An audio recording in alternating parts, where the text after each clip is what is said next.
The Committee on Oversight and Government Reform will come to order. I want to welcome everyone here today. Without objection, the chair may declare a recess at any time. I now recognize myself for the purpose of delivering an opening statement. This morning, we'll explore how we can make the federal government work better for all Americans. President Trump promised he would eliminate Washington waste and reform the unchecked federal bureaucracy. And he is delivering on his promise made to the American people. President Trump created the Department of Government Efficiency, or DOGE, to conduct a government-wide audit to root out waste, fraud, and abuse and ensure we protect taxpayer dollars.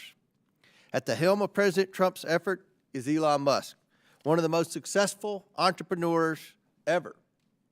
For decades and on a bipartisan basis, members of this committee have lamented the inefficiency of the federal bureaucracy. We fought never-ending battles against the waste, fraud, and abuse the bureaucracy generates during both Republican and Democrat administrations. One byproduct of this inefficiency, according to GAO, is the near $250 billion in annual improper payments the government issues. But now that President Trump is taking action to drain the swamp and expose how the federal government is spending taxpayer money, which he was elected to do, Democrats are hyperventilating and sensationalizing it. Over the past few days, we've heard wild claims from Democrats that we are, quote, at the beginning of a dictatorship, end quote, and we are in a constitutional crisis. This kind of theatrical rhetoric is exactly what the American people rejected in November. Americans know that Washington needs reform, and DOGE is taking inventory to bring about change and steward taxpayer dollars entrusted to the federal government. Real innovation is not clean and tidy. It's necessarily disruptive and messy. But that's exactly what Washington needs right now. And it's what the American people voted for in November, a departure from the broken status quo. This committee intends to work in partnership with DOGE. We want to reinforce its efforts and not blunt the momentum it's generating for needed change to the federal bureaucracy. At the Oversight Committee, our core mission remains unchanged, identifying waste, fraud, and abuse in the federal government, and proposing solutions to make it more efficient and effective for the American people. For this Congress, we created a subcommittee chaired by Marjorie Taylor Greene that is dedicated to working with DOGE. But I expect all of our subcommittees will participating in this effort to make Washington more accountable. I'm hopeful that we can find some common ground with our Democrat colleagues to ensure the federal government more efficiently and effectively serves the American people. I ask all my colleagues here today, who among us believes that the federal government operates at peak efficiency? The federal government has expanded dramatically since the early years of our republic. There are today more than 400 executive branch agencies and sub-agencies, and roughly 1,000 federal commissions. Most of these entities are relatively new creations. They did not exist for most of our nation's history. Not only has the government grown in size and complexity, but it has also taken on many functions once handled by the states or even the private sector. How did we get here?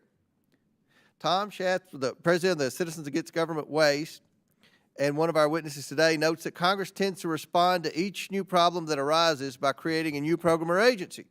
And even if the problem goes away, the program or agency remains.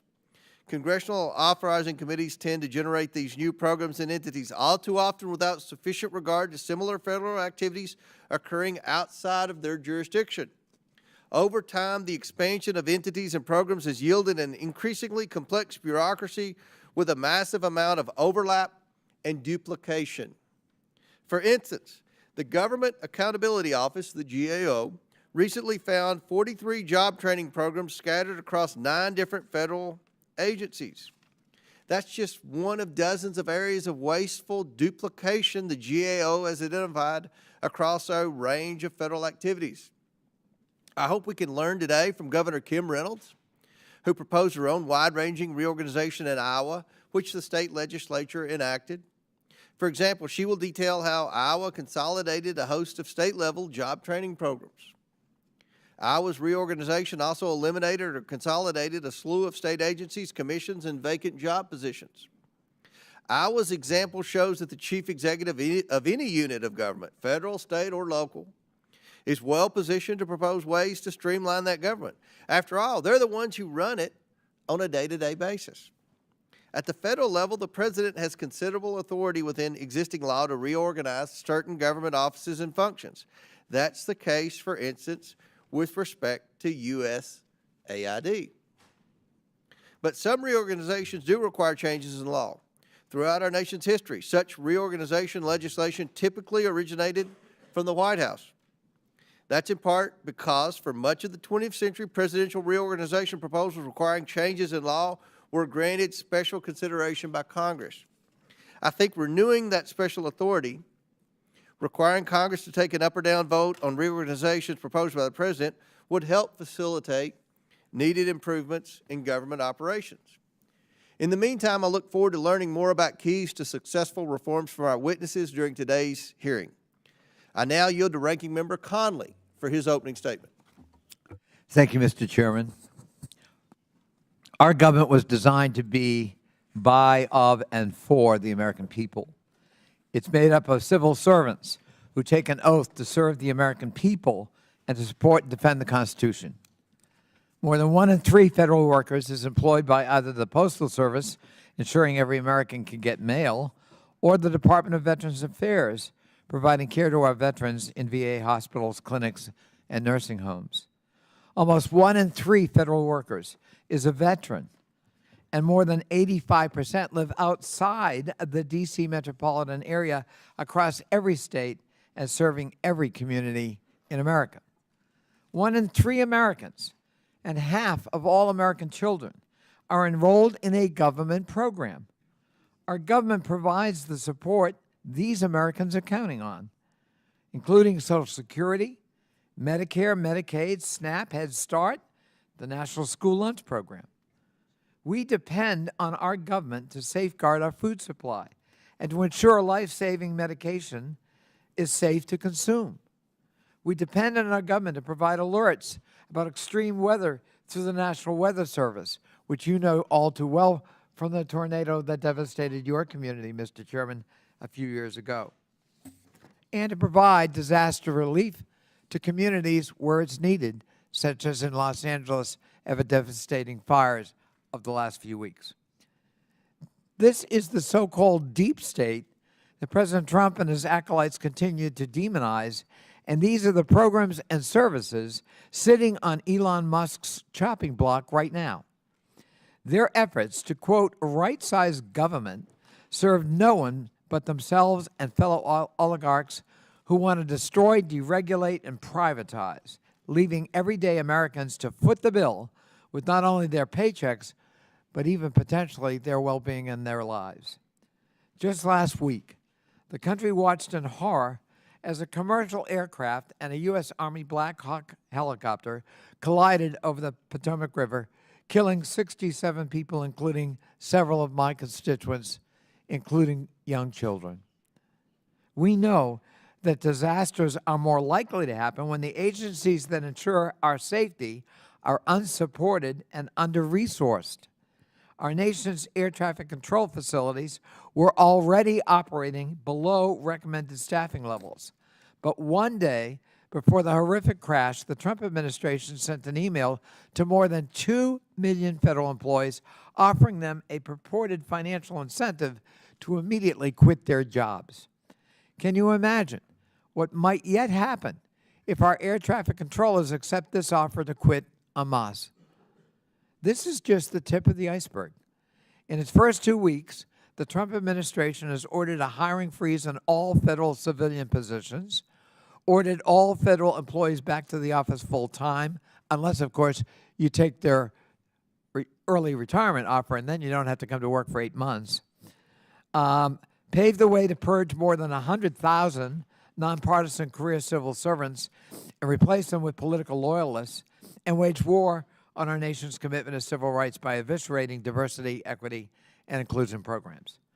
The new administration also ordered the politicization of the senior executive service, forced employees to surveil and report on colleagues, and fired the Democratic commissioners of the National Labor Relations Board and the Equal Opportunity Commission.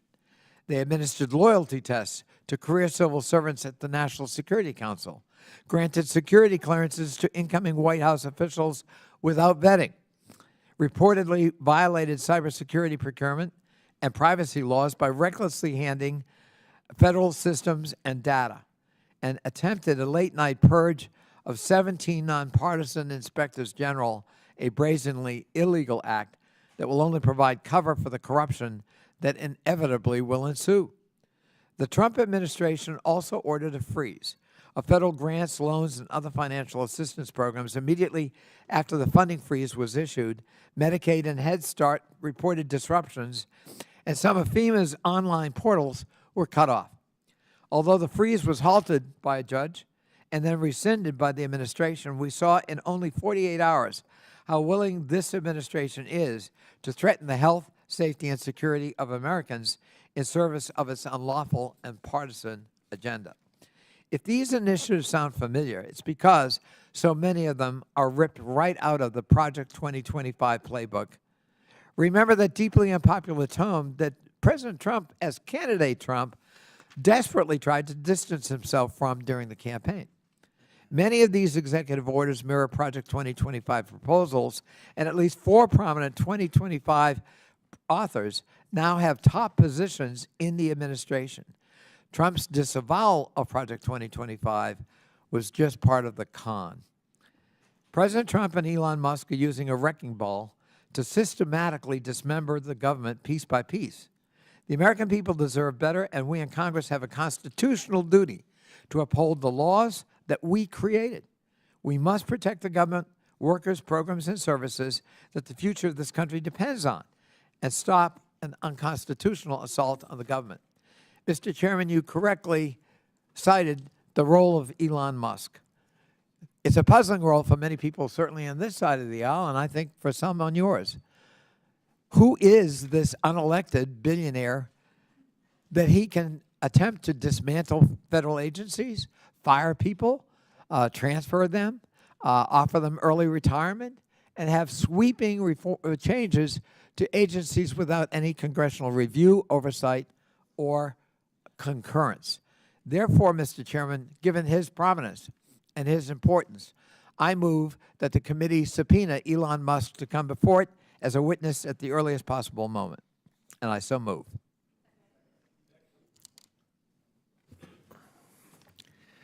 There's been a motion and second. The motion is not debatable. Mr. Chairman, why is it not debatable? Point of order. It is debatable. Mr. Chair, I strike the last word. Hold on. Mr. Chairman. I'm going to table the motion. Okay. Mr. Chairman, why don't we want to debate Elon Musk coming in and talking to us about his work and how he's enriched himself for $64 billion? There's Mr. Chairman. Mr. Chairman. Chair recognizes Dr. Fox. Thank you, Mr. Chairman. I move to table the motion. There's I a second. motion to table. Is there a Mr. second? Chairman, Second by point of Mr. order. Higgins. Point of order. Now, Mr. the Chairman. motion is not debatable, as many Point of order, Mr. are in Chairman. favor of tabling. Point of order. State your point. Mr. Chairman, I think it's outrageous that this committee will not even entertain a motion. No, you state your. Chairman, that's not a point of order. Somebody You know, who's breaking I the law agree. and Point of order. dismantling our federal Mr. agencies. Chairman, I and agree. You're hiring demagoguery. federal Out of order. employees No, and we don't listen to hacking demagogues. data, Out of and order. you will not Out of order. even Out of order. entertain a motion The to motion bring is this out to of the order. president of Demagoguery. the This is Oversight out of order. Committee. As are in favor of tabling. Yes, signify. let's have order in this country. Stansbury, you're out of order. You know you're out of order. You know the rules of this committee. There's been a motion Mr. and a Elon second to Musk is table. out of No. order and dismantling. He's out of order. God. I call the question. There's been a motion and second. Motion by Dr. Fox, second by Mr. Higgins to table. All those in favor of tabling signify by saying aye. Aye. All those opposed signify by saying no. No. In the opinion of the chair, the ayes have it and the motion Mr. is Chairman, tabled. I ask for a recorded A vote. recorded vote is ordered. We will set up for the clerk to call the roll.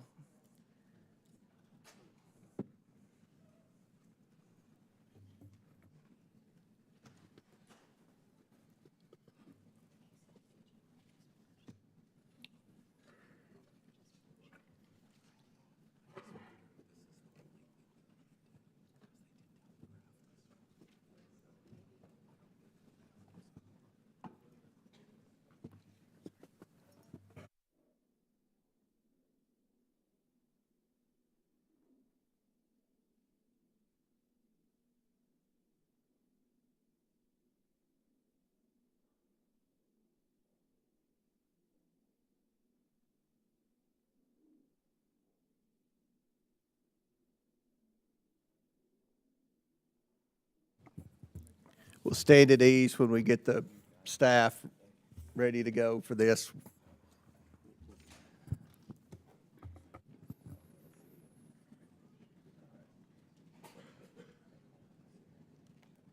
For those watching at home, they don't have the votes in the room.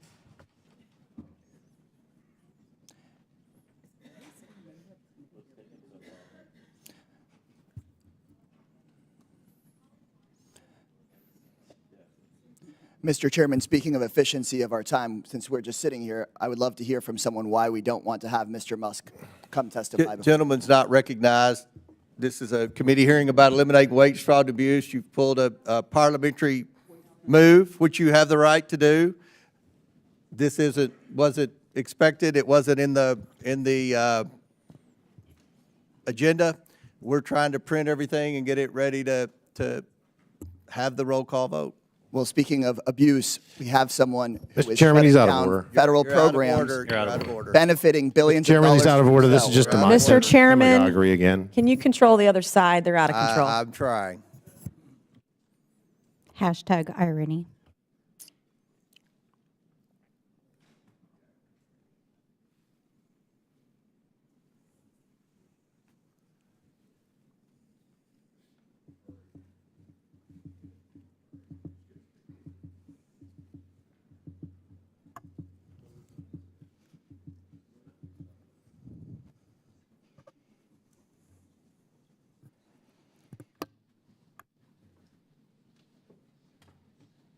Mr. Chairman, it appears the clerk is ready for roll call. Mr. Jordan. Mr. Turner. Mr. Gosar. Ms. Fox. Fox votes aye to table. Ms. Fox votes aye. Mr. Grothman.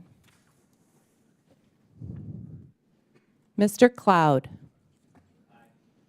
Mr. Cloud votes aye. Mr. Palmer. Mr. Higgins. Mr. Higgins votes aye. Mr. Sessions. Mr. Biggs. Mr. Biggs votes aye. Ms. Mace. Ms. Mace votes aye. Mr. Fallon.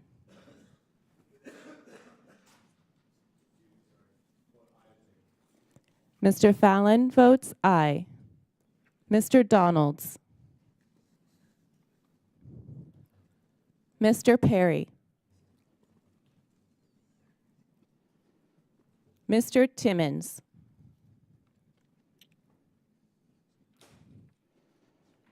Mr. Burchett.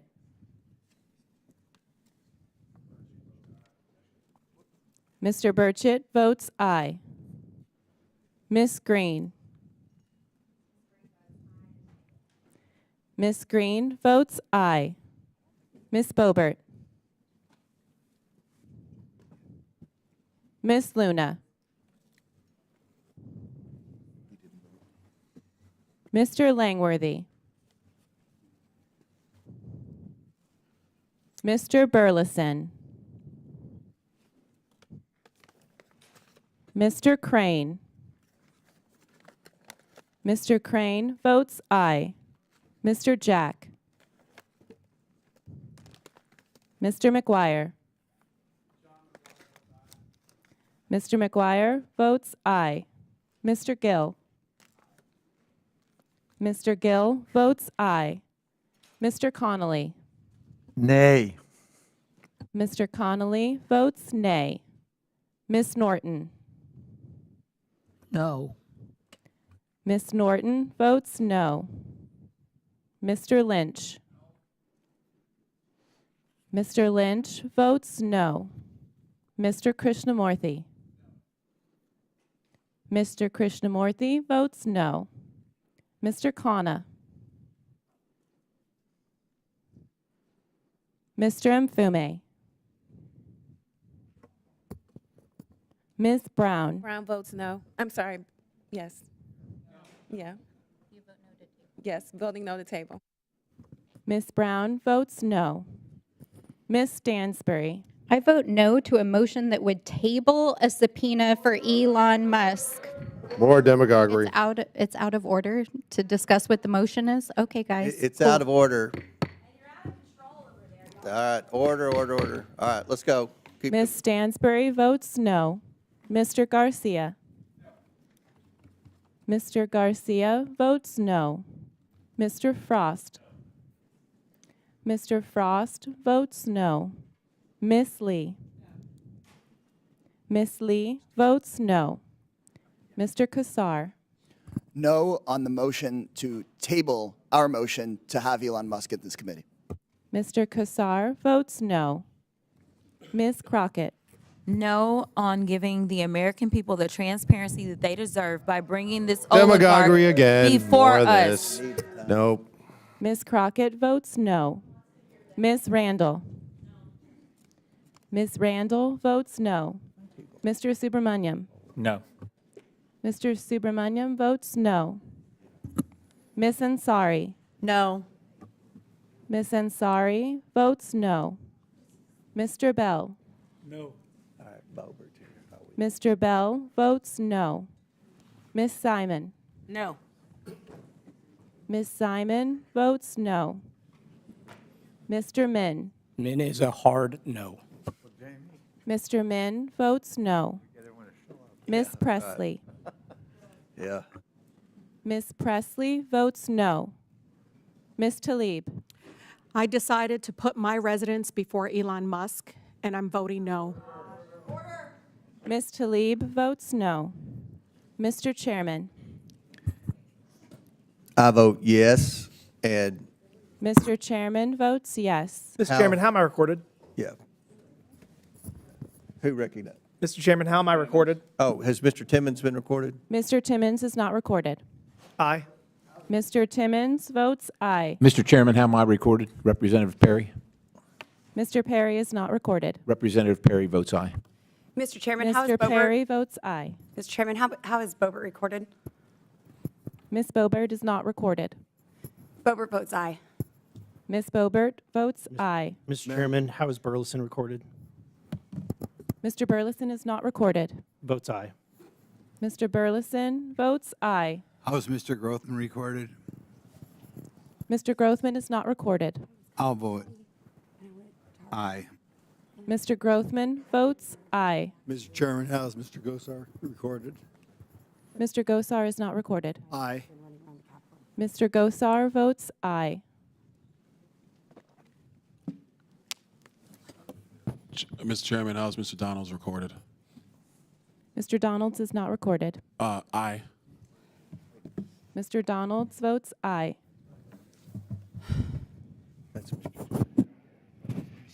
How has Mr. Jack been recorded? Mr. Jack is not recorded. Mr. Chairman, vote aye, please. Mr. Jack votes aye.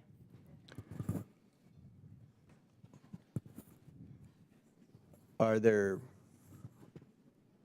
any other members who have not been recorded? Any members who wish to change their votes?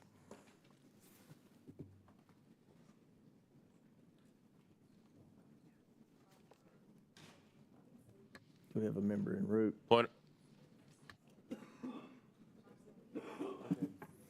Will the clerk please tally the report? The roll call. Mr. Chairman, on this vote, the ayes are 20, the nays are 19. The ayes have it, and the motion fails. And I might add, Mr. Ranking Member, you all could have invited Mr. Musk to be your minority witness, but you all chose to have a college professor, which is what you normally choose to have as a witness at any hearing, and that's fine. But you all had an opportunity to invite Elon Musk, and you chose not to. So, Mr. Chairman, could I just Yes. respond? Thank you. You make a point, but from our point of view, given the prominence Mr. Musk has been given by President Trump in this administration, sweeping unprecedented powers, from our point of view, he is not a minority witness. He ought to be a full committee witness because of the prominence and the role he's playing, and subject to the oversight and scrutiny of this committee. Thank you. I ask unanimous consent that Representative Nunn from Iowa be waived on to the committee for today's hearing for the purpose of asking questions. Without objection, so ordered. The next order of business is ratifying the subcommittee roster for the 119th Congress. The clerks have distributed the roster electronically. I ask unanimous consent that the committee approve the appointments and assignments as shown on the roster. Without objection, so the subcommittee roster is approved. I'm pleased to welcome an expert panel of witnesses who each bring experience and expertise that will be valuable to today's discussion. I'd first like to welcome the 43rd governor of the great state of Iowa, Governor Kim Reynolds. Since assuming office in 2017, Governor Reynolds has instituted numerous reforms to reorganize state-level operations to better serve the people of Iowa. I'd now like to recognize Representative Nunn from Iowa to welcome the governor here. Well, thank you, Chairman, and thank you very much for this committee for having the governor of Iowa join us today. When President Trump was elected, he asked for three things: secure our community, unleash our natural energy, and make sure that we reform government to put money back in taxpayers' pocket. They need look no further than what Governor Reynolds has done with our state legislature when I served as a senator in Iowa. During Governor Reynolds' time, she has helped lead us out of a massive Democrat-caused debt to be able to balance the state's budget, to be able to provide fiscal responsibility that right-sized our community, and provide tax cuts that put more of Iowans' hard-earned tax dollars right back in their britches. So with this, Iowa is now one of the most well-managed, citizen-led democracies, Mr. Chairman, in the world. It has resulted in a balanced budget of over $9 billion in our general fund, as well as a $1 billion rainy day fund, with more tax returns on the way, after she led the 3 largest tax cuts in state history. Governor Reynolds, we want to say thank you very much as a citizen of Iowa.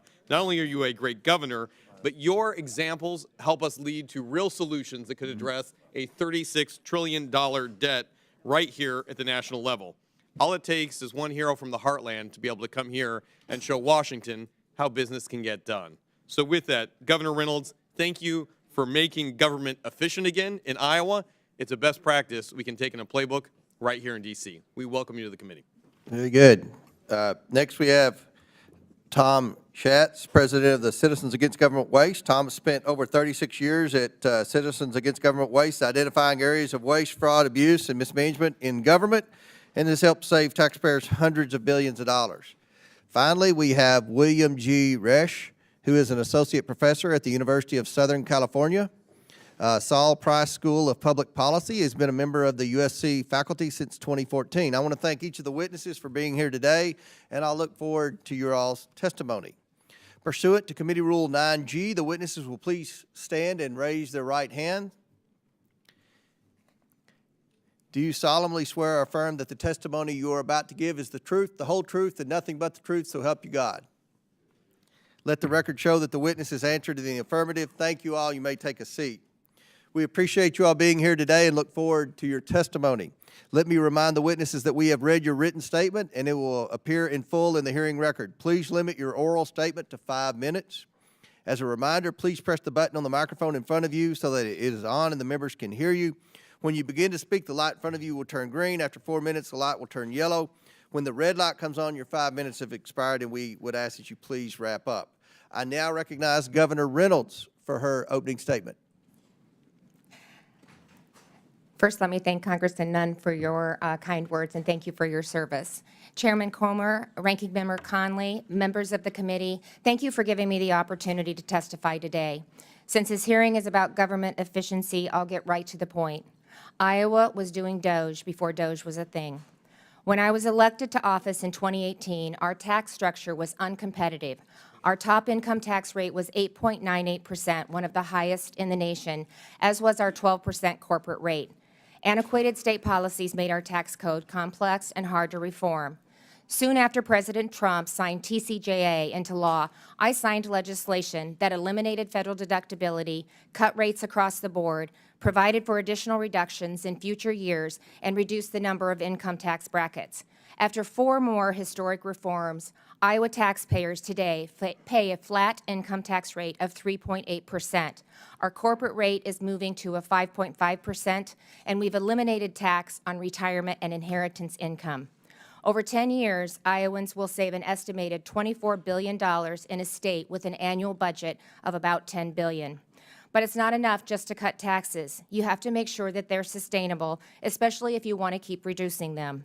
The growth they create helps, but you also need to keep spending in government in check. And I've worked closely with our General Assembly to do just that. In fact, the Cato Institute has ranked Iowa the most fiscally responsible state in the country for 3 years running. But that wasn't always the case. When we started our alignment work in 2022, state operations had not been reviewed for 40 years, and it showed. Layers of bureaucracy had accumulated over decades, expanding government beyond its core function. We were too big, too fragmented, and too inefficient. One example became clear during COVID, where the separation of our public health and human services departments resulted in both duplication and gaps in service. We merged them into the Department of Health and Human Services in 2022, the first big step in our work to align state government. It was a successful proof of concept and a roadmap as we saw similar misalignment across state government. We had 11 separate state agencies operating workforce programs. 136 professional licensing functions were spread across 11 agencies. Our administrative code had ballooned to more than 20,000 pages with 190,000 restrictive terms. At one point, I discovered that the state owned a cow-calf operation, and to make matters worse, it operated at a loss. Given our limited staff and scope of the initiative, we partnered with an outside firm while bringing agency directors and their staff into the discussion early, and we asked the hard questions that bring about accountability and change. What is the core mission of each agency? How is it funded? How is it staffed? And what does it own? Are the programs working? How did the structure of the agency compare to other states? Is there duplication or misalignment? Next, we benchmarked Iowa against our neighboring states as well as those with similar populations and budgets. We found that my 37-member cabinet was the most by far, while our expenditures on a per capita basis were the 3rd highest. In 2023, we eliminated we introduced, a 1,300-page bill that passed with only 1 technical amendment and took effect less than a year after we began the process. I also initiated a moratorium on new rulemaking and ordered a comprehensive review of all rules already on the books. Together, these actions cut 21 agencies from my cabinet, eliminated 600 open positions, removed 1,200 regulations in year 1, and identified 4,700 acres of state-owned farmland to sell. Nearly all licensing functions are now in one agency, and we're currently in the process of consolidating 6 separate licensing platforms into one. One agency that operated out of 10 buildings now operates out of just 1. Altogether, we've saved taxpayers $217 million in just 18 months, surpassing our initial projections for the first 4 years. And our government isn't just smaller, it's better. Getting your medical license recognized used to take 65 days, now it takes 3. Unemployment case rulings used to take 3 months, now it takes 11 days. Moving our motor vehicle enforcement unit into the Department of Public Safety put 100 more state troopers on the road.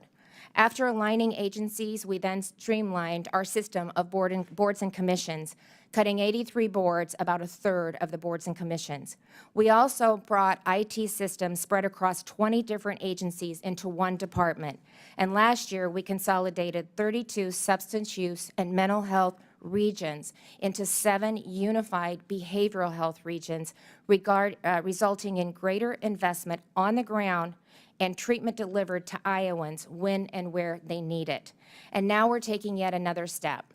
I recently announced my intention to launch an Iowa Doge to continue reducing the cost of government, maximizing the return on taxpayers' investment. Like most Americans, I'm thrilled by the priority that President Trump is placing on shrinking government and making it work better. Not only do I believe Iowa is a model, but I'm committed to doing everything I can to help in the months ahead, and I look forward to working with you and the Trump administration to do just that. Thank you. Thank you, Governor. I now recognize Mr. Schatz for his opening statement. Thank you, Mr. Chairman and Ranking Member Connolly, for the opportunity to testify today. Citizens Against Government Waste was founded following the report of the Grace Commission under President Ronald Reagan, the last time there was a comprehensive review of the federal government by the private sector. The Commission made 2,478 recommendations that would save $424.4 billion over 3 years. Since CAGW was created to follow up on the Grace Commission recommendations, we have helped save taxpayers $2.4 trillion through the implementation of Grace Commission and other cost-saving recommendations. The taxpayers' hard-earned money should be spent in the most effective manner possible, following the objectives set forth in statutes enacted by Congress and carried out by the executive branch. Success should be measured by whether the intended results are being achieved. If that does not occur, the program should be reevaluated to determine if it needs to be modified, consolidated, or terminated. The solution should not be to spend more money on that program, create another program, or duplicate what the private sector is already doing. The proper size of government can be determined after those actions are taken, but that is unfortunately not how it works now. Despite the availability of recommendations from both within the government, including the Congressional Budget Office, Government Accountability Office, and Inspectors General, as well as non-governmental sources like CAGW's Prime Cuts, which would save $5.1 trillion over 5 years, not enough is being done. There is no lack of ideas, just a lack of action by Congress to determine which programs are most effective and efficient, leading to the appropriate size and scope of the federal government. President Trump campaigned on a platform of making the government more efficient, including his promise to create a Department of Government Efficiency. The establishment of DOGE, along with the DOGE Subcommittee and House and Senate DOGE caucuses, should lead to the adoption of policies that will establish more effective use of taxpayer dollars and more efficient delivery of government services. Another method to drive efficiency would be to give the President greater reorganization authority, as the Chairman has noted. This was first provided in 1947, when Congress established what became known as the Hoover Commission to develop recommendations to increase efficiency and improve the organizational structure of the government after World War II. And comparing the debt to a GDP ratio then and now, it's fairly close, so it is certainly time to do this again. According to a 2012 Congressional Research Service report, presidents used this authority regularly, submitting more than 100 plans between 1932 and 1984. The last president to receive reorganization authority was Ronald Reagan, and the last one to use it was Jimmy Carter. In May 2024, GAO released its annual report on ways to reduce duplication, overlap, and fragmentation of programs. The report listed 112 new items and noted that $667 billion had been saved since the first report was issued in 2011. CAGW has long maintained that Congress should not only hold hearings in this committee, but across committees that have multiple jurisdiction over a lot of the programs identified by GAO, and then vote on those recommendations. And GAO reports about duplicative spending provide other opportunities to improve efficiencies. A May 10th, 2023 GAO report found 133 federal programs across 15 agencies that have the goal of increasing broadband access and bridging the digital divide. These programs should be assessed to determine which are inefficient and ineffective, and funds should then be directed to those programs that can deploy broadband to every remaining unserved and underserved business and household across the country that wishes to be connected to the Internet. And broadband is one of many programs included in CAGW's Critical Waste Issues for the 119th Congress, which was released this morning. The report contains 12 policy areas, including greater accountability and transparency, budget reform, earmarks, health care, privacy, technology, and telecommunications. I want to also remind the committee of CAGW's concerns about the U.S. Postal Service, which we provided in testimony submitted for the record for the December 10, 2024 oversight hearing. Right-sizing government is an objective on which all members of Congress should agree. It requires constant vigilance and oversight to determine if federal tax dollars are being spent in the most effective and efficient manner and achieving intended objectives. Increased efficiency will go a long way to restore the public's confidence in the ability of the federal government to avoid as much waste, fraud, abuse, and mismanagement as possible. Thank you again for the opportunity to appear before you today. I look forward to answering your questions. Thank you. Chair recognizes Dr. Resch. Mr. Chairman, Ranking Member Connolly, And make sure your microphone's on. okay, sorry. Mr. Chairman, And if you don't care, pull it to you. If it's okay. Yeah. Now we're in business. All right, Thank you. I'm so sorry. So, Mr. Chairman, thank you for having me, Ranking Member Conley and committee members.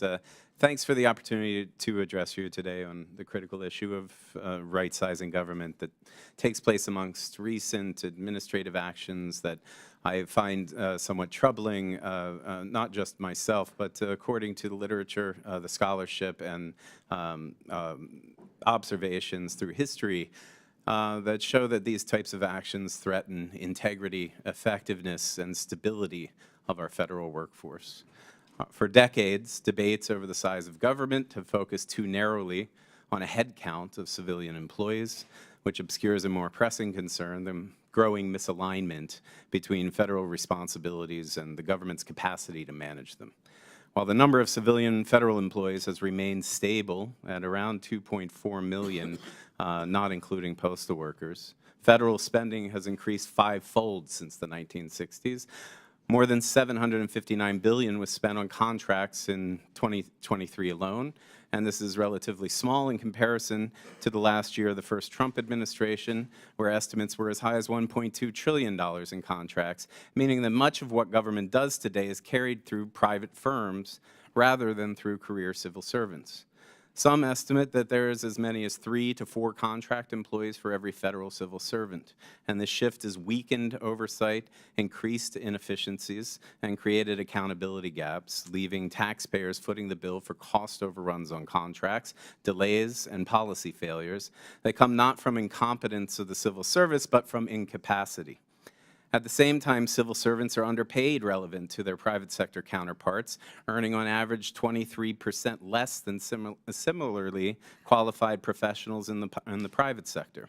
The salary gap, combined with mounting political pressures and the expanding scope of government responsibilities, has made it increasingly difficult to attract and retain top talent.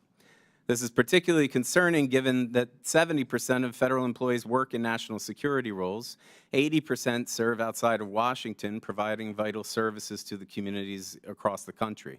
And despite these challenges, recent administrative actions threaten to destabilize the civil service further by increasing politicization and eroding the principles of professional nonpartisan workforce.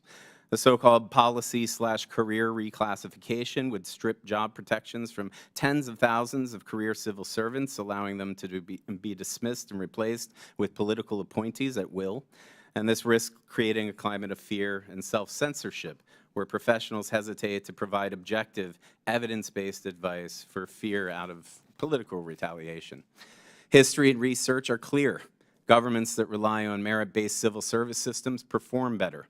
They're less prone to corruption and deliver more effective public services. By contrast, increased politicization, substituting experienced professionals with short-term political loyalists, reduces efficiency, complicates long-term planning, and increases the risk of policy failures.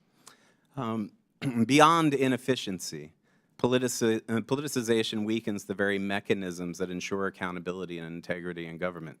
Civil servants are often the last line of defense against waste, fraud, and abuse, ensuring that government funds are spent wisely and in accordance with the law.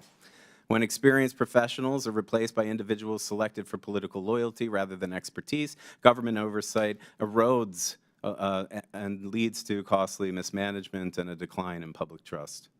This dynamic is not theoretical. It has played out in past administrations and has been extensively documented in research. Countries that move toward greater political control over bureaucracies see decline in effectiveness, increased regulatory capture, and greater difficulty in responding to crises. Conversely, nations that invest in independent professional civil service see better policy outcomes, stronger economic growth, and higher public confidence. The U.S. has long benefited from a stable, merit-based civil service that has helped sustain democracy through times of war, economic upheaval, and national crises. Attempts to weaken the system, rather than whether it's through mass firings, loyalty-based appointments, or the dismantling of institutional safeguards, do not lead to a more effective government. Instead, they result in greater instability, inefficiency, and governance failures that harm all Americans. In conclusion, any discussion of right-sizing government must grapple with the structural transformation that has already been underway. Rather than reducing the number of career civil servants or subjecting them to politically motivated purges, we should reinvest in the workforce to ensure that government functions effectively, remains accountable, and serves the public interest. The evidence overwhelmingly supports one clear lesson, that it is strengthening, not weakening, the civil service as the surest path to effective and democratic government that works for all of us. Thank you very much. Thank you. We'll now begin our questions. The chair recognizes Dr. Gosar from Arizona. Thank you, Mr. Chairman. We are here today to tame the labyrinth of the federal bureaucracy. That's why I was elected, and frankly, that's why President Trump was reelected this past November.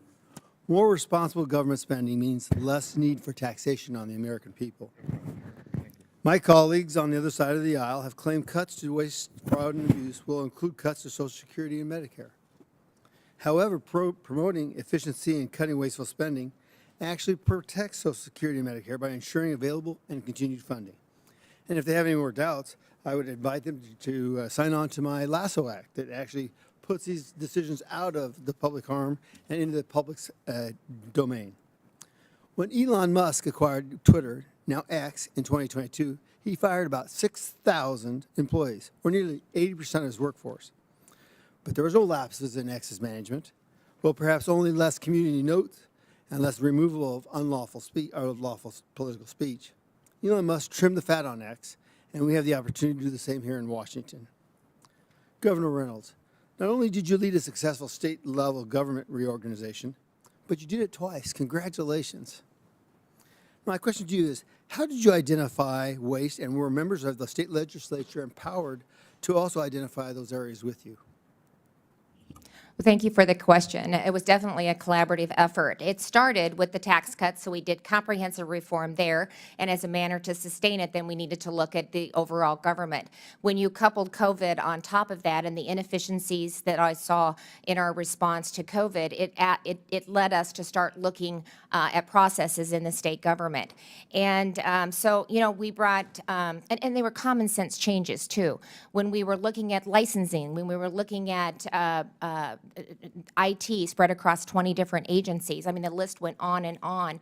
It made sense to restructure it. So what we did is we brought our, first of all, we brought our agencies in and their team and had them do an overall review of their operation, asking the tough questions that really leads to accountability and change. And then on top of that, because we are a small team, we also brought in an outside consultant to help us with the comparisons and help manage it. And then we worked closely with the legislature for any ideas that they may have. We spent a lot of time walking through the bill in its entirety. We put, when we were working with our agencies, that gave us an opportunity to understand where some of the pushback might be, so we could also get in front of that with the answers to the questions that might be posed from realigning state government. But it's made us more efficient. It's made us more effective. It is common sense. I think the data is proving out. We're seeing it every day. So we'll have data to actually point to on how we are more efficient and more effective. And we're taking dollars from the administration and from the bureaucracy, and we're actually putting it into programs, getting it on the ground, and putting it into people. So it's been very efficient from that perspective as well. Well, and I noticed you sold state-owned land to eliminate waste and generate revenue. Is that correct? Yeah, we had about, I think it was about 5,400 acres that we were able to sell. I had a cow-calf operation with the Department of Corrections. We were not aware of that. Then to come to find out we were operating at a loss, that's, we need to get back to the core function of government. And as the bureaucracy continues to grow, the scope also grows with it. And that's when we start to see the inefficiencies. Well, I tell you what, that is music to my soul because, I've got a HERD Act because it mimics what Harry Reid did in Southern Nevada. He found out that Las Vegas was surrounded by BLM. He couldn't grow it. Yeah. And so what they did is they found out that the federal government has the propriety to look at what the land's used for. Does it have a purpose? And if not, it has to be sold. So I think there's great opportunity there. Mr. Schatz, I want to touch base with you in regards to the 2024 Prime Cuts Report recommends that the National Park Service, Forest Service, and BLM suspend federal land purchases until they effectively manage their currently owned land. I agree with you wholeheartedly. Do you generally agree that selling public land to states and local communities would eliminate unused assets, generate revenue, and provide an overall benefit to the federal government and to local communities? Yes, Congressman, and it would generate about $15 billion over 5 years. Sorry, 3 years. So there's a lot of land out there. In fact, the government probably doesn't even know what it owns. Yes. And it needs to get done. The one thing I really want to make note of, and I get running out of time here, is the National Emergencies Act. We have spent $12 trillion over the last, since Bill Clinton, and it's 1/3 of our national debt. I would love to work with you in regards to cleaning these up, cleaning them out, and getting some aspects and assets back to the people. Thank you. I yield back. Gentleman yields back. Chair now recognizes ranking member for 6 minutes. Thank you, Mr. Chairman, and thank you for your consideration. Governor Reynolds, welcome, and your story is a very impressive one. I was the chairman of a county of 1.2 million people, 1/3 your population, and what you talk about resonates with somebody like me, hands-on, trying to make sure things work. Right. Iowa has a population, as I understand it, of 3.24 million people, and you've got a state workforce of 16,700 full-time employees. Is that correct? That's correct? Yes. Now, of course, with respect to the federal government, we're talking about 2.4 million. So it's not only a matter of scale. I mean, we're just talking about very different kinds of entities. That doesn't mean we can't learn from a state like Iowa, but I do think that the challenges we face at the federal level are, formidably different than what we face in my county or your state. As I said, doesn't mean we can't learn from it at all. And I listened carefully to you.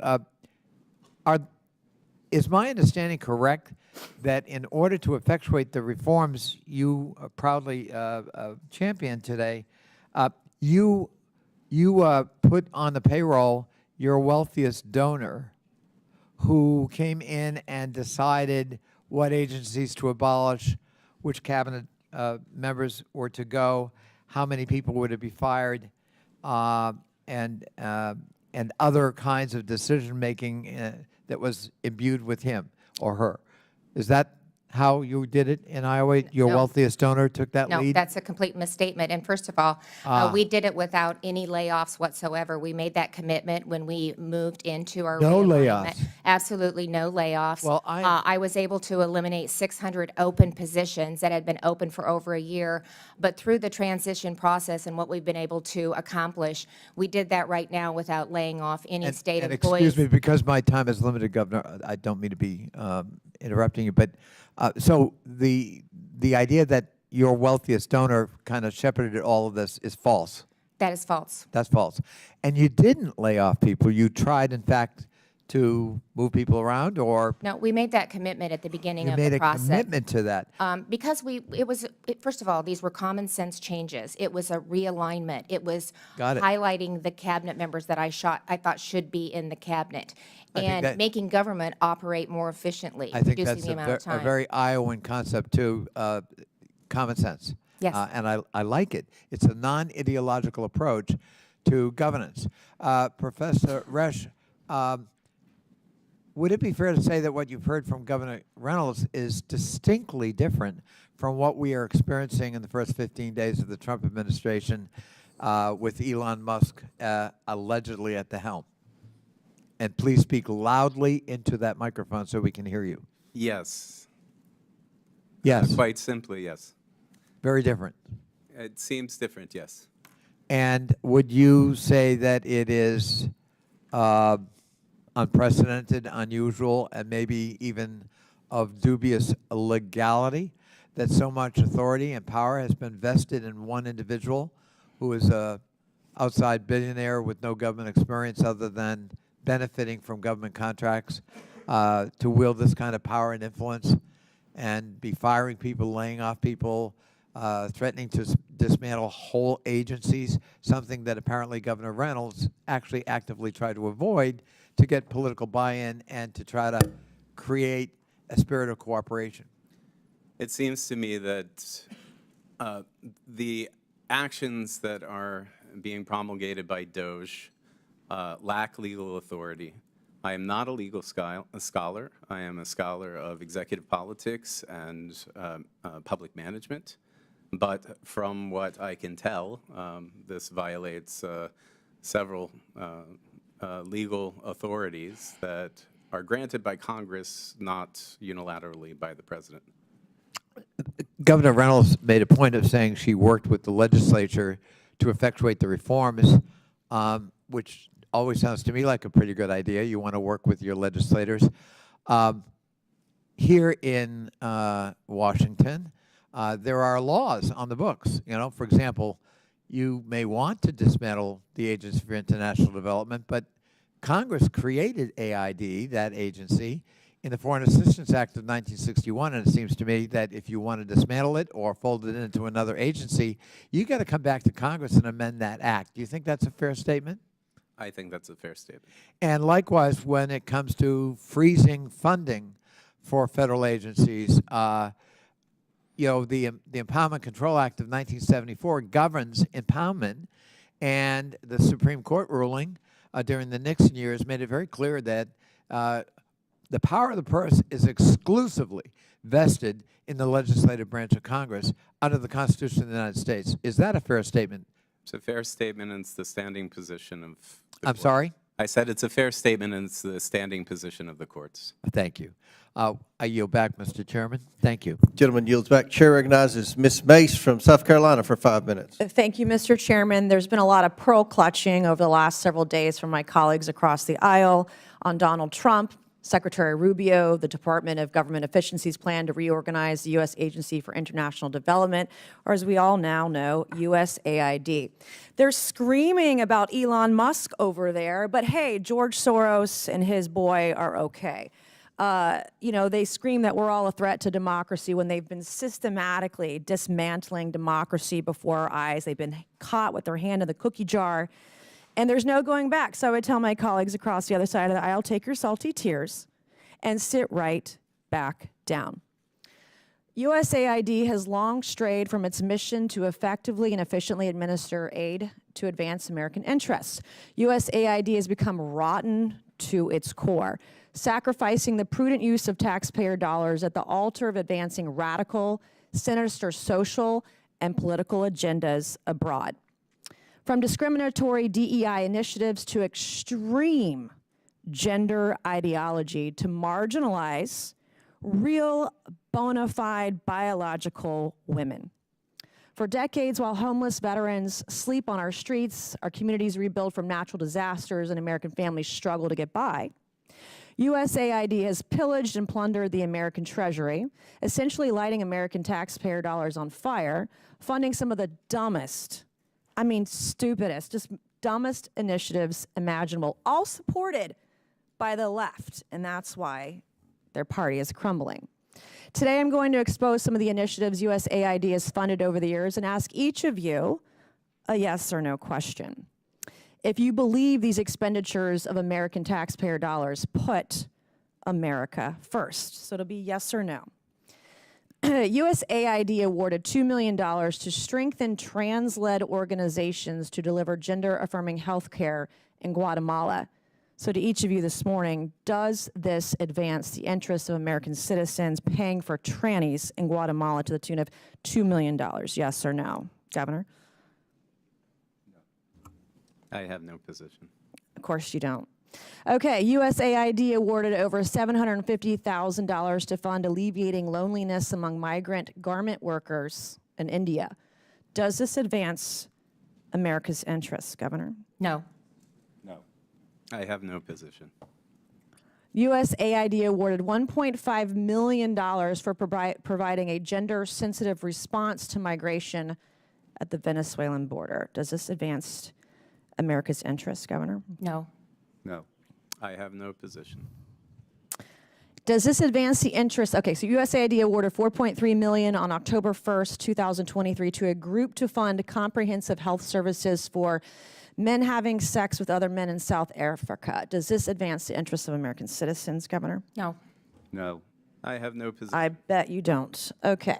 USAID awarded $1.5 million to advance diversity, equity, and inclusion in Serbia's workplaces and business communities by promoting economic empowerment and opportunity for LGBTQI plus people in Serbia.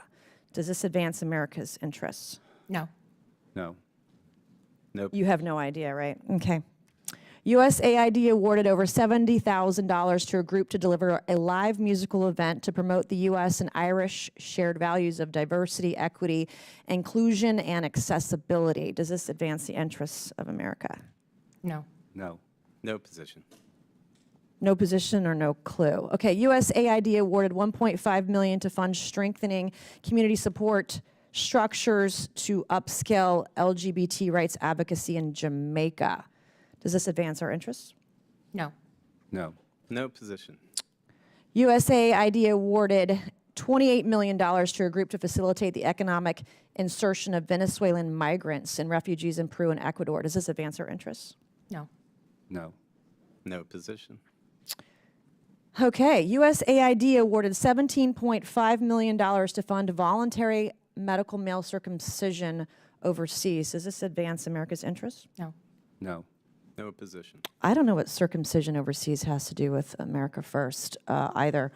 USAID awarded nearly $150,000 to fund HIV prevention services targeting men who have sex with men and transgender. Does this advance America's interests? No. No. No position.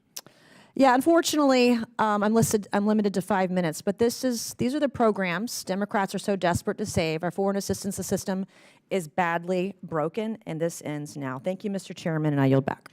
Gentlelady yields back. Mr. Chairman, parliamentary inquiry. Yes, sir.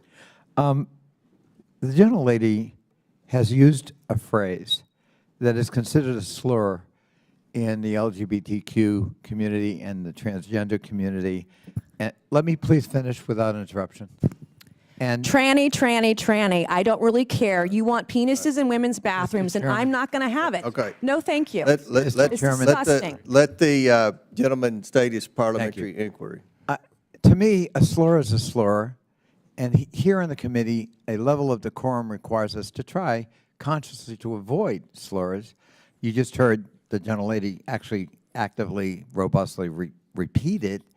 And I would just ask the chairman that she be counseled that we ought not to be engaged. We can have debate and policy discussion without offending human beings who are our fellow citizens. And so I would ask, as a parliamentary inquiry, whether the use of that phrase is not, in fact, a violation of the decorum rules. Mr. Chairman, I'm not going to be counseled by a man over men and women's spaces or men who have mental health issues dressing as women. I'm not being counseled by some guy. My inquiry is to over the this. chairman, Okay. Mr. Chairman. Order. The inquiry is about decorum. Decorum is at the discretion of the chair. That's I will be mansplaining, honest, Mr. Chairman. with the ranking member. I'm not up to date on my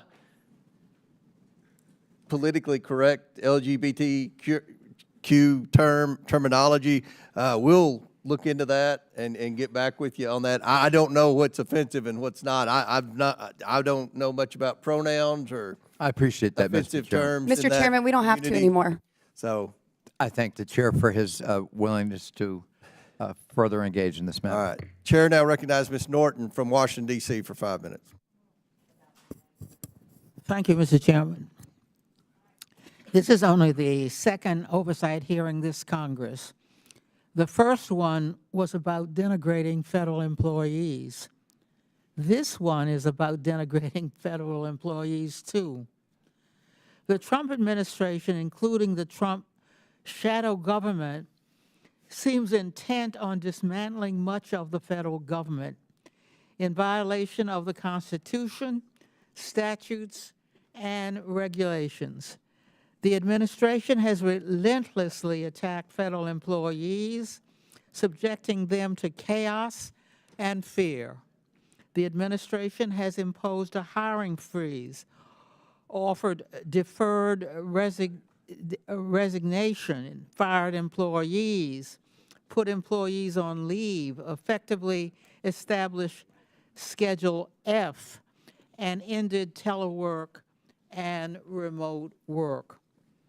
Our 2 hearings so far are designed to lay the predicate to gut the nonpartisan federal civil service and to convert a significant portion of the remaining civil service into political appointees. Federal workers deserve praise for their expertise, dedication, and service, not derision. Thousands of civil federal servants have given their lives in the line of duty for the country. Instead of attacking federal employees, this committee should be considering bills to support the federal workforce, such as my bill to combat federal pay compression, or my bill to make permanent the free identity protection coverage that Congress required OPM to temporarily provide to individuals whose social service numbers were potentially compromised during the OPM data breaches. As I said at our last hearing, this committee can do better for the American people. And I yield back, Mr. Chairman. Would the gentlelady please yield to the ranking member? Be glad to. Chair recognizes ranking member. I thank the chair. It was 2 minutes and 10 seconds. I thank the gentlelady. Dr. Resch, could you elaborate just a little bit more on your answer to the previous question about sort of unelected, superannuated appointees who are not subject to the advice and consent of the United States Senate and have arrogated, apparently to themselves, either with or without the acquiescence or consent of the President himself, enormous powers? I mean, could you elaborate a little bit on that, on how unprecedented that is, and what are the dangers? What could go wrong with that? Why should we be concerned? And please speak louder into that microphone. Yes, sir. So the problems that can arise from a lack of accountability are many, particularly in the form of DOJ. We see a person that is leading it that is entangled in billions upon dollars of federal contracts, has an empire that is regulated across various industries, across various agencies. Having a person that is potentially influencing where workforce cuts might take place without any transparency as to the decision-making potentiates conflicts of interest, particularly in those domains in which he is regulated or in which he has contracts with various agencies. And interestingly enough, you heard Governor Reynolds' testimony about her process. This is not how they did it in Iowa. No, I'm very impressed with her reforms, but it had nothing to do with politically connected individuals deciding. And one of the cautions I heard you say is we've got to also be concerned about conflicts of interest when that same individual, imbued with all these powers, has government contracts. I would say that across the contract state, there are laws, but they are very weak in terms of regulating the extent to which political donations can be made by large contractors. I thank the gentlelady for yielding. Chair recognizes Mr. Grofman from Wisconsin. Thank you much. A lot of other people have weighed in on Mr. Musk, so I felt I should weigh in just as briefly. In another committee, we are waiting on an opportunity to publicize a study showing that on this transgender lifestyle, the more you talk about it, the more you get. And if you don't talk about it like they don't in Europe, there are not that many people going into it. And therefore, I'd like to thank Mr. Musk and Mr. Trump when they found out that we were talking about this stuff or apparently promoting it in other countries. They slammed the brakes on that agency really quick, which was, I think, the right and moral thing to do. And it's unfortunate that the United States government was apparently engaging in activity that would increase the people choosing that lifestyle. Now, I was in the state legislature for many years before I got here, Governor Reynolds, and quite frankly, one of the reasons I ran for this job is again and again I wanted to do things at the state level and was told I couldn't because it was federal law. I wonder if you can give us some examples of things, and whether it be health care, education, welfare, what have you, where you wish you could do things in Iowa but can't do them because of federal mandates. The list is long, especially as we've aligned government and become more efficient.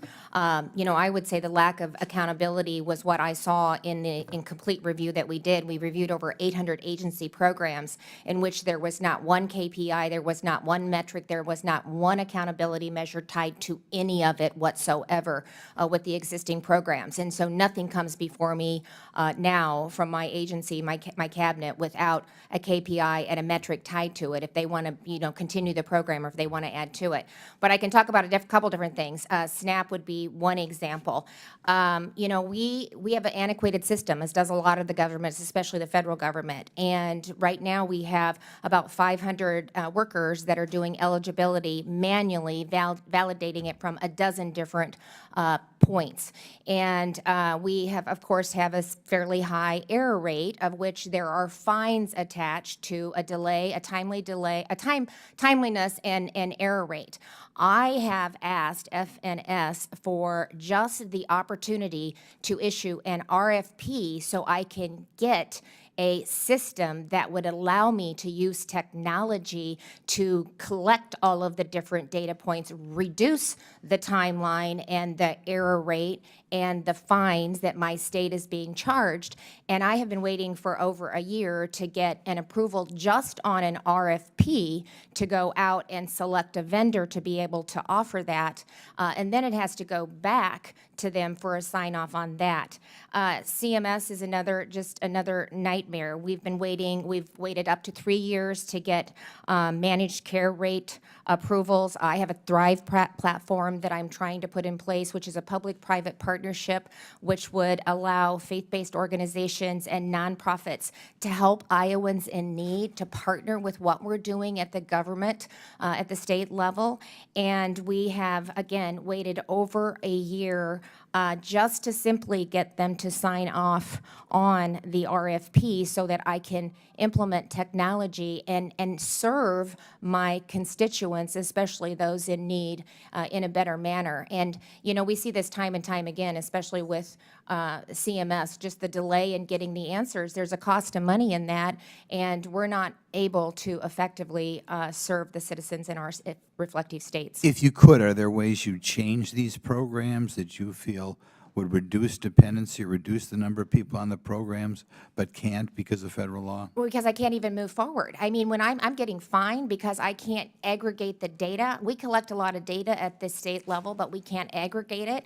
And I'm trying to stand up a system that would allow us to do that, and they're preventing us from doing that by simply signing off on an RFP so that we can move forward. Okay, I'll give you another. A block grant would be another example. Department of Education is a great example of how we could do things differently with the ESSA title funding formula. Every single There's 10 different streams. They all have different funding formulas. They all have different requirements. They all have different outcomes.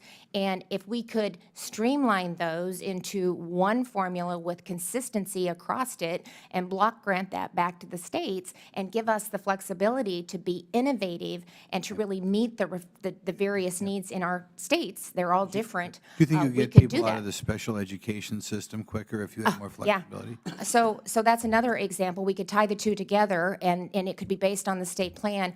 I had the AEA, Area Agency Educators, are what run the special education program in our state.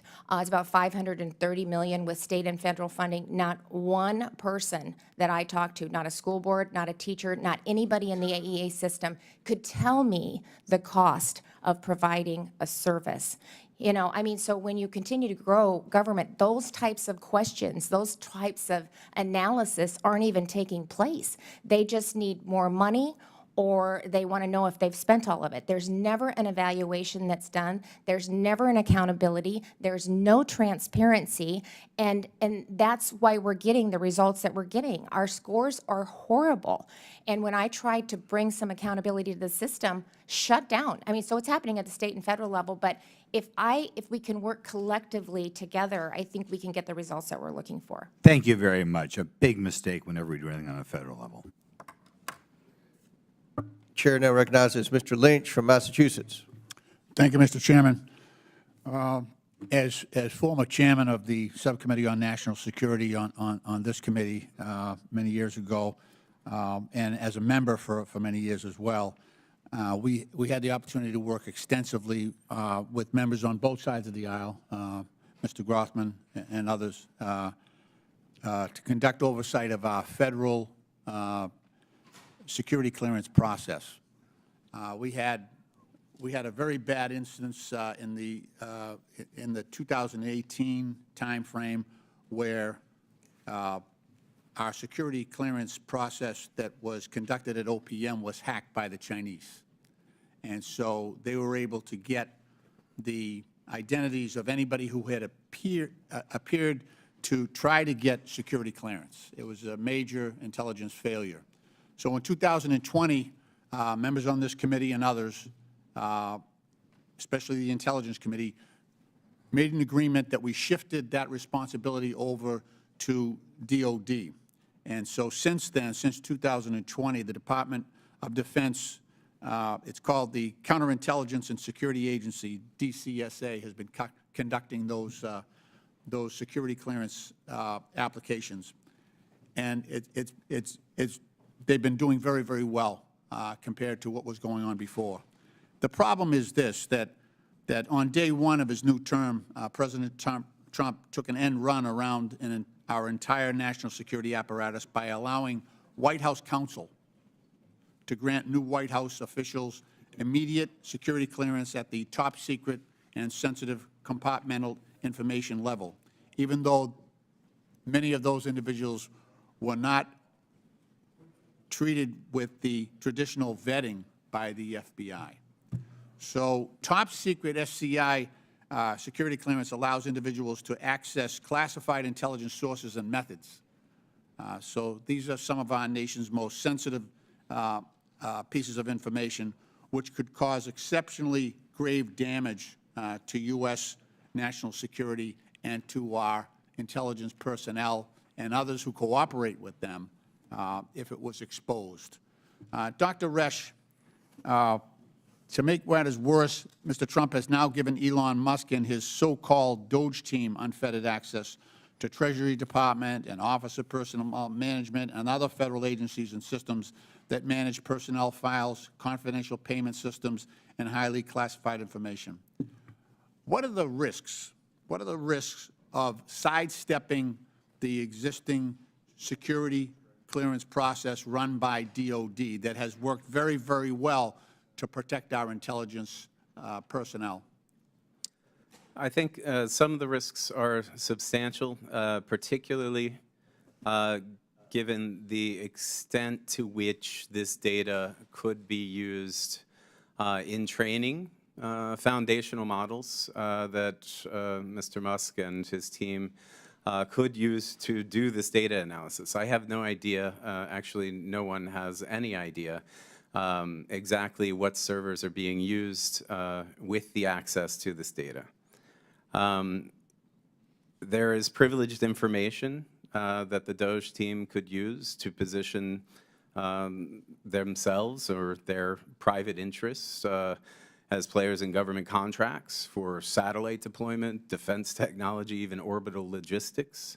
He could leverage his ties to Trump to position his own foundational model, XAI, to have exclusive access to protected individual government data to train the models that are really black boxed.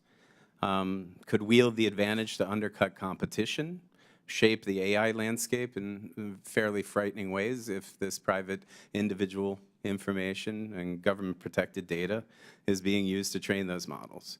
Now, this is speculation, pure speculation, because I don't know, and neither do you. And frankly, no one does. But beyond creating better performing models, exclusive access to government data would give a significant edge in securing long-term contracts. But Dr. Resch, yes. beyond the speculation, why is it important that sensitive information is only handled by those who have been vetted and granted access to that information? Well, for exactly these reasons, so that it cannot be used for corruptible purposes. Yeah, there are positions in place for our federal career employees to pass through various ethics and conflicts of interest thresholds that SGEs just simply do not have. Okay. Mr. Chairman, my time has expired. I yield back. Gentleman yields back. Chair recognizes Dr. Fox from North Carolina. Thank you very much, Mr. Chairman, and I thank our witnesses for being here today to talk about this important subject. Governor Reynolds, as you're aware, our sprawling federal government has over 400 executive branch agencies and sub-agencies and nearly 1,000 federal boards and commissions. We must reduce the burden and cost of the federal government. With your government reorganization reforms in the state of Iowa, you are able to reduce the number of cabinet-level departments and eliminate many state boards and commissions.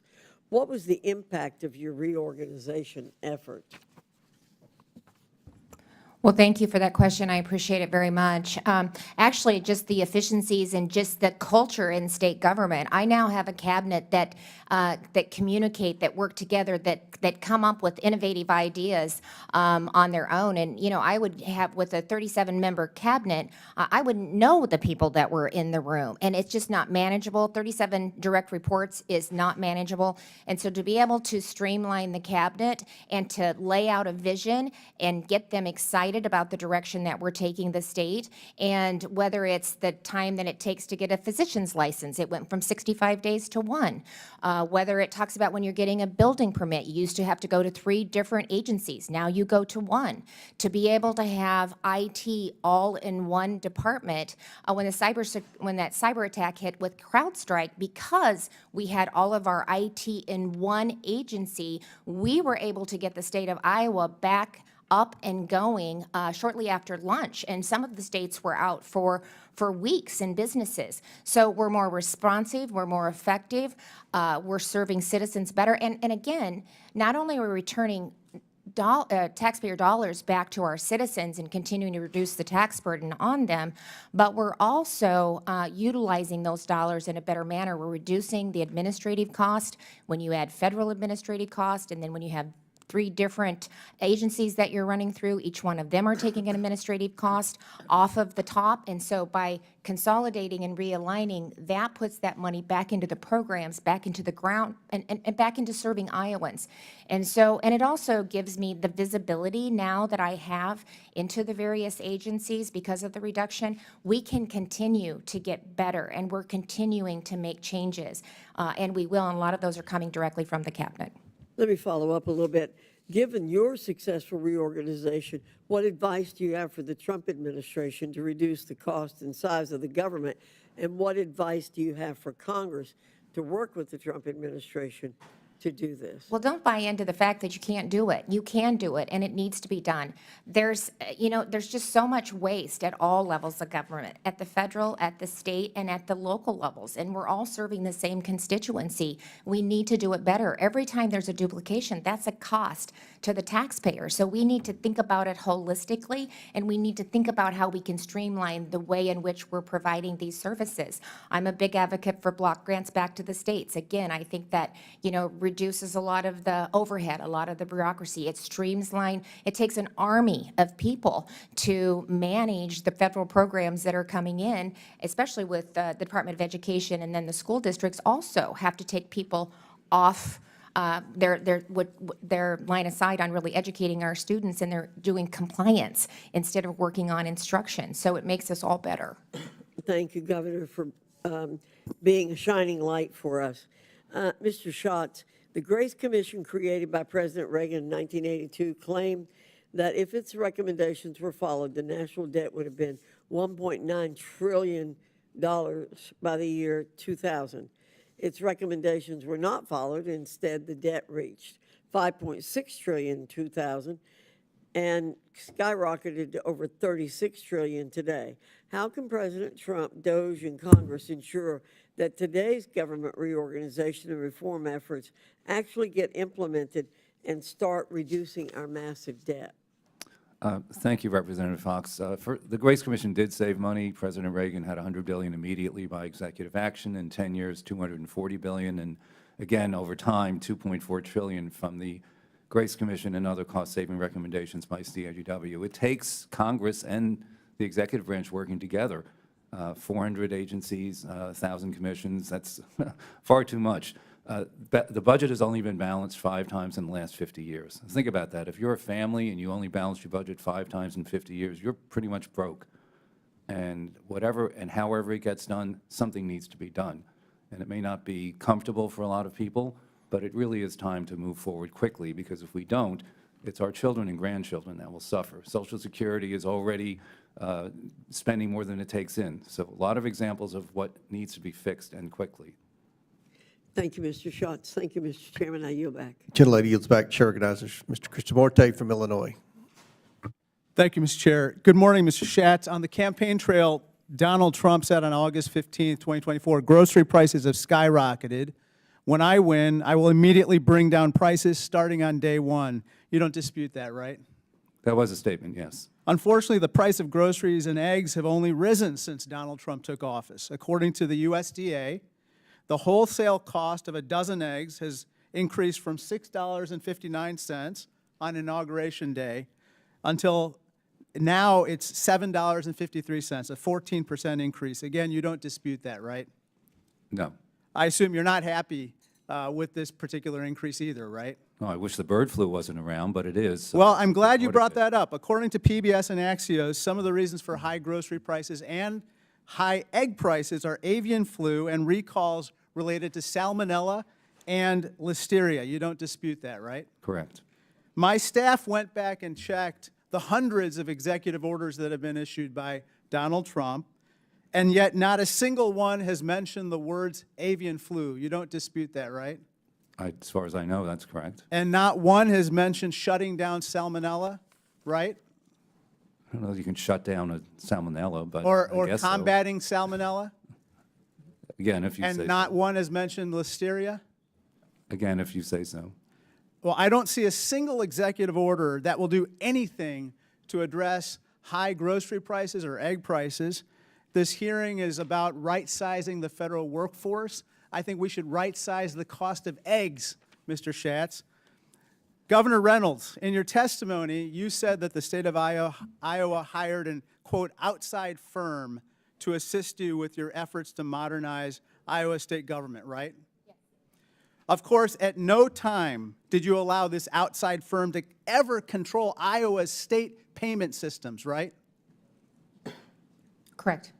And of course, you did not at any time give this outside firm access to the private personal information of all Iowans in the state's payment systems, did you? No. Of course not. Let's talk about what has happened with DOJ for a moment. According to this letter, which was sent by the Treasury Department, Jonathan Bloom of the Treasury Department, a Doge affiliate of Elon Musk is now, quote, a special government employee with access to the coded data of the fiscal services payment system. This is the most important federal payment system in the nation, responsible for making $6 trillion in payments every year to hundreds of millions of Americans. And just moments ago, Politico just disclosed that Doge now has access to all Medicare and Medicaid payments as well. Now, Elon Musk is in charge of Doge, Governor Reynolds. He has not been confirmed by the Senate to any position in the federal government, right? No. And he has not been elected by anybody to anything, right? Correct. He has not, to your knowledge, given a financial disclosure to Congress, correct? Not that I'm aware of. Ma'am, I want to bring your attention to something very disturbing that Musk just recently tweeted out. As we see at this visual, he said, the Doge team is rapidly shutting down illegal payments to Lutheran Family Services. Musk retweeted a post from Michael Flynn likening Lutheran Family Services to, quote, a money laundering operation. Governor, you don't believe that the Lutheran Church or Lutheran Family Services is a money laundering operation, correct? Look, I can tell you that in Iowa, the taxpayers of Iowa hold me personally responsible and accountable for state government, just as they hold President Trump accountable The Lutheran for his Church business is not as a the money President of the laundering United operation, States. right? And the election that we Ma'am, just Des went Moines, through, Iowa I is think, the home to the Americans largest Lutheran overwhelmingly- congregation in the United States. Iowans overwhelmingly. Is the Lutheran Church a money laundering operation? Listen, Of course not. first of all, every program should be looked at, Is the- and is the- that's what we're trying to do. Okay, You the have to look. Lutheran Family I looked Church at has some 800. connection to money laundering? Is that what you're suggesting? I'm not saying Is that, it but I quick said answer, every. yes or no I am- question. Is it a is not money, yes money or no laundering question. operation? I can't speak to that. You can't speak to that. Oh my God. Let's go to this USAID issue. The USAID purchases crops from Iowa farmers. Recently, Elon Musk called it a criminal organization. Purchasing crops from Iowa farmers is not a criminal activity, correct? I am the governor of Yes Iowa. or no? I Is don't that a have criminal anything- activity? I am the governor of Iowa, and I don't work with USAID. It is not a position, purchasing and I'm crops not going to from weigh in. Iowa farmers a criminal operation? In general, purchasing crops from Iowans is not. Thank you. I yield back. Chair now recognizes Mr. Biggs from Arizona. Thank you, Governor Reynolds and Mr. Schatz. Thanks for being here. In 2021, Governor Reynolds, you led the state of Iowa in challenging OSHA's unconstitutional private sector COVID-19 vaccine mandate. Mr. Chairman, I ask unanimous consent that the filed lawsuit by Governor Reynolds and Governor Reynolds' November 5th, 2021 press release be entered into the record. Without objection, so ordered. Thank you. In that suit, Iowa, Arizona, my state, and 9 other states argued that the federal government lacks the constitutional authority under its enumerated powers to issue this mandate, and its attempt to do so unconstitutionally infringes on the state powers expressly reserved by the 10th Amendment. That's what the lawsuit said, Governor, and I agree with that. And guess who else agreed with it? The courts agreed with it. And it was the same vaccine mandate that led me to introduce my legislation, which is pending. It's called NOSHA, which would return to the states the authority to regulate workplace health and safety. And I noticed that Iowa and Arizona, along with 20 other states, currently operate under an OSHA state plan. Right. Is it correct that to approve a state plan, OSHA certifies that the state's workplace health and safety plans exceed federal requirements? Yes. And Iowa, like Arizona, has maintained an approved state plan since 1985. Yes. Do you believe that state officials and the people of Iowa are better positioned to set workplace health and safety standards than the federal government? I do. If the power to set these standards were returned fully to the states, would you maintain Iowa's existing high standards for workplace safety, or would you make it your mission to put your constituents at risk of danger in the workplace? I would keep it as exemplar as it is right now. Thank you. Let's go to a different topic, kind of where you've been when my colleague wouldn't let you answer questions, but we'll try to get there here. So our nation's $36 trillion in debt with a structural deficit. That's a structural deficit, not a cyclical deficit, of $2 trillion each year, and it's rising. Just last year, for the first time, payments on interest on our debt alone eclipsed our defense budget. Meanwhile, we're losing hundreds of billions of dollars annually to waste, fraud, abuse, improper payments, etc. Mr. Schatz, thanks for your testimony today. If you're tasked with stopping taxpayers from being defrauded in transfer payment programs, could that be accomplished without a thorough review of how the federal government actually sends money out the door? Absolutely not. In order to determine how the money is being spent, somebody has to see what it looks like. And that's been a big problem for a long time, is no one's looked at it. They just make the payments, and they don't prevent it from being wasted when it goes out of the door. Governor Reynolds, you know, you've done great work in Iowa. I've watched it. Your model for, that you've provided for the country is fantastic. Did your reorganization include reviews and improvements to state systems focused on stopping waste, fraud, and abuse, as Mr. Schatz described? It absolutely did. And with the realignment and the visibility, as I said earlier, that I now have into each agency, it gives us even more opportunities to continue to refine and make our systems better.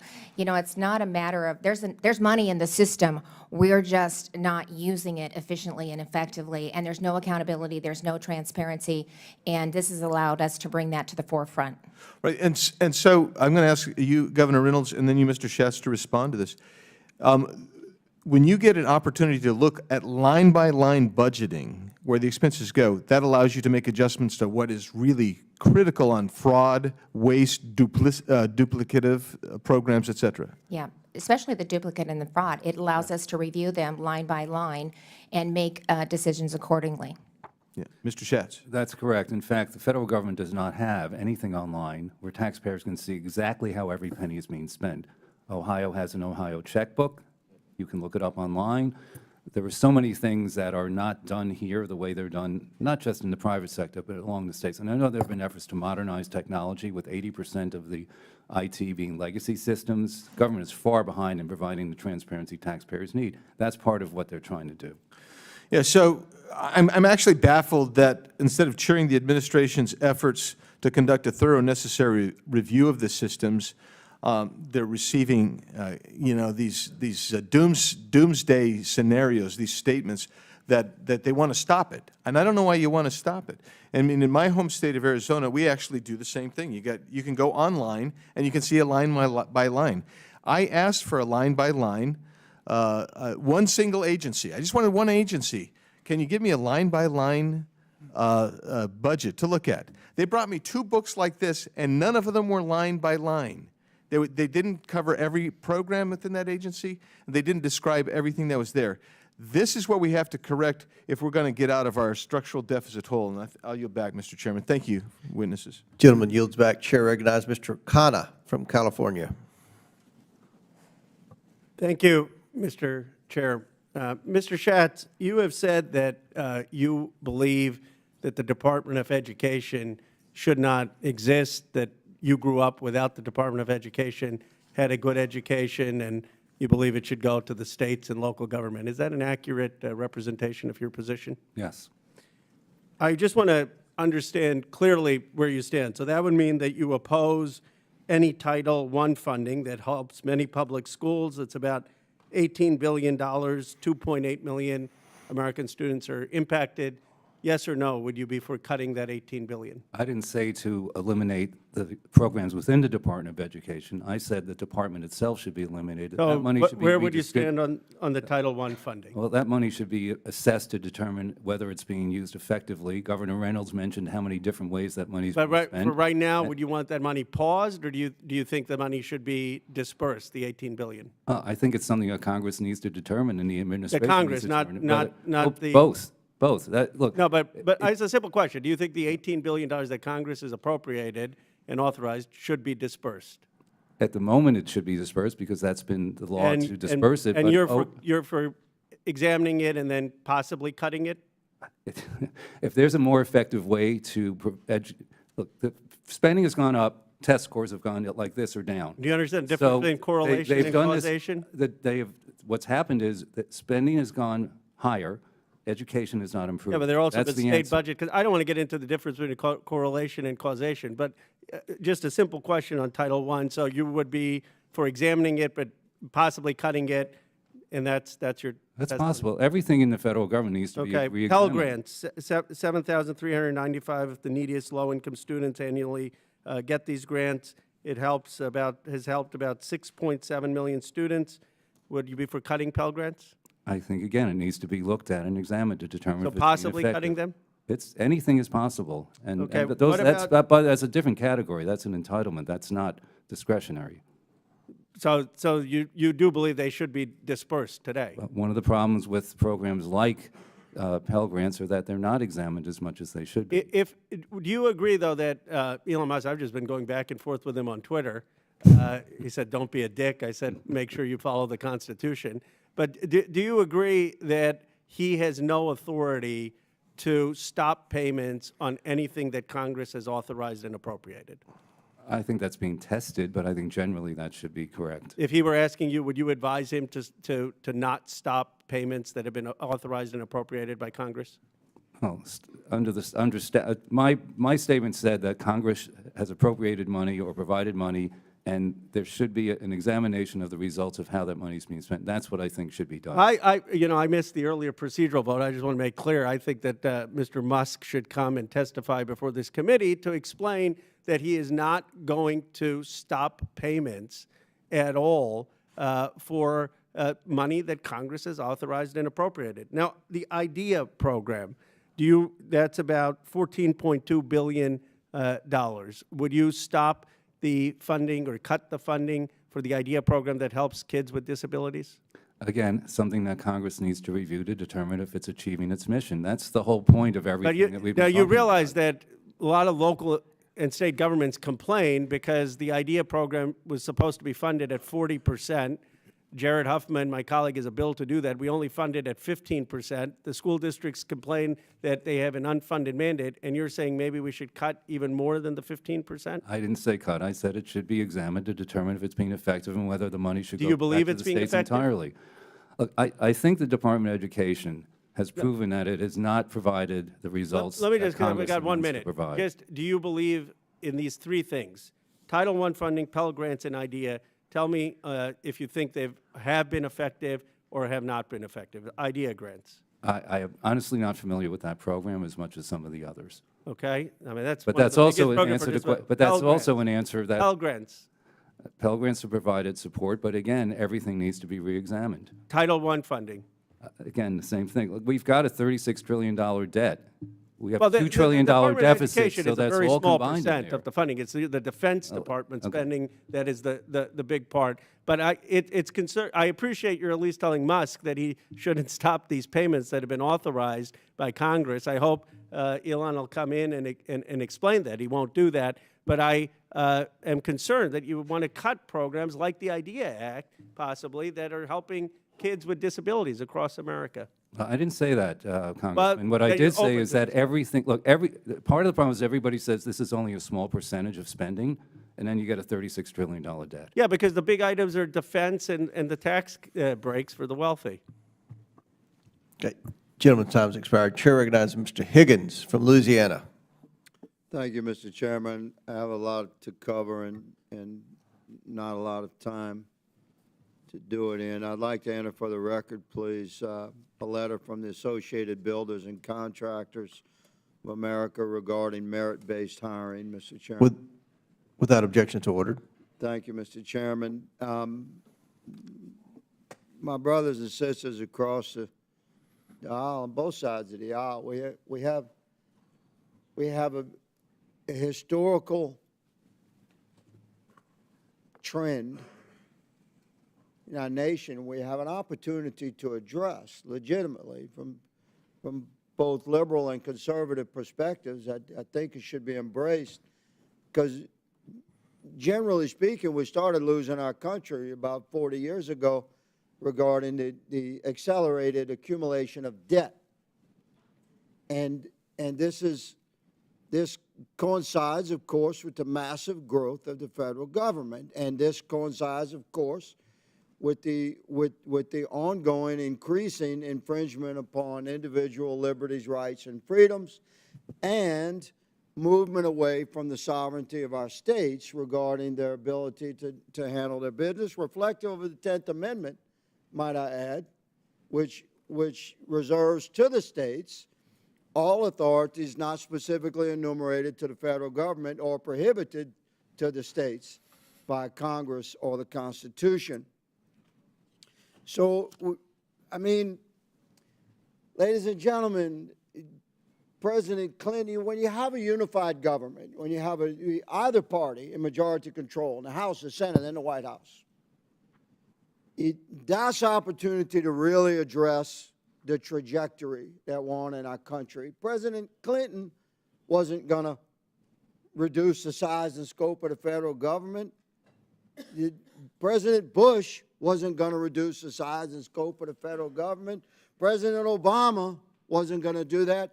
You have a unique moment in history right now. We have an obligation to address the trajectory that has been established over the last 4 decades. This is a trajectory towards doom for our country. It's unsustainable. So we have an executive branch that's pumping the brakes. And this is something that this town is very uncomfortable with, and quite frankly, it's new territory. It's a new exercise for our country in modern history. So there's going to be maybe some wild steering, shall we say, when you're applying the brakes for the first time in modern history. But I encourage my colleagues on both sides of the aisle to grasp what's going on here. We're trying to save our republic from itself.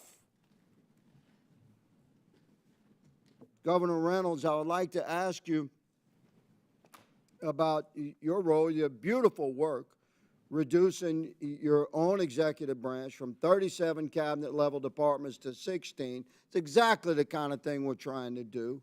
You saved your state a lot of money. You changed your trajectory of spending. You reestablished financial stability and economic prosperity because of your conservative approach. It's what we're trying to do.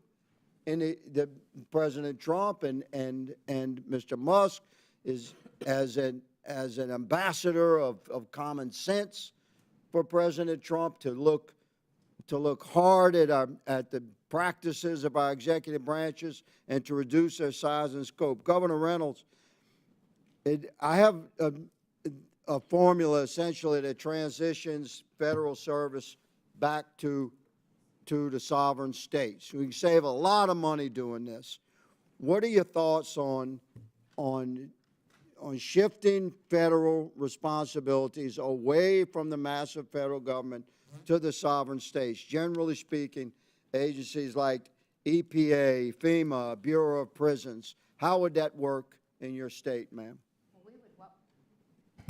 Well, we would welcome that, again, and especially with the alignment, I think we're positioned very well to do that. So I appreciate what I see happening with DOGE. As I indicated in my remarks, I'm standing up Iowa DOGE, so we can continue to bring the private sector in to examine the way that we're doing business. Government has to operate more like a business. It had been 40 years since we even looked at the structure of government in Iowa. It was ripe for reform. You know, they never eliminate a program. They never do away with one. Once it started, it stays. If it's not working, they think more money is the answer to it, so we keep it. If it doesn't work, there's really no metrics ever tied to anything, but the ongoing thought is if we put a little bit more money into it, eventually it's going to work. So I believe that states are well suited to implement block grants with accountability, with transparency, with metrics, with KPIs, so that we can report back to the federal government the results that we're seeing from the opportunity to take those streamlined dollars and be innovative and be effective, whether it's the Department of Education, FEMA. I had 3 presidential disaster declarations in 2 months this last spring. Thank you. My time has expired, Governor. Thank you for the work that you're doing. Mr. Chairman, I yield. Chair recognizes Ms. Brown from Ohio. Thank you, Mr. Chairman. At this very moment, an unelected, unaccountable billionaire is raiding our government. And instead of raising the alarm, the Oversight Committee, let me repeat that, the Oversight Committee is running cover as their president strips the government for parts. 2 weeks in, here's where we're at. President Trump attempted to freeze funding for vital programs, tried to make it easier to fire tens and thousands of federal workers, pressured more to resign, and has attempted to bust union contracts. Meanwhile, Elon Musk, who has been tasked with running a fake governmental department, now has access to the federal payment system and apparently the personal information of every American.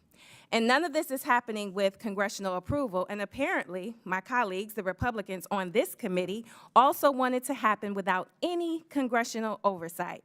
This is no way to govern, but they know that. Instead, they want to bully and intimidate federal workers into submission. They want to replace experienced workers who are loyal to the country with lackeys loyal to one man. The truth is that the civil service is filled with loyal, dependable, and knowledgeable folks. They are people who sacrifice for our country and keep the government ticking for the American people.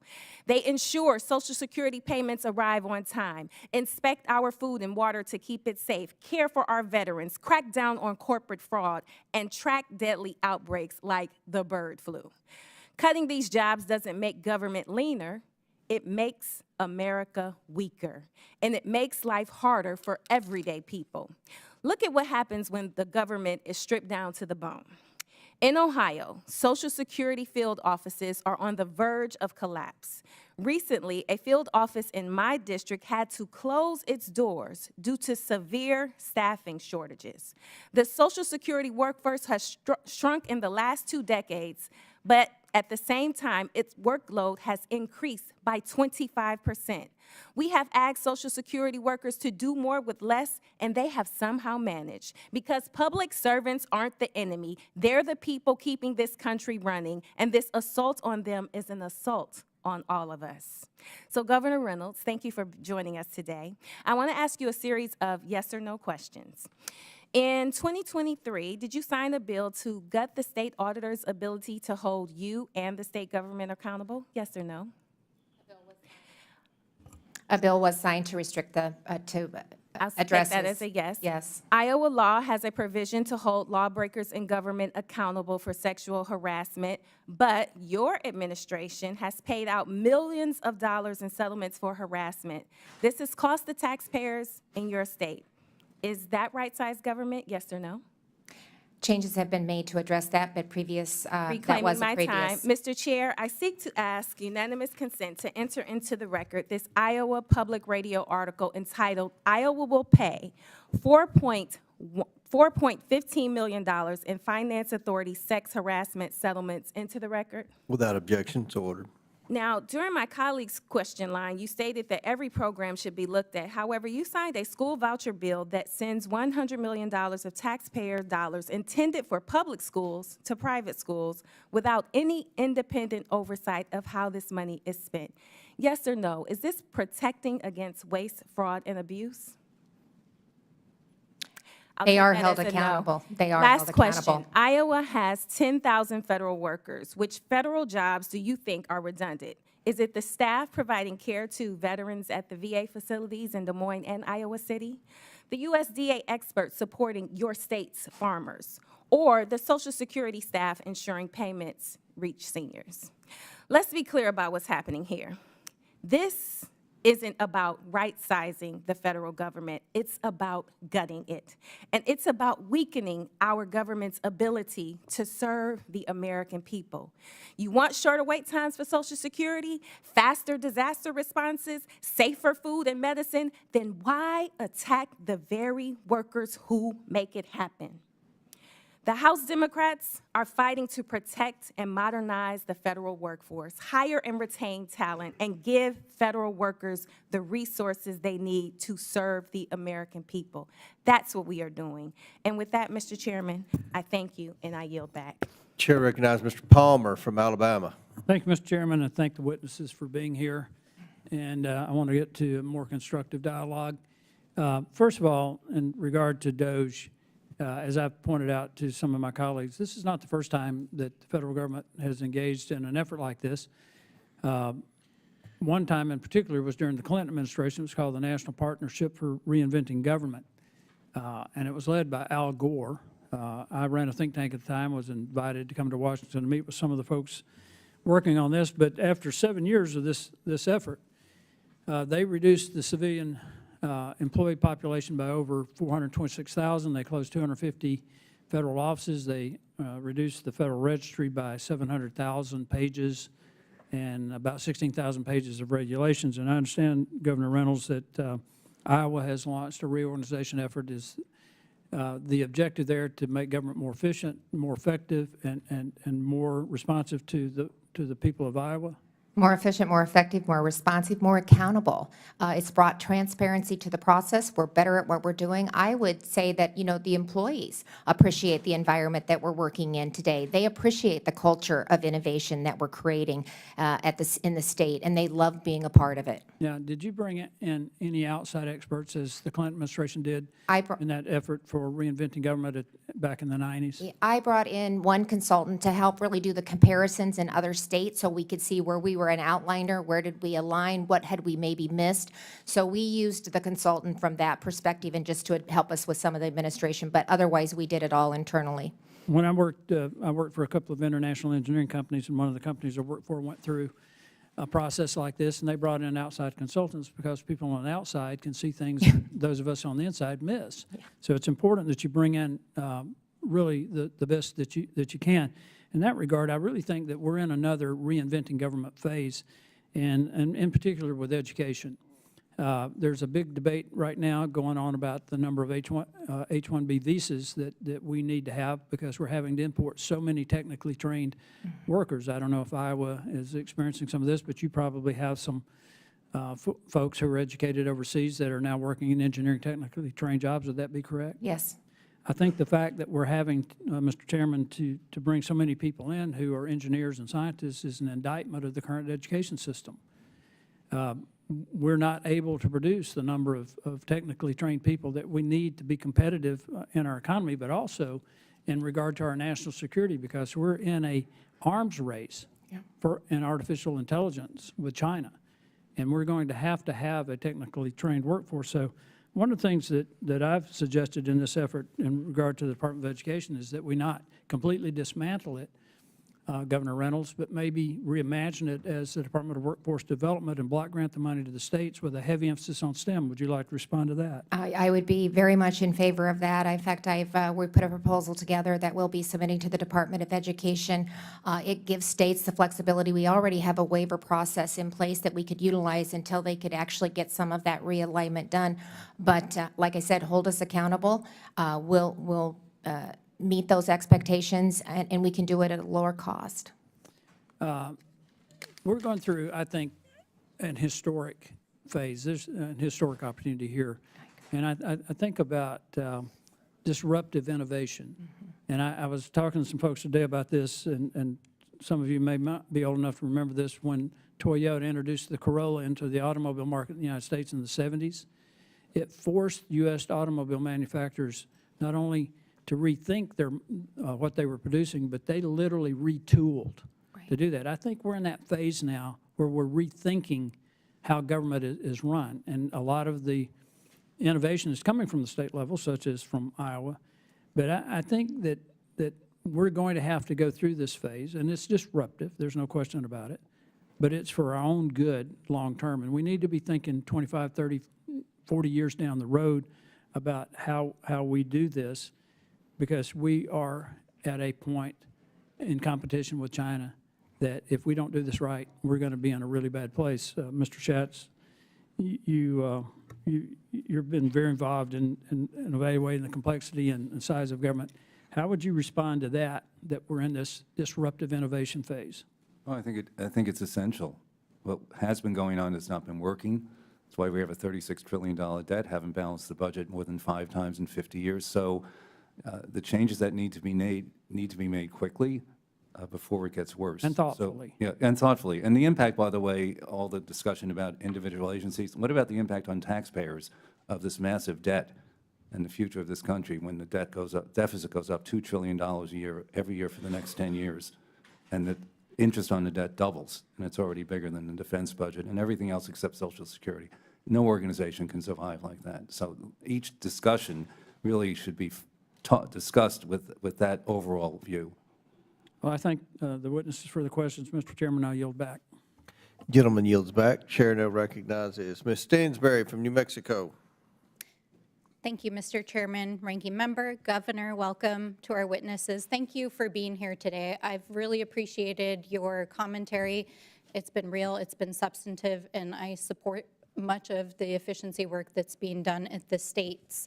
But I have to say, once again, welcome to the latest episode of the GOP Oversight Committee, where my colleagues at the beginning of this hearing once again voted to block a good government motion to carry out our most basic constitutional duty. They voted against a motion this morning, just a few moments ago, to bring Elon Musk in front of this committee to discuss what he is doing to supposedly right-size the government, as they are claiming in this hearing.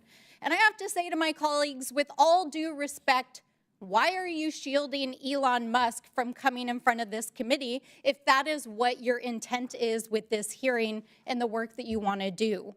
Why is the GOP in the White House shielding an unelected, unvetted, unqualified private citizen and billionaire who is literally dismantling our agencies while we sit here and is literally breaking the law? Maybe it's because while we're sitting here, he and his team are working across town here in Washington, D.C., entering federal agencies and federal buildings, hacking their data systems, firing federal employees, intimidating them, trying to force them to leave, shutting down vital programs, closing the Department of Education, the CIA, the DOJ, and threatening our domestic and international security, and downloading the private and sensitive data of Americans at the Department of Treasury. So what the hell is going on? How can you sit here and defend this? They are literally breaking the law, the Constitution, appropriations law, federal labor laws, and dozens of statutory laws that Congress has passed. And meanwhile, my friends across the aisle are sitting here today saying that we're hyperventilating, that we're just clutching our pearls. Are you serious? Are you that out of touch with the American people? I mean, I guess that's what happens when you elect billionaires and put billionaires in charge of the federal government. Just let them eat cake? Is that your message to the American people? Because last week, while you were at Trump's private resort in Florida and partying it up after the inauguration, telling the media that funding freezes wouldn't hurt real Americans, well, millions of real Americans were sent into total chaos, and our states had to go to the courts to shut down your federal funding freeze. While Trump was golfing, the Medicaid systems were shut down and locked out. Hospitals and clinics were wondering if they were going to be able to keep their doors open. Food assistance and homeless programs across New Mexico were shut out of their grant programs that keep families literally fed and off the streets. Head Starts, preschools, and children's programs were wondering if they were going to be able to make payroll the next day or by the end of the week. And while Elon Musk and a group of teenage software engineers were hacking your personal data at the Treasury Department, shutting down DOJ, the CIA, USAID, and ending diversity initiatives in the military, saying that the United States military could not honor Dr. Martin Luther King. Our proud military personnel and veterans who put their lives on the line every day for this country were wondering if they were going to get their paychecks and veterans benefits. So, colleagues, we are not clutching our pearls or hyperventilating. We are defending the millions of Americans who are under attack, the federal employees, the mothers, the fathers, the grandfathers, being put out on leave, advocating for the people of color, the women, the members of our LGBTQ+, and yes, our trans community, who are under fire right now, under the guise of canceling DEI programs, under the guise of so-called undoing social engineering after years of progress in this country. We are defending the proud federal service members who defend our national security, who serve our communities, and keep our economy running.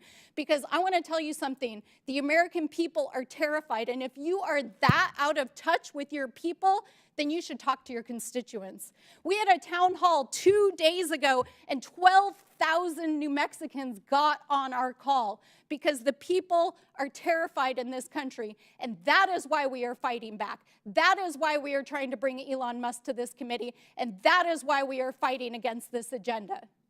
And with that, I yield back. Gentlelady yields. The chair recognizes the gentleman from Texas, Mr. Cloud, for 5 minutes.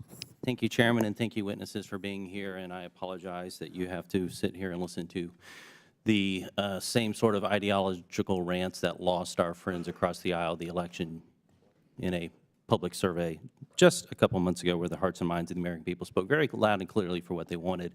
One of the things that's been puzzling about this whole conversation is the obsession on Elon Musk. When President Trump campaigned, he was very clear in what he wanted to do. And the talking is like this Doge idea was some secret thing that just popped up on the radar in the last week, when in the actuality is it's something that President Trump said he was going to do. He said Elon Musk would be involved with it, and the American people spoke loud and clearly that this is what they want. And so the only thing that's really surprising about what we've seen over the last 2 weeks is the fact that we have a president doing exactly what he said he would do.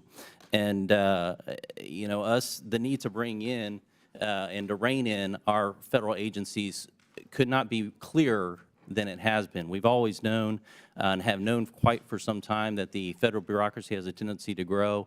Ronald Reagan once said the closest thing to eternal life we have on earth is a federal agency. And we've seen time and time again throughout our oversight capacities the attitude among much of our federal agencies that they're here permanently and we as elected officials are here temporarily, and that they will do whatever they feel, and if they don't like the policies handed down by the elected executive, that they will ignore it, obfuscate, do everything they can, even to shield data from us.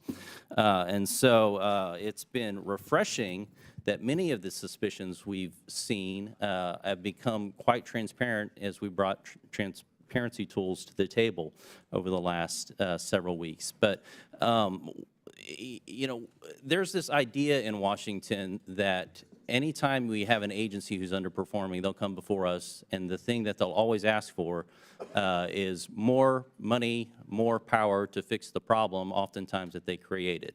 This is a paradigm that we have to change. It's been said that you can't solve problems with the same kind of thinking you used when you created them. And so this is really what DOGE is about. And to name a couple points, we can point to the CDC, which has tremendous mission creep since it was started. It was originally purposed to help control malaria, kind of to be a center for data and a hub of information to help people tackle those sort of things. It ended up expanding to the Communicable Disease Center, and eventually became the Center for Disease Control, and now the Center for Disease Control and Prevention, which it has not done a good job at, as we've seen over the last few years through COVID. And now it's trying to embrace such things as climate change and alleged gun violence and systemic racism as Centers for Disease Control. Meanwhile, their basic core function of being able to collect and share data to help the American people, they epically failed at during COVID, when a first-year PhD student from Johns Hopkins created a better tool than the CDC could provide. We could also look at the Department of Education, which has gotten a lot of discussion lately and interest in looking at what's going on, because our schools are failing our kids. That's just the status quo of where we're at in America. And what we can see here is this education funding from the federal government has gone up, student performance has been flat, and compared to other nations has actually gone down. Meanwhile, employment of the education workforce has gone up. So we end up having less people actually teaching teaching in the classroom, and more people administrating, and so we've created an education bureaucracy. Now, Mr. Schatz, did I pronounce that right? You talked about the importance of understanding and looking at the intended results. Are they happening? And that's one of the things that I think we're addressing in DOGE. Could you speak to the importance of making sure that we're addressing the intended results as opposed to just sending money at it? The example of the difference between helping students, perhaps, and helping school systems. Well, the test scores and the higher costs are exactly what I was discussing earlier. If you're spending more on something, you're supposed to get results that match what you're spending the money on. Otherwise, you shouldn't be spending it, whether it's in the government or the private sector. And again, as Congressman Connor pointed out, I did grow up without a Department of Education, as did my whole generation. It's a little office, health, education, and welfare. The state spent the money. We think they could do a great job. They're competitive with each other. And some programs obviously should be retained, and some should be turned back down to where they can do a much better job and be closer to the people. Governor Reynolds, you talked about, I'm curious, because you've done a good job of streamlining the government, and I'm curious about your ideas on how you hold government employees accountable, how you hold agencies accountable. What are the tools necessary to do so? One of the big challenges here is getting the information necessary in order to do that. You can think about the grants that are going out. We've seen USAID over the last, I mean, the stuff that they were spending money on is crazy. We're finding out that our federal government is actually a money laundering scheme to help support leftist ideologies across the world and here at home. It's crazy. But yet, finding that accountability piece, we're able to hold the individuals who are sending these checks out, for example. How do you bring that kind of accountability? Well, we have our state expenditures online too, so our checkbook is online, so taxpayers in Iowa can check and see what is going out from the state. But in addition to that, remember I talked about we reviewed 800 programs across my cabinet, and not a one of them had a KPI, any type of a metric, any type of expectation for outcomes, zero. So my cabinet knows now that if they want to stand up a new program or they want to extend an existing program, then it needs to have, first of all, a KPI. They need to have data that they're going to be reviewing. They need to do a review of what the program had done, what were the metrics, what were the outcomes from the existing program to justify putting additional money into it. I also had them, they had never put all the programs together. They themselves had not even taken a look at it. So that's how it just continues to grow and bloat and just be unmanageable. So I had them rank the programs that they have. Now, to their defense, sometimes the legislature hangs a program on them, but we're working with the legislature too to just say, you know, this is not something that we believe can really move the needle and go in the direction that we believe the state can head. But it's a conversation with our legislators. So it's holding them accountable, making them report back to the chief executive on what they currently are doing and what they're doing going forward. But just simply putting key performance indicators as part of a program and then monitoring the outcome and basing decisions on data, which is never happening. And it takes the emotion out of the equation. And that's what we need to do. We need to look at programs, we need to look at the outcomes, and if they're not working, then we have to let them go and figure out an innovative and better way that we can get the results that we believe that we can accomplish. Very good. Gentleman's time's expired. Chair recognizes Mr. Garcia from California. Thank you, Mr. Chairman. And I wanted to start by thanking our witnesses for being here. Thank you for hosting this hearing as well. And I wanted to start by just starting with Dr. Resch. It's a very simple question. You can see here an article from the Washington Post. Can you just quickly, so we can take one step back, just mention how much did Elon Musk donate to Republicans in the 2024 election? To Republicans in the last election. To Republicans overall, I do not know.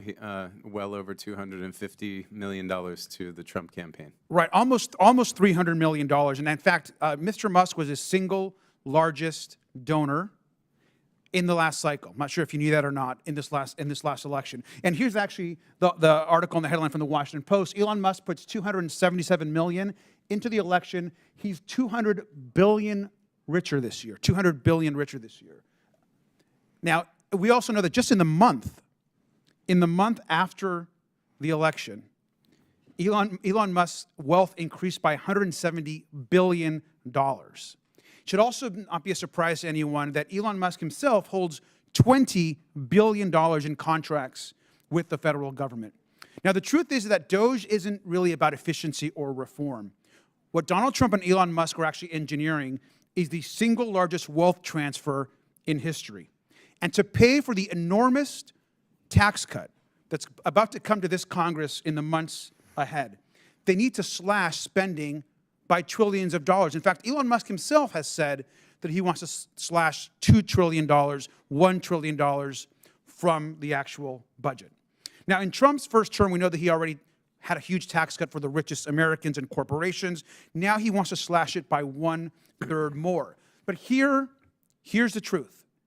In order to actually get more funds for their tax cut program, they need to slash trillions. And where are they going to do that?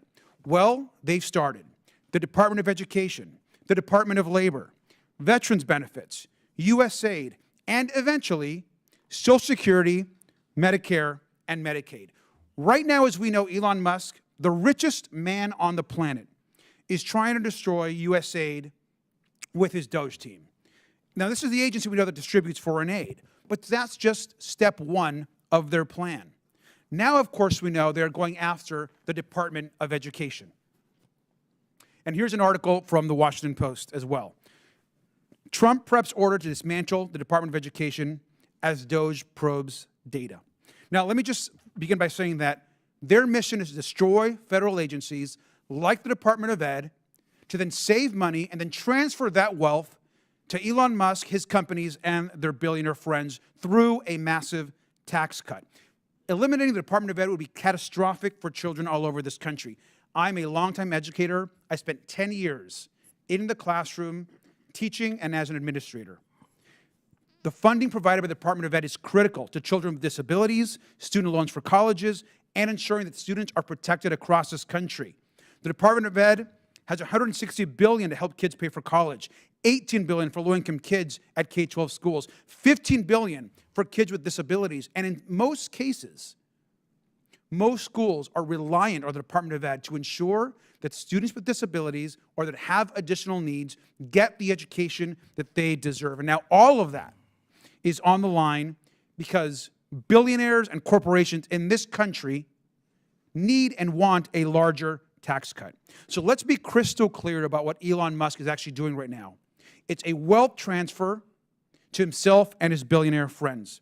I also just want to note that just recently, and yesterday, in fact, the New York Times reported that now they are accessing the control centers for Medicare and Medicaid services. This can be catastrophic to people across this country. And so this committee, rightly so, has asked and demanded that Elon Musk testify under oath in front of this committee. We know that the law is on the side. We know that what he's doing is unconstitutional. And we demand that he come here and provide answers not just to us, but to the American public. And with that, I yield back. Thank you. Gentleman yields back. Chair recognizes Mr. Crane from Arizona. Thank you, Mr. Chairman. Mr. Chairman, would it be possible to get some therapy dogs in here for my colleagues on the other side of the aisle? We could ask Mr. Raskin's shrink to... I'm worried about their mental stability. You know, I think it's funny, Mr. Chairman, when I hear my colleagues on the other side of the aisle whining and complaining. Those are insults, to be clear. Elon Musk. Excuse me, this is my time, thanks. Elon Musk and, you know, how much money he donated to President Trump. Yet I don't recall the same outrage when, you know, billionaires on their side of the aisle like Mark Zuckerberg, George Soros, you know, or any of the other ones that were donating massive sums of money to their side of the aisle. Mr. Resch, I want to start with you real quick. I read something you stated in your testimony. You said, rather than a bloated bureaucracy, we face a workforce stretched too thin, forced to oversee an increasingly complex web of outsourced operation with limited personnel and resources. Is that correct? Did you say that in your testimony, sir? Yes, sir. I'd like to read you a list of priorities over at USAID right now, one of the agencies that Elon Musk, who's triggered my colleagues on the left so much, the Agency for International Development, which had a budget of over $40 billion in fiscal year 2023. This is not a exhaustive list. It's a very small list, but $1.5 million to advance diversity, equity, and inclusion in Serbia's workplaces and business communities. $2.5 million for electric vehicles in Vietnam. $2 million for sex changes and LGBT activism in Guatemala. $6 million to fund tourism in Egypt. Hundreds of thousands of dollars for a nonprofit linked to designated terror organizations, even after an inspector general launched an investigation. Do you still stand by your comments, sir? Yes, my comments were in regards to the ability of administrators to adequately oversee the funds that Congress has appropriated to them for these programs. Yeah, so you don't think this is a bloated workforce when we're spending money overseas like that? Sir, are you aware that we're over $36 trillion in debt, Mr. Resch? Yes, I certainly am. Okay, so you still stand by your comments that this isn't a bloated federal workforce? The federal workforce represents 4% of the entire budget. For every Sir, do you know how much? Do you know what the annual deficit is every year? Please. It's over $2 trillion. I understand that. Okay, so you still stand by your comments that it's not a bloated workforce? $2 trillion is not reflective of the workforce that is the federal employee. Oh, it's not? We're not spending money on the workforce? Your entire budget, 4%. If you cut the entire workforce, 4% would be reflected. Do you know why often we use private companies and contractors in the federal government, sir? Because you can actually fire them. It's a lot easier to fire them if they're not performing. Sir, have you ever ran a large organization or a small business? No, I have not. I just find it interesting that we bring in a governor of one of the United States who has actually run a state to talk about all the cuts, the elimination of fraud, waste, and abuse, and how she's got her state high-performing and made a bunch of changes so that they actually have a surplus. And my Democrat colleagues bring in a professor who's never run a large organization, never run a small business, and therefore has really no idea what it's like to deal with the consequences of out-of-control spending and inefficiencies. Does that strike anybody else in the room as odd? What about you, Mr. Schatz? Who are you going to take advice from on efficiency? Somebody who's actually run a large organization or business or maybe a state? And I'm not trying to throw shade at Dr. Resch and his profession. There's been a lot of professors in my life that have brought me a lot of value. But when we're talking about trying to add efficiencies to the largest government in the history of the world that's operating at $36 trillion national debt, $2 trillion annual deficit, Mr. Schatz, who are you going to take counsel and advice from? Well, I think anyone who has an idea about how to cut spending should be welcome, and that could include academics, it can include nonprofit groups, governors. So the point is to get the job done, not to keep talking about it. That's right. And the last thing I'll say is, because my Democrat colleagues are losing their mind with Elon Musk, don't forget that Elon Musk campaigned with the president. The American people were very excited about Elon Musk using all of the tools and experience that he has and that he's used in the private sector to come in and streamline this federal government. Thank you, Mr. Chairman. I yield back. Thank you. Chair recognizes Mr. Frost from Florida. Thank you. Governor Reynolds, thank you so much for being here today. I've been to Iowa. I've spent a lot of time in Iowa. It's a beautiful state. So thank you for being here. Medicaid covers almost 700,000 Iowans, over a third of Iowa's children. In 2013, I believe, Iowa expanded Medicaid. I have a few questions for you. If Medicaid funding were to disappear, what would that mean for the people of Iowa? Well, I don't think it will disappear. Simply looking at a system and seeing if we can enhance it and make it better doesn't. That's not my question, though, Governor. My question is, if it were to disappear, what would that mean for your Well, I don't think that's the intent of anybody, but we need to do it better, and we need to help these If it kids were to be disappear, successful. Governor, what would that mean for the Well, people? I can't speculate on that because I don't believe that that would happen. So you, as the governor of your state, can't say what it would mean to lose Medicaid for your people? Okay, we'll move on. How would people across Iowa react to rural and community health centers having to suddenly close? Well, we're, as I talked about in my opening remarks, we're actually working on maternal health and working on health care in rural Iowa. And that means, again, looking at regions. I took, 32 fragmented substance abuse, and mental health regions and unified them into 7 behavioral health regions. That's And great we're to hear, putting in Governor. place a Yeah. hub and spoke model, which That's- they that's will great be a to hear, part Governor. of. I'm sure you're doing But great again, work. I it's want the to focus on duplication that you the don't want to questions I lose. have. I have limited time. I'm sorry, Governor. Okay. I'm sure you're doing great work on this.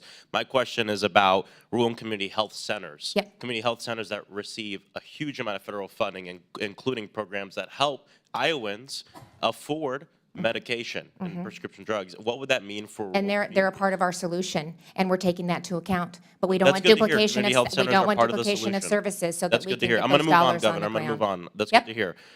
Some Republicans on this committee are calling Trump's careless assault on essential federal services, including his freezing of Medicaid payment system right sizing.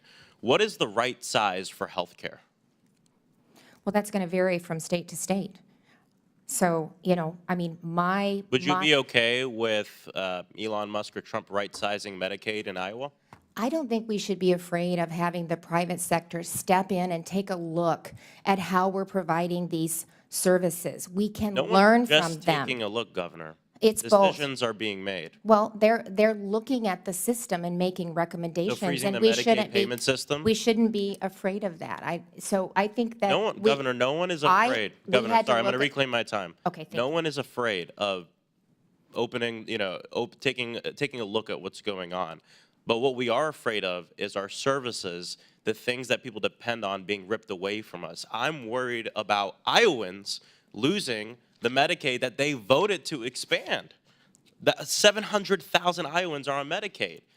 But that's why we made the changes that we made. That's why we realigned, we eliminated the duplication, and by doing that, it put more money into the program to actually meet the needs Well, of let's our talk about what you did, constituents. because we were just talking about what you did. You came to office, you made some changes to help with efficiency. I respect that. But there's something that was brought up even by the chair that I want to bring up that shows the difference between what you did and what's happening right now at the federal government.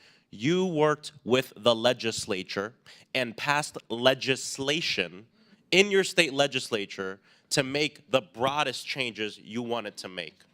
And that is not what's going on right now when we talk about DOJ and everything else. You even mentioned at the beginning of this hearing, you were so proud to say that you did this all without massive layoffs, without forcing a large percentage of your workforce to leave because you saw them as valuable. I respect that, Governor. I respect you for that.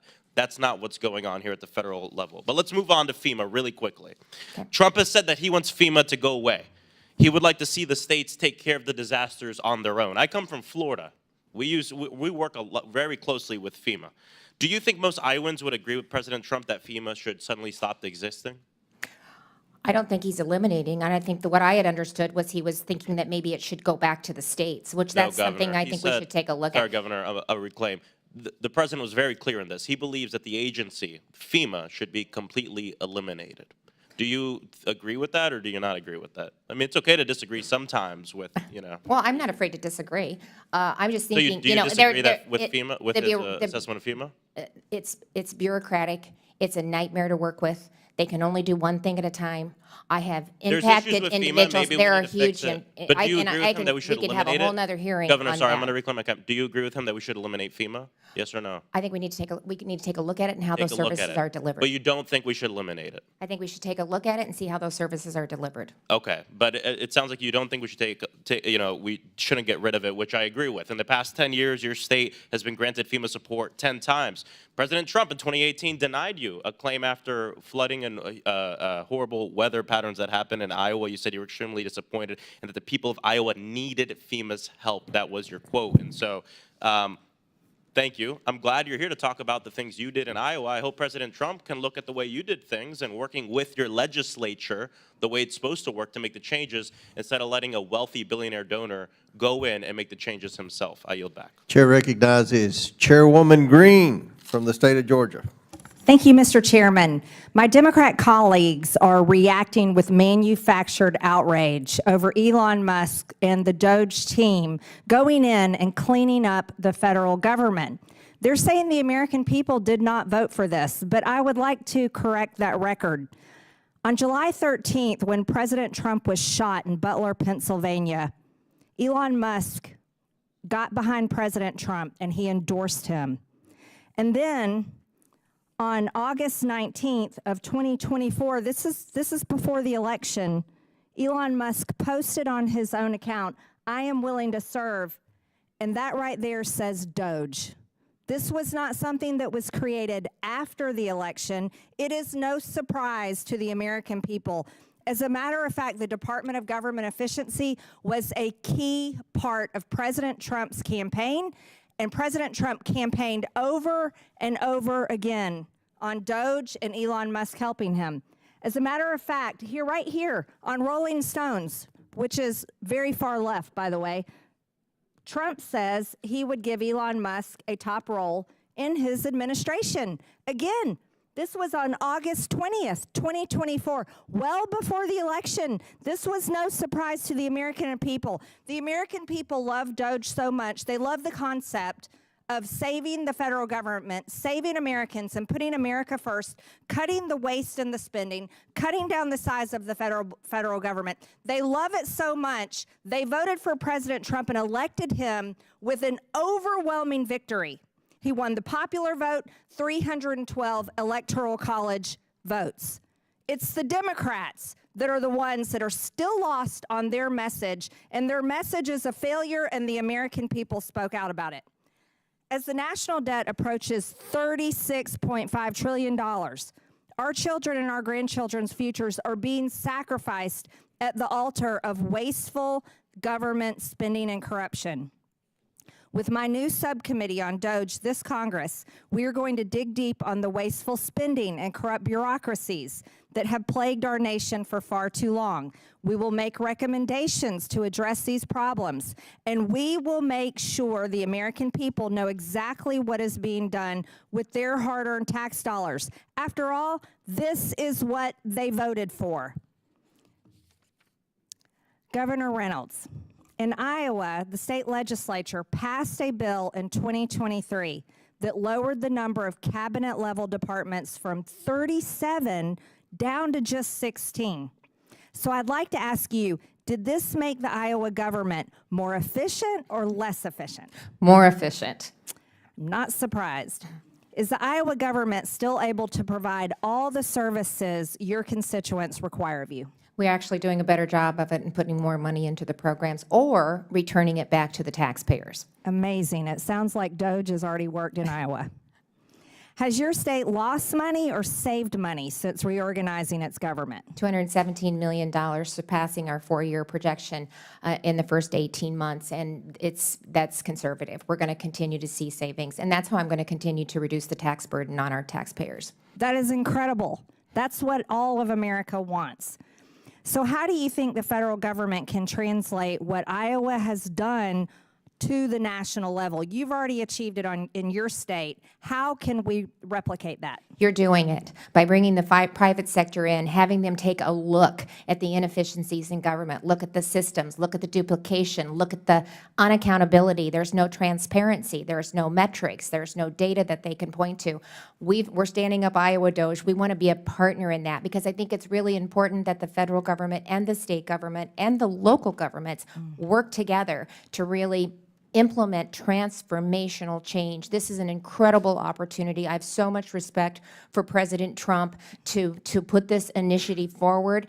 He received an undeniable mandate in this last election, as did we. We now have supermajorities in both the House and the Senate, the governor's office, and an entire Republican delegation that we've sent out to Washington, D.C. We did just what President Trump does. We told Iowans what we were going to do, and we followed through with it. And that is what Americans expect, and that is why 77 million people said that President Trump is who we want to restore America's greatness. I absolutely agree with you, Governor Reynolds. Thank you.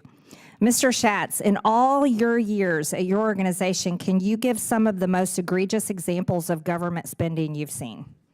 And I know that's hard to come up with a few because there's a lot. I talked earlier about broadband programs. It's not necessarily a wasteful expenditure, meaning something isn't trying to be. There were 133 broadband programs in 15 agencies. There are people that are still not connected, I am sure, also in Iowa. $42 billion for the BEAD program. Not a penny has been spent. We want people to be connected to the internet. It's critical for our future. But unless those programs are consolidated and someone figures out which ones are working best, we're not going to achieve that objective. It seems simple, but again, the problem here has been, as it usually is, something isn't working, spend more money, create another program, don't take the time to look at how it's working, and that's what DOJ and your subcommittee is going to do. We're happy to help any way we can, by the way. Thank you, Mr. Schatz. And you're right. Under the Biden administration, they actually canceled contracts with Starlink, which are far less expensive, and then never built out the infrastructure for broadband. True failure for the American people. Giant waste of money. Thank you, Mr. Chairman. I yield back. Gentlelady yields back. Chair recognizes Ms. Lee from Pennsylvania. Thank you, Mr. Chair. I am afraid that we are witnessing the biggest con in real time. Our federal government is being fleeced by a handful of billionaires at the expense of everyday people. They're what we call unelected billionaire oligarchs, and they are not trying to right-size the government. They're not trying to make things more efficient or improve services. They want to eliminate their competition and grow their private coffers. The collective net worth of the president's cabinet is over $460 billion. That is unprecedented in our country's history, even counting the days of the robber barons, or when the only folks who could serve in government were landowning wealthy white men. This isn't just government by the top 1%. It is government by the top 0.0001%. And these aren't just disinterested outsiders who are benevolent volunteers coming in to help us situate our government, right? These are people who have conflict of interests. They have financial stakes. They are even tied to litigation against the very agencies that they have been tasked to lead. Musk alone has nearly 100 government contracts across 17 federal agencies that total $3 billion. By all accounts, Musk is now running rampant through our federal agencies, accountable to no one, and doing what he pleases with federal systems and data with no transparency and no oversight. It's still unclear if he has security clearance or if he's passed a background check. He certainly hasn't filed any financial disclosures. This is absolutely outrageous, and Americans are rightfully mad. This is the Committee on Oversight, one of the most important committees, particularly in this era, yet Republicans did not bring Elon Musk, the private citizen, given access to all other private citizens' data, and the one leading all of this chaos. And just this morning, they blocked our efforts to bring him in. Musk has a bunch of 20-something-year-old child cronies accessing highly sensitive information and technology at the Office of Personnel Management, the General Services Administration, and the Department of Treasury. They also have not been invited to testify before us today. So I think we need to ask ourselves, why does an unelected billionaire need access to Americans' Social Security numbers and the $6 trillion payment system? And if this operation is so legit, why is there no transparency? Why are we pretending this is about right-sizing? The only logical answer is greed and corruption. Dr. Resch, do you agree that there is a corruption risk with this level of unaccountable access, and that Musk could use this data to gain an advantage over his competitors? Whenever there is no security clearance, there is a corruption risk. Whenever there is entanglements in terms of being a contractor or a contracted entity and a regulated entity, but with access to data or unfettered access to protected government data, there is a risk of corruption. Thank you so much. Beyond Musk and the rest of the cabinet appointees, just look at the powerful tech CEOs who had front row seats to Trump's inauguration and also have financial stakes with the very agencies that Trump is now looking to fundamentally overhaul. Nearly every executive action taken so far has been designed to make corruption easier.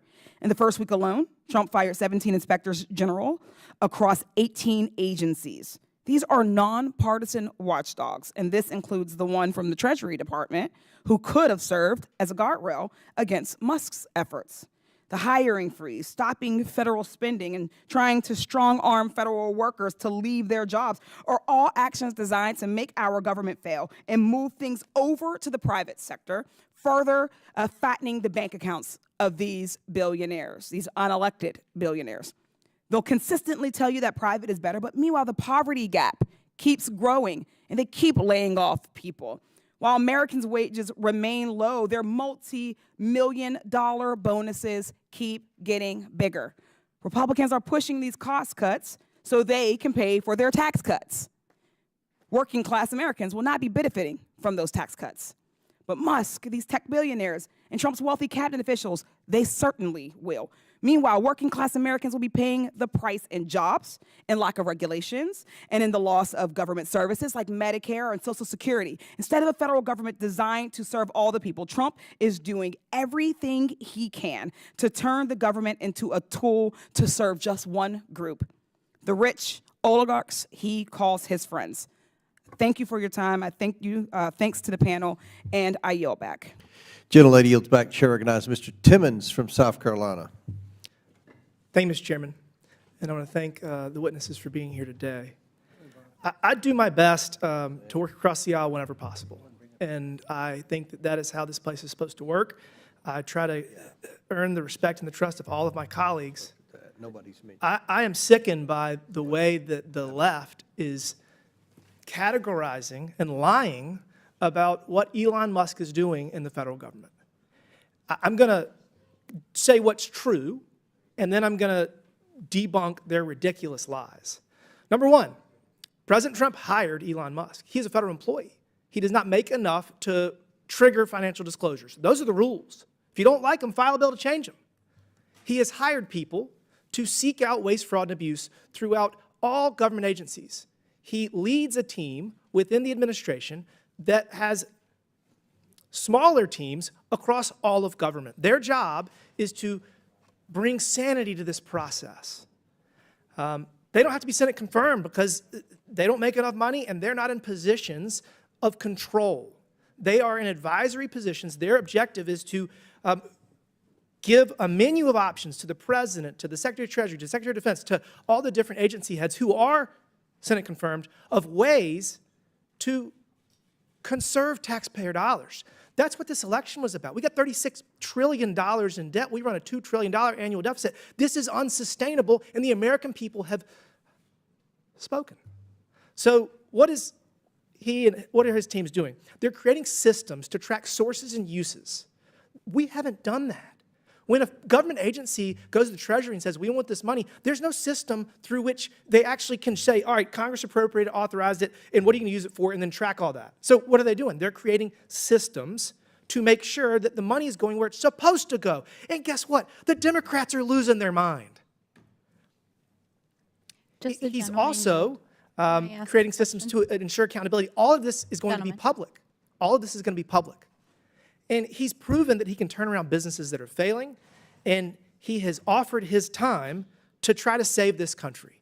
So I guess first, just ridiculous lies that are being told. Elon Musk does not have access to Americans' personally identifiable information at Treasury. He just doesn't.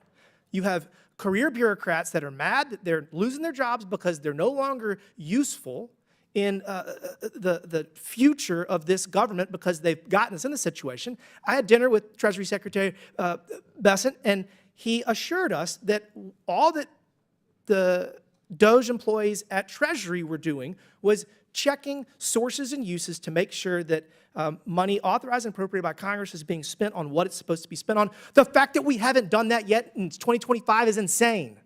So while people call my office and say, oh, Elon Musk has my records, that's a lie. It's a lie from the flailing bureaucracy that is no longer useful because technology can solve all these problems. Will the gentleman yield for a clarifying question? Sure, go ahead. Can you help us understand, based on what you're explaining here, then why nearly 2 million federal workers received an email from OPM with Elon Musk's letterhead, a fork in a road? You know. Okay, so I'm sorry.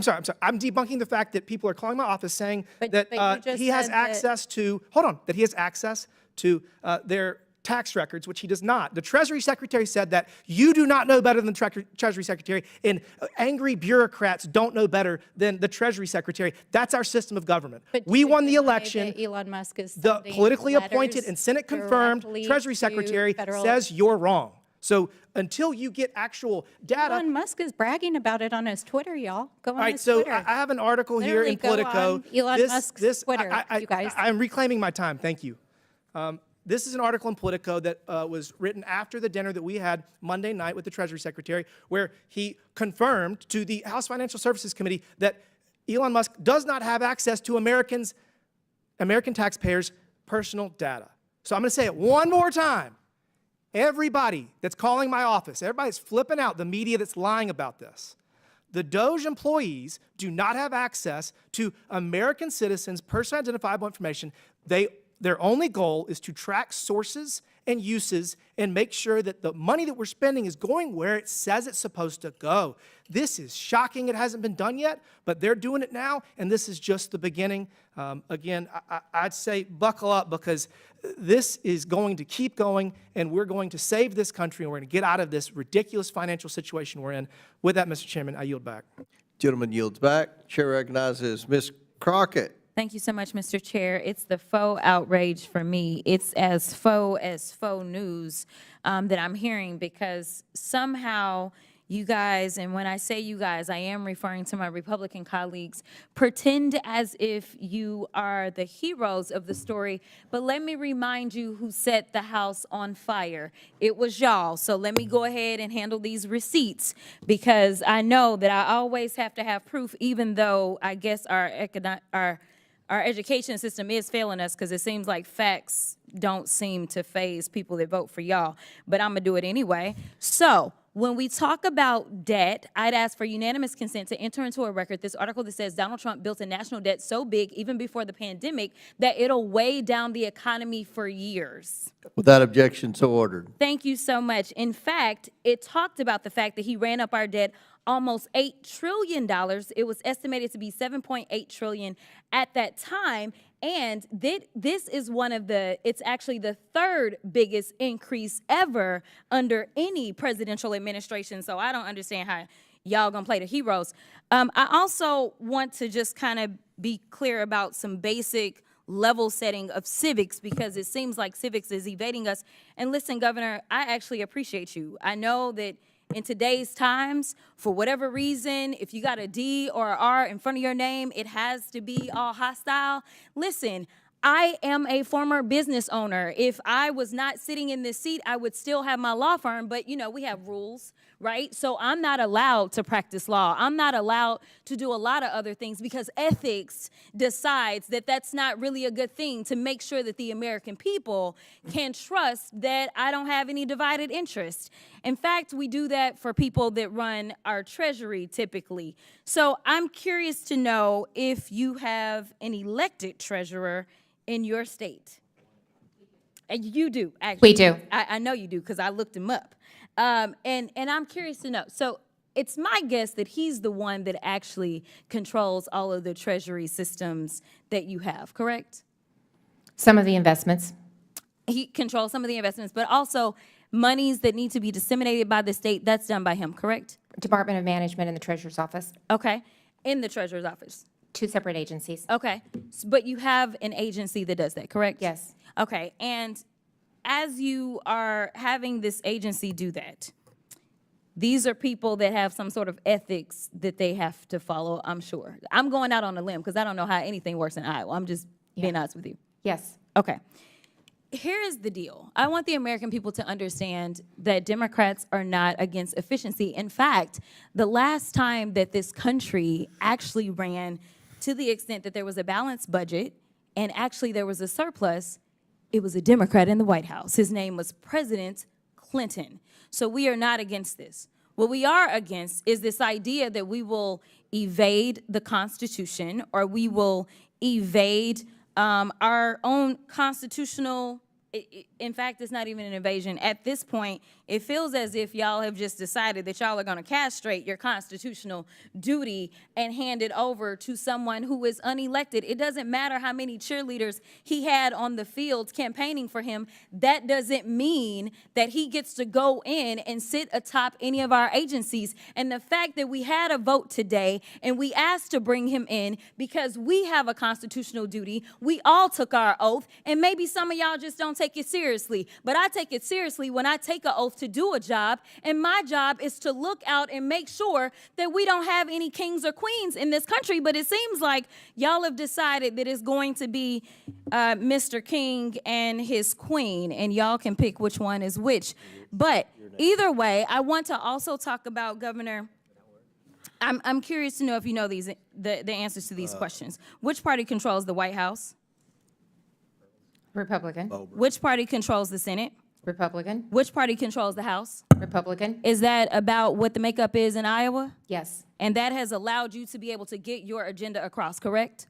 Yes. And you haven't had to bring in somebody to basically usurp any types of norms because you worked through the process, correct? Well, I did executive orders, Yes or no? 2080 Yes or agreements, no? and then Yes- went yes to the or no? Because legislature we've as only well. got It was to- in all of the I'm above. gonna reclaim my time because I All of only the got above. so much time left. All of the I above. also want to point out that you specifically talked about that you recently had 3 national declarations for disasters, and I want to enter into the record a unanimous consent. Trump moves to abolish FEMA, shift disaster response to states. Without objection. And my order. final unanimous consent I'd ask says that Mike Johnson's budget plan is at risk of collapse, even though we know that y'all control all 3 levers of government. So if this is what y'all want to do, then go ahead and clean it up and fix it and just go through the process. And honestly, there's nothing that we will be able to say about it. Order. And with that, I will yield. Okay. Without, all right. Thank you. Gentlelady's time's expired. Chair recognizes Ms. Boebert from Colorado. Thank you, Mr. Chairman. The outrage here has been absolutely unhinged. As we've seen in the media, we're seeing Politico, who's laying folks off, and as they're being defunded of American tax dollars, they can no longer sustain themselves. And so the outrage is just going to continue from those who are no longer going to be able to support their businesses from American taxpayers, and we simply want accountability. We want oversight. This is the Oversight Committee, and unfortunately, Congress has done a crap job of oversight and accountability over quite some time, I would say decades, and that is why we have this new commission that is created, and Americans are grateful for it. President Trump campaigned on having this DOJ commission to have oversight and accountability, and it is our responsibility to codify what happens. I am pleased with the expedited efforts that have taken place to really get this out in the open and expose to the American people what their money is actually being sent to. And let's just be honest with the American people. Unelected bureaucrats have been funneling their hard-earned taxpayer dollars to ridiculous and even malicious causes. DOJ is doing the hard work to uncover the truth and make our government work for the people rather than funding policies that are actively hurting them. For example, Dr. Resch, in your testimony, you state that the recommendations from the Department of Government Efficiency will exacerbate public health crises. How is that the case when DOJ is advocating to defund EcoHealth Alliance, which was involved in the research in the Wuhan lab that created coronavirus, that created this global pandemic that killed people and ended the livelihoods of many others?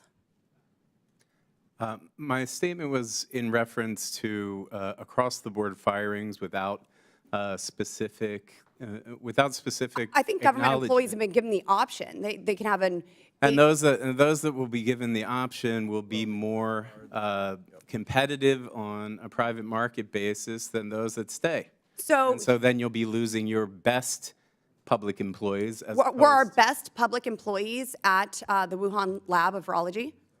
Were those our best employees? Was that where our funding was going, to the best and the brightest who started a global when pandemic? you make a 20% across the cut without any I think there's been a lot of discrimination inefficiencies, and I'm excited to see where this goes and the exposure of that. And Dr. Resch, the last administration weaponized NGOs to aid and abet illegal aliens across and within the interior of the United States. We saw millions of taxpayer dollars being funneled to NGOs that were spent on plane and bus tickets, hotel rooms, and even to coach illegal aliens on how to illegally stay in the country. Heck, we have a congresswoman who is currently coaching illegal aliens on how to stay in the country, what terms to use, even if they are untruthful. Now, Dr. Resch, how does transporting millions of unvetted illegal aliens into our country make America safer? And how does stopping the funding of those NGOs harm America? That is tangential and irrelevant to myself. Oh, it is not irrelevant. Let's go through the list of relevancy, shall we? When we have open borders allowing millions of illegal aliens coming into our country unvetted, then the relevancy is in terms of Laken Riley, Jocelyn Nungary, Rachel Morin, Ruby Garcia, Elizabeth Medina, and I could go on and on and on and on with the American citizens who were killed at the hands of illegal aliens. So I think it's pretty relevant to say we need to look into these NGOs and what they are doing with these unvetted illegal aliens coming into our country and remaining into our country. Would you agree? Does that bring some relevancy to the topic, sir? Not to workforce cuts across the American public service. Well, but we're also talking about the funding that is going out. We are cutting spending at an executive level, and I hope that we codify all of that here within these chambers to ensure that it doesn't go out again. Now, in your testimony, you also mentioned that DOGE proposals reflect an agenda to dismantle professional government. According to you, this is fundamentally at odds with the principles of democratic governance. In November, President Trump won by a decisive mandate promising to maximize governmental efficiency and productivity. And how are actions, these actions fulfilling the president's campaign promises fundamentally at odds with the principles of democratic governance? And while my time is running out, I want you to answer that, sir. But we hear about unelected folks. Democrats didn't even get a chance to vote for their own presidential candidate in their primary. So don't talk to me about unelected people actually being involved in the decisions in this country. But I would like to hear how that's at odds, sir. I have no response to that. Well, that's kind of Chairman, the gentlelady. I yield. Thank you. Chair now recognize Mr. Kassar. We're going to recognize Mr. Kassar, then Mr. Jordan, and then at the request of the witnesses, we're going to take a brief bathroom break. So Chair recognizes Mr. Kassar for 5 minutes, and then after him, it'll be Jordan, and then a brief 10-minute break. Chairman, I don't know why Republican members even show up to this committee or to Congress when it's clear who's really in charge of the federal government right now, and that's Elon Musk. And at the beginning of this hearing, when we asked our Republican colleagues if we could bring Mr. Musk to this committee, Republicans ran cover for him. They want him hiding in the White House tweeting, and they voted unanimously that they didn't want to hear from Elon Musk. Supposedly, this committee is supposed to be about rooting out waste, fraud, and abuse. And I agree. So let's talk about waste, fraud, and abuse. The biggest fraud in U.S. government right now is Elon Musk pretending to care about efficiency when what he cares about is taking your taxpayer dollars, taking your Medicare, taking your Medicaid, taking your Social Security, and enriching himself and his billionaire buddies with it. The biggest abuse in the U.S. government right now is Elon Musk getting $154 billion richer since the election just a few months ago, while consolidating unprecedented power over your money and your government. Mr. Musk invested $227 million in Trump's election and is making billions off of it. That's waste. That's fraud. That's abuse. And speaking of waste, another waste is my House Republican colleagues showing up because they waste their time. They won't speak out about any of these abuses against working people and taxpayers. This is the Oversight Committee, and there are 17 independent inspectors general. They are watchdogs. They are the oversight arm of the federal government. And Trump and Musk illegally fired 17 of them, including a watchdog that was investigating one of Musk's companies. And what I've heard from House Republicans is either silence or defending that kind of behavior. You guys know that it's embarrassing and it's wrong, and that's why you voted to not have Musk here before us.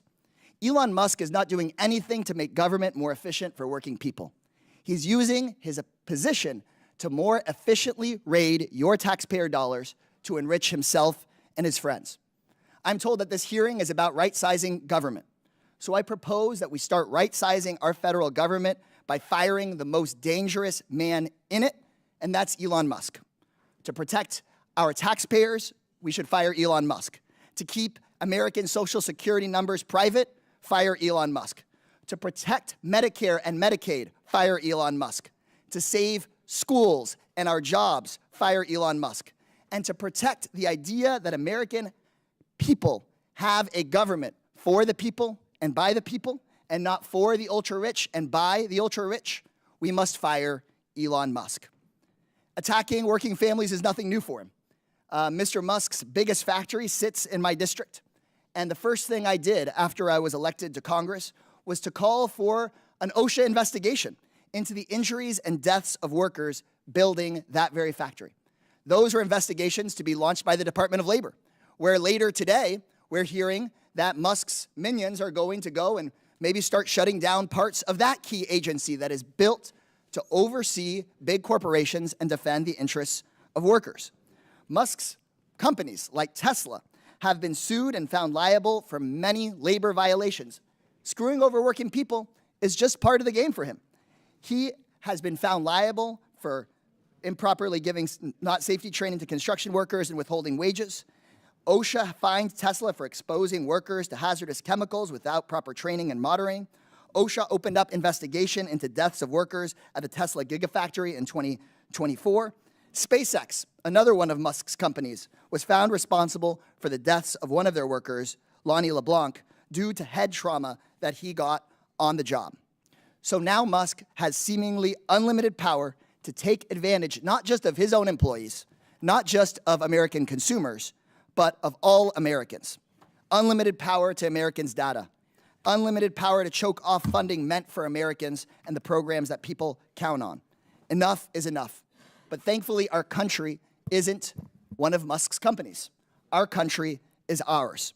A billionaire whose career is built on the abuse and exploitation of workers should not have unlimited power in this country. He should be before this committee, and when he comes before this committee, if somebody wants to do the right thing, all you got to do is turn on your mic and say, fire Elon Musk.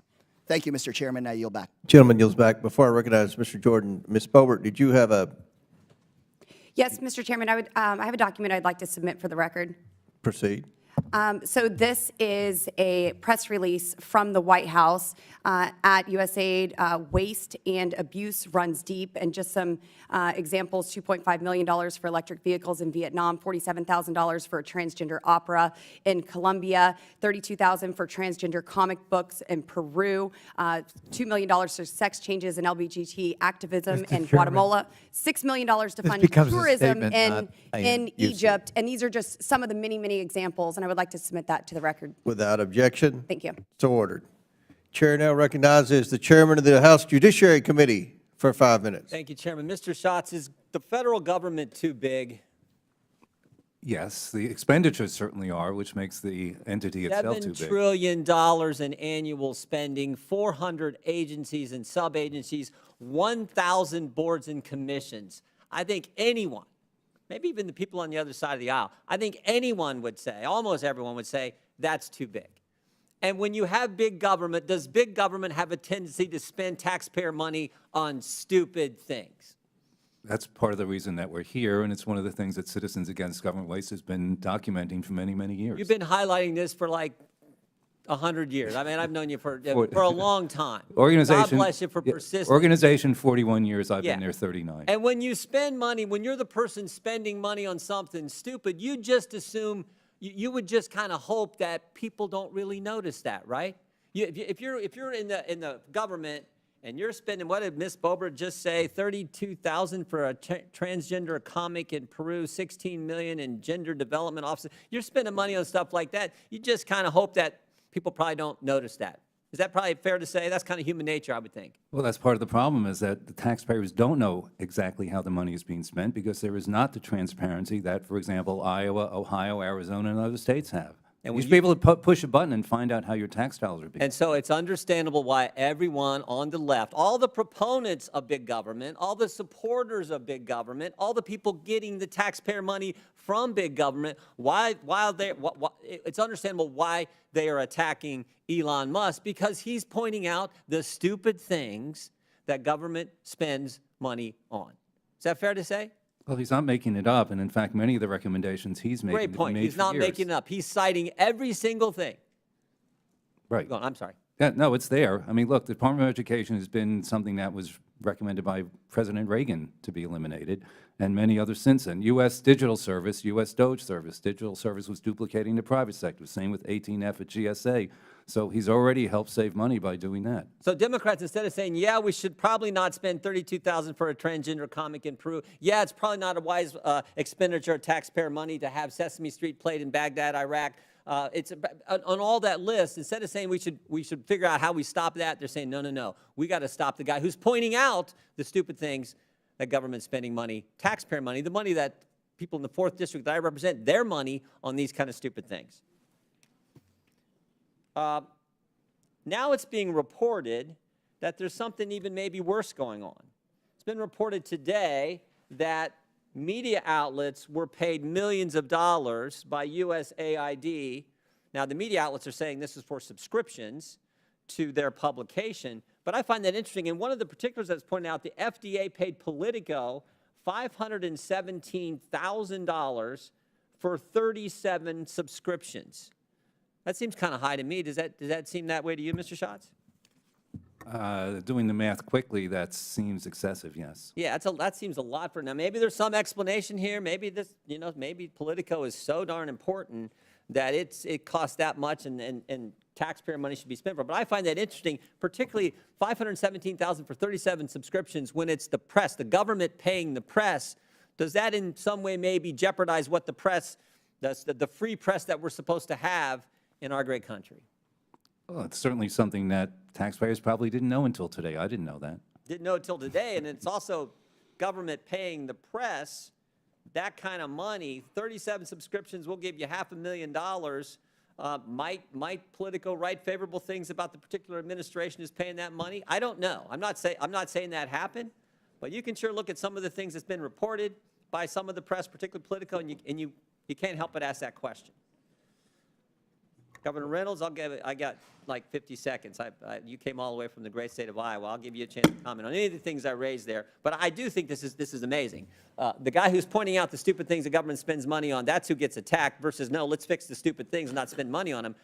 I just don't get that. And I think the American people have common sense, and that's how they look at it. My guess is, I know lots of good people in Iowa, they have lots of common sense. That's probably how they look at it. That's exactly how they look at it. $36 trillion in debt, $2 trillion annually being added to the debt. Kevin and I have 11 grandchildren. I want them to have the same opportunity I did growing up, and I appreciate President Trump trying to right-size this ship and get it back in line. And I don't hear any answers to the contrary. What are their answers except for leave everything the way it is? And that's not working, so thank you. That's not what you did in Iowa. You didn't leave everything the way it is, and you changed things, and taxpayers got more efficient government, which is exactly what we want. I yield back. Thank you. Gentleman yields back. Pursuant to the previous order, the committee will recess for 5 minutes to accommodate a witness request. The committee stands in recess.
All right, the committee will come back to order.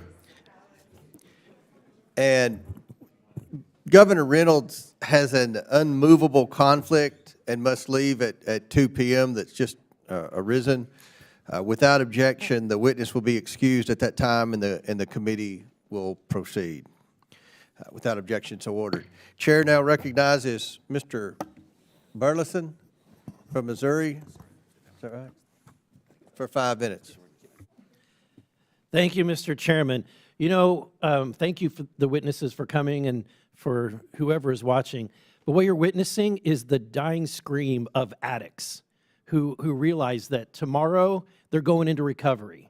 Because this town, Congress, has been addicted on spending opium or other people's money for a long time. And that's what you're witnessing today, is this desperate cry of individuals who don't want to see fiscal responsibility. But we've gotten to this point, and it's a point of, we're getting close to where we're at a point of no return.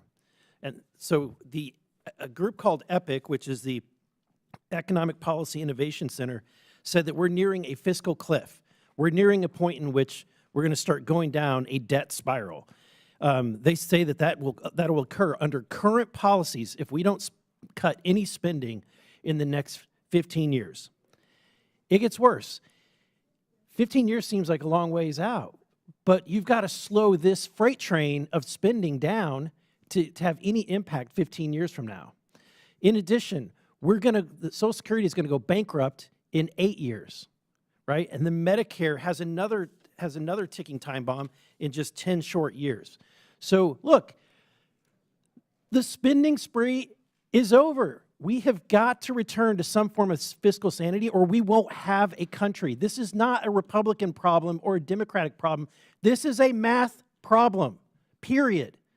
And so I would have expected Democratic colleagues to see and recognize that this is a serious problem, and let's all get behind this and figure out a way to solve this problem. And the way to do that is to figure out the easy way to do that with the least harm is to figure out how to make government more efficient with the dollars that we're bringing in, right? And reduce that burden on the American people. As was said, we're at $36 trillion in debt. Our interest is over $1 trillion a year, which now eclipses all other spending. We're at 120% of debt to GDP. So it's absolutely unsustainable. We've never been at that level of debt. Actually, we're beyond the level of debt that we were just after World War II. And we had just finished fighting a world war. This puts us in a very critical situation where if we are faced with any kind of global conflict, we have no money, we have no room to go. So, and then when it was talked about some of the opportunities for waste and bringing in outside consultants to identify and expose some things, because this town is a little bit incestuous. I mean, they generally do not think outside of the box.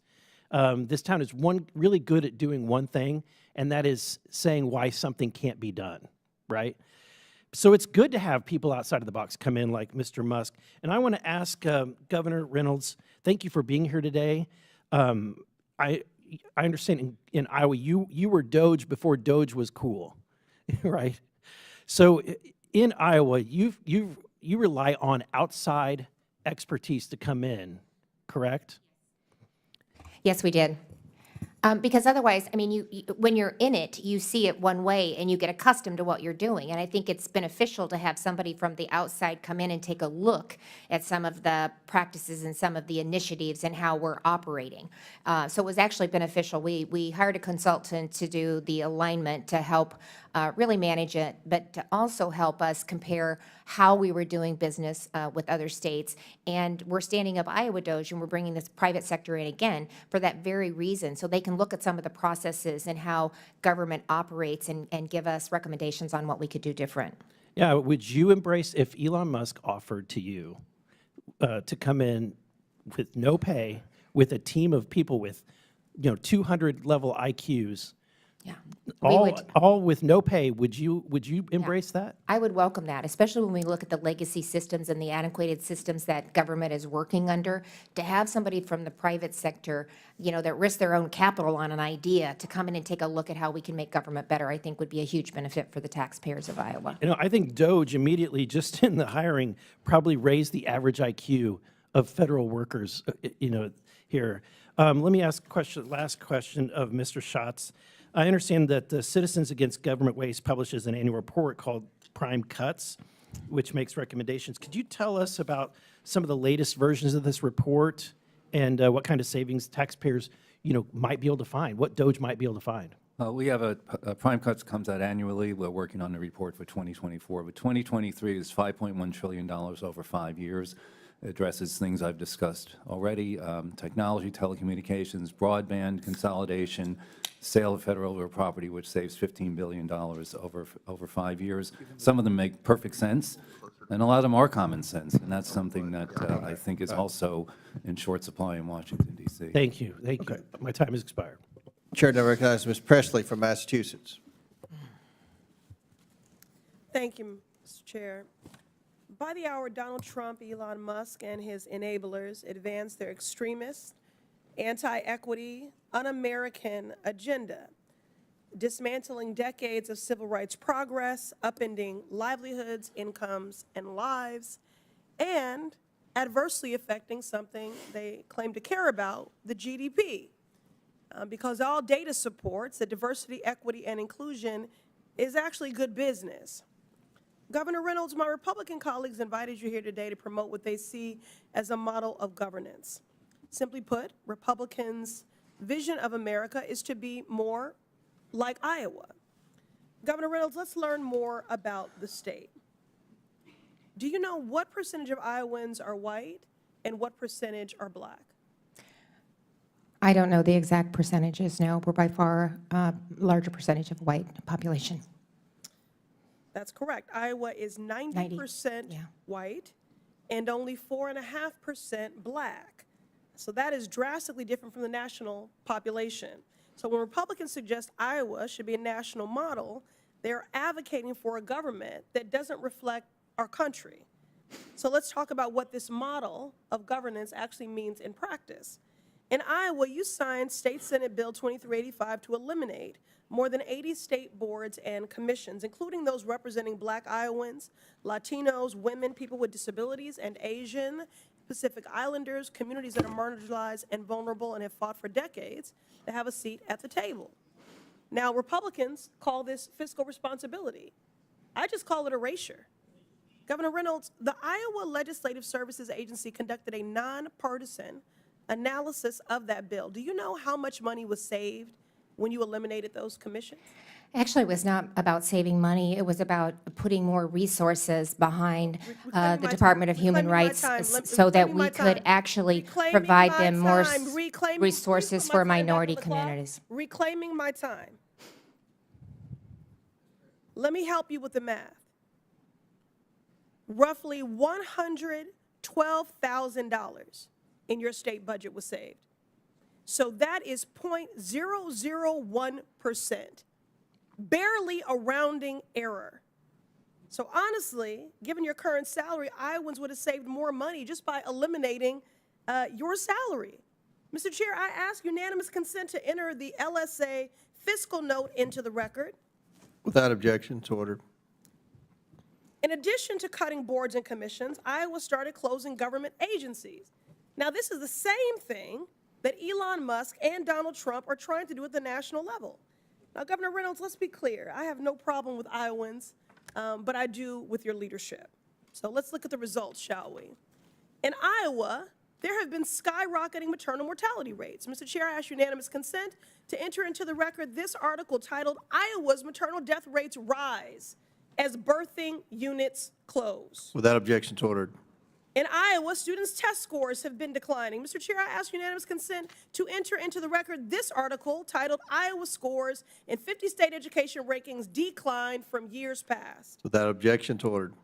In Iowa, more kids are going hungry. Is this the kind of government efficiency y'all are talking about? Mr. Chair, I ask unanimous consent to enter into the record this article titled, Iowa's Food Pantries Hit Record High Numbers This Summer. Without objection to order. So let's be clear about what Republicans are actually doing. You are making people poorer. You are making people hungrier, more vulnerable, and gutting their civil rights. These attacks on diversity, equity, and inclusion, they were never about efficiency. They certainly were never about merit. It's just a deliberate, calculated attempt to erase marginalized communities from government while eliminating essential services for workers, families, and the people that we are actually elected to protect. They want a country for and by millionaires that advances white supremacy, and that is the real agenda. And I will do everything I can to speak truth to power and to stand in the way of that. I yield back. Gentleman yields back. Chair and we've got to go to two Democrats now. Chair recognizes Mr. Randall. Thank you. Ms. Randall. Thank you so much, Mr. Chair, and thank you for our panelists for taking the time to come before committee and testify today. I think we have heard a lot of frustration from my Democratic colleagues in this committee today. And, you know, on my part, it is frustration that is reflected in the calls and the emails that we are getting from our neighbors who are scared at the attempts to come after programs that keep them alive. You know, a colleague, Republican colleague, equated this work to recovering from addiction. And I think it is important to point out that many government programs are funding, with Medicaid dollars and others, addiction and recovery support that is literally saving people's lives. So if we are going to spend time dismissing those important life-saving programs, the important lives of the people we represent, I feel like we are doing a disservice to our neighbors. I want to talk about some of my neighbors in the 6th Congressional District, a district that I have mentioned before, includes many federal workers, many federal employees, 27,000 in the 6th Congressional District, making up almost 8% of our workforce. And these employees are doing lots of different jobs, you know, making sure that we get our mail, providing healthcare service to veterans, and also ensuring that our national defense is well-staffed and ready to protect our country when necessary. I got an email from one such employee who works for Naval Base Kitsap, who had served for 6 years aboard the USS Jimmy Carter, carrying out missions critical to our national security. And after transitioning to the federal government, he finds himself subjected to daily harassment, despite the only goal being to provide for his family. He hasn't had a day off in 2 weeks because he is supporting the PSNS and IMF mission, and is rated 70% disabled by the VA, but refuses to let that stop him from doing his job to protect our country. And when my colleagues say that the average IQ has vastly increased because we have let unelected Elon Musk and his cronies enter our government buildings, I am offended on behalf of my constituents who are working tirelessly to ensure that our government programs are run to the best of their abilities to make sure that our country is safe and our neighbors are cared for.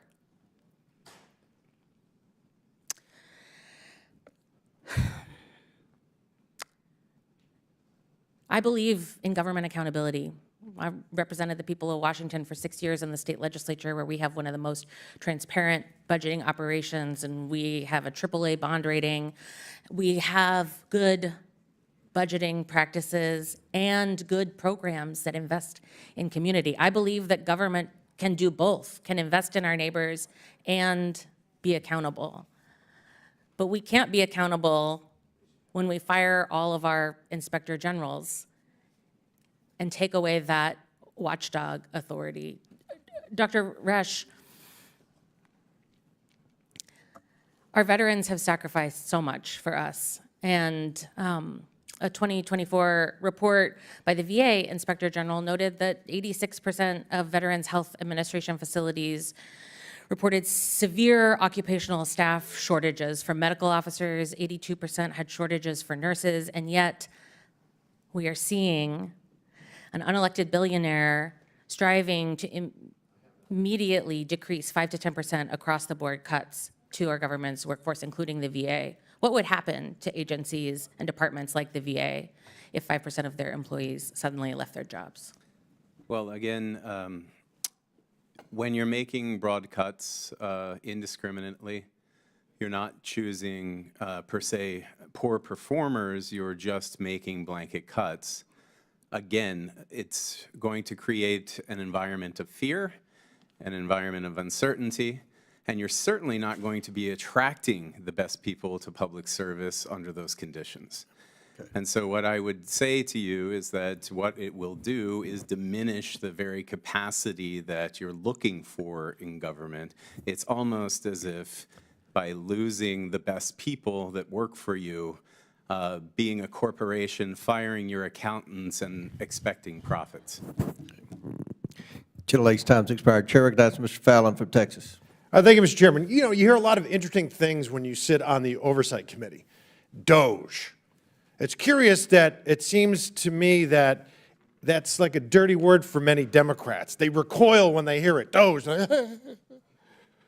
Or if they say the word Doge, it leaves a bitter taste in their mouth, very acidic. They'll say, Doge. But what does it stand for? I'll tell you what it doesn't stand for.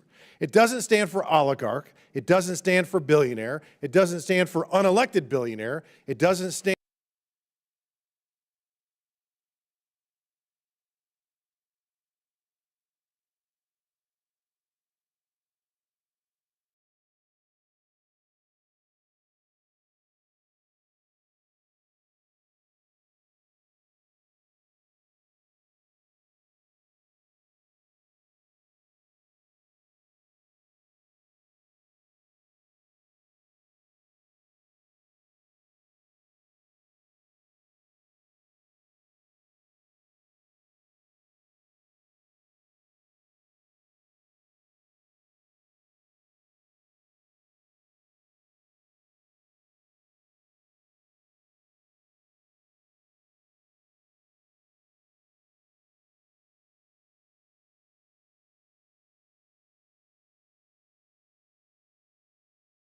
for Project 2025, and it sure as hell doesn't stand for Elon Musk.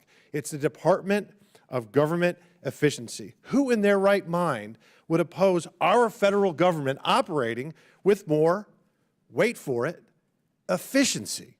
Who in their right mind believes that a 1.7 million strong civilian federal workforce operates currently at maximum efficiency? Of course it doesn't. But I figured I'd hear certain things, and our colleagues across the aisle didn't disappoint. They went to the tact of venerating the flawless federal worker without whom we would all see our lives disintegrate before our very eyes.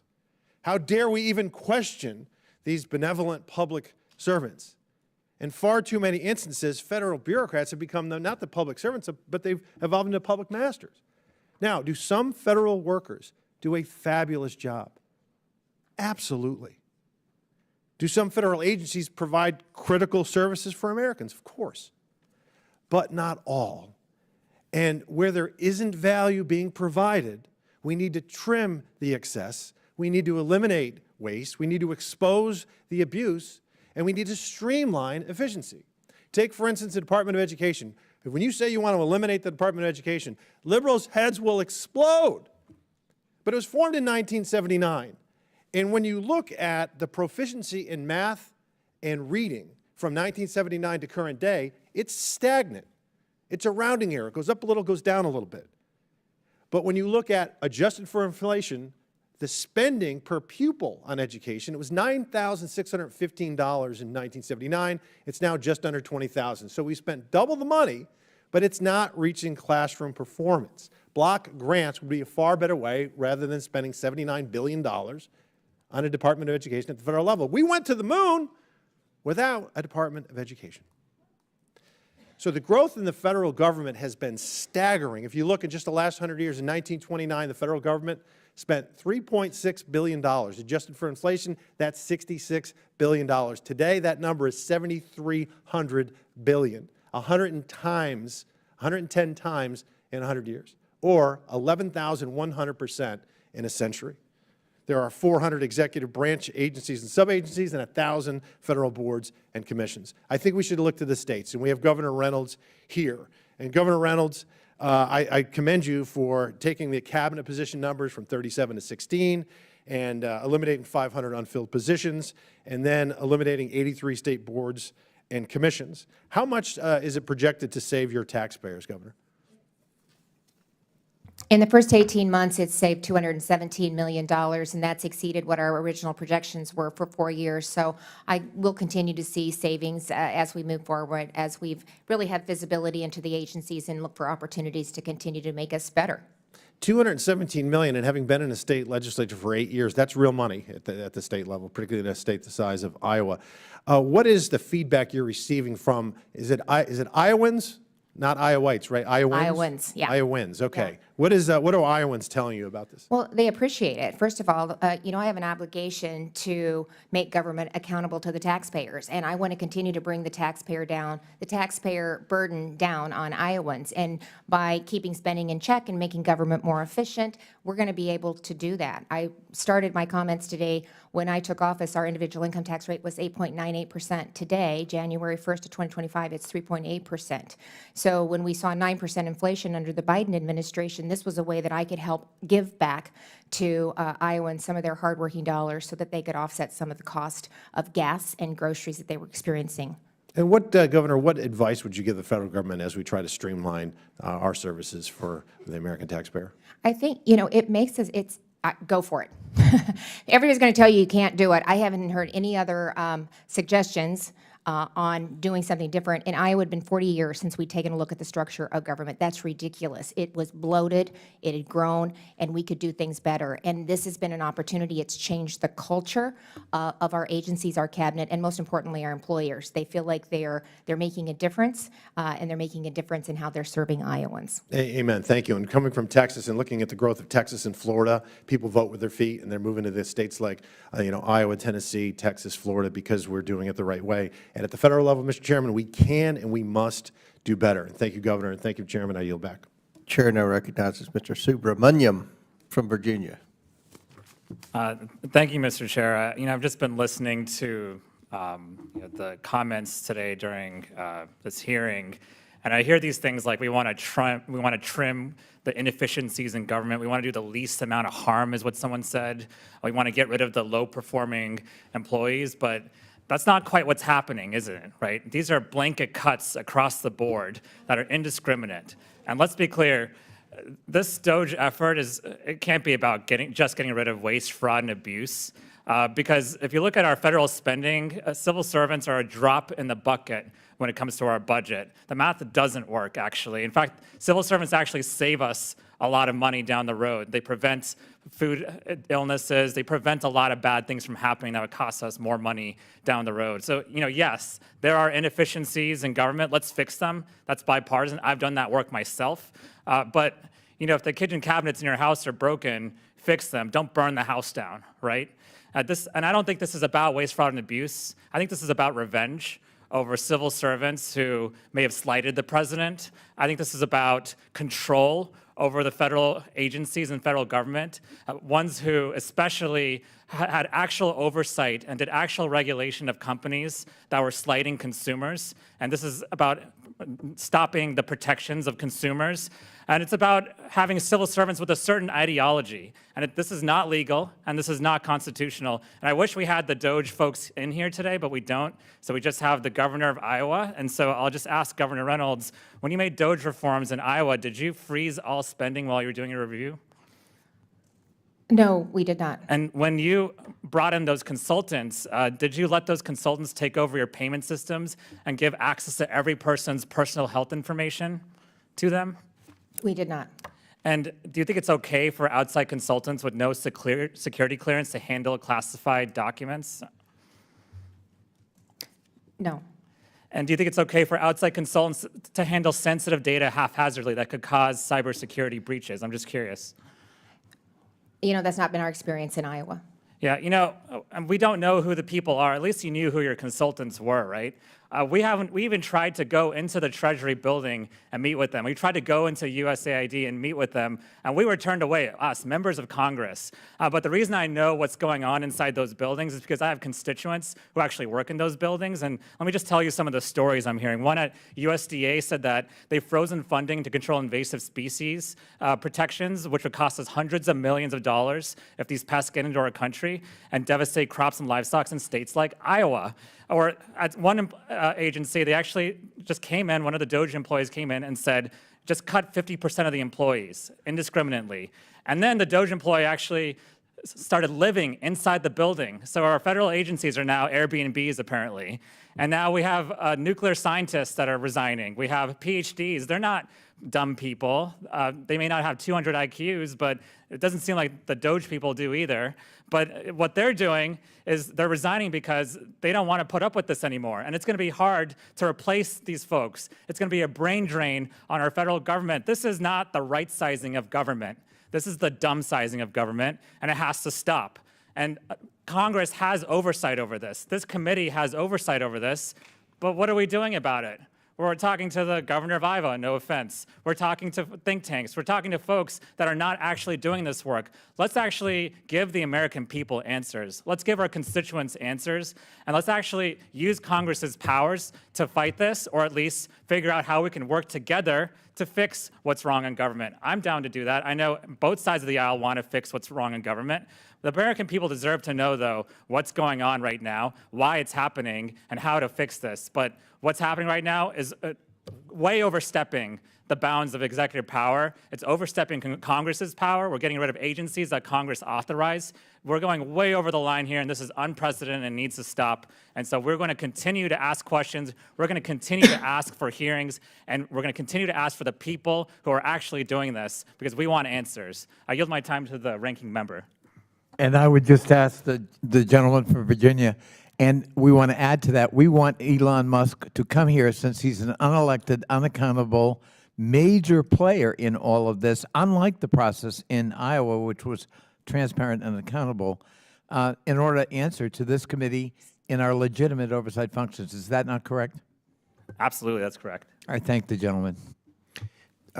Chair now recognizes myself for the purpose of asking questions. Governor Reynolds, again, thank you for being here. You're a role model for government efficiency. That's why we asked you to come in, and you've done a tremendous job explaining what you did in Iowa as we work, at least on this side of the aisle, to sincerely try to reform government and reduce unnecessary spending in Washington.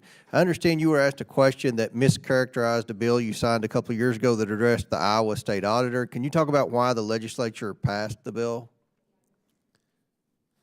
Yeah, the bill was passed, again, to promote government efficiency, so it completely fell in line with the government efficiency and alignment bill that we were working on.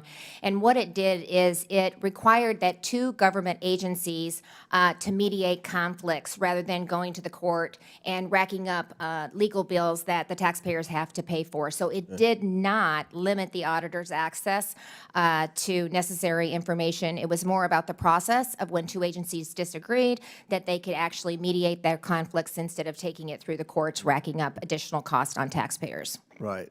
Like you worked with your legislature to amend laws that needed change to complete your alignment. President Trump has said he will work with Congress where he needs to, but he will take executive action where he can. You did that too, correct? I did the same thing. When we started, I did it through 2080 agreements. I had one director acting for both public health and human services. We did it through a 28E or an MOU.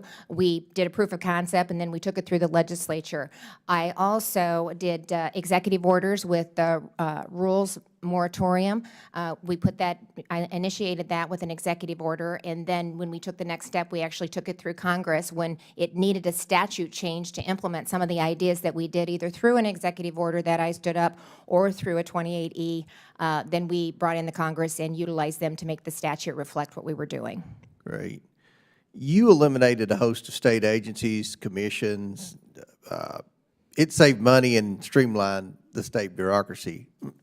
I wonder, did you encounter opposition from entrenched interest when you did that?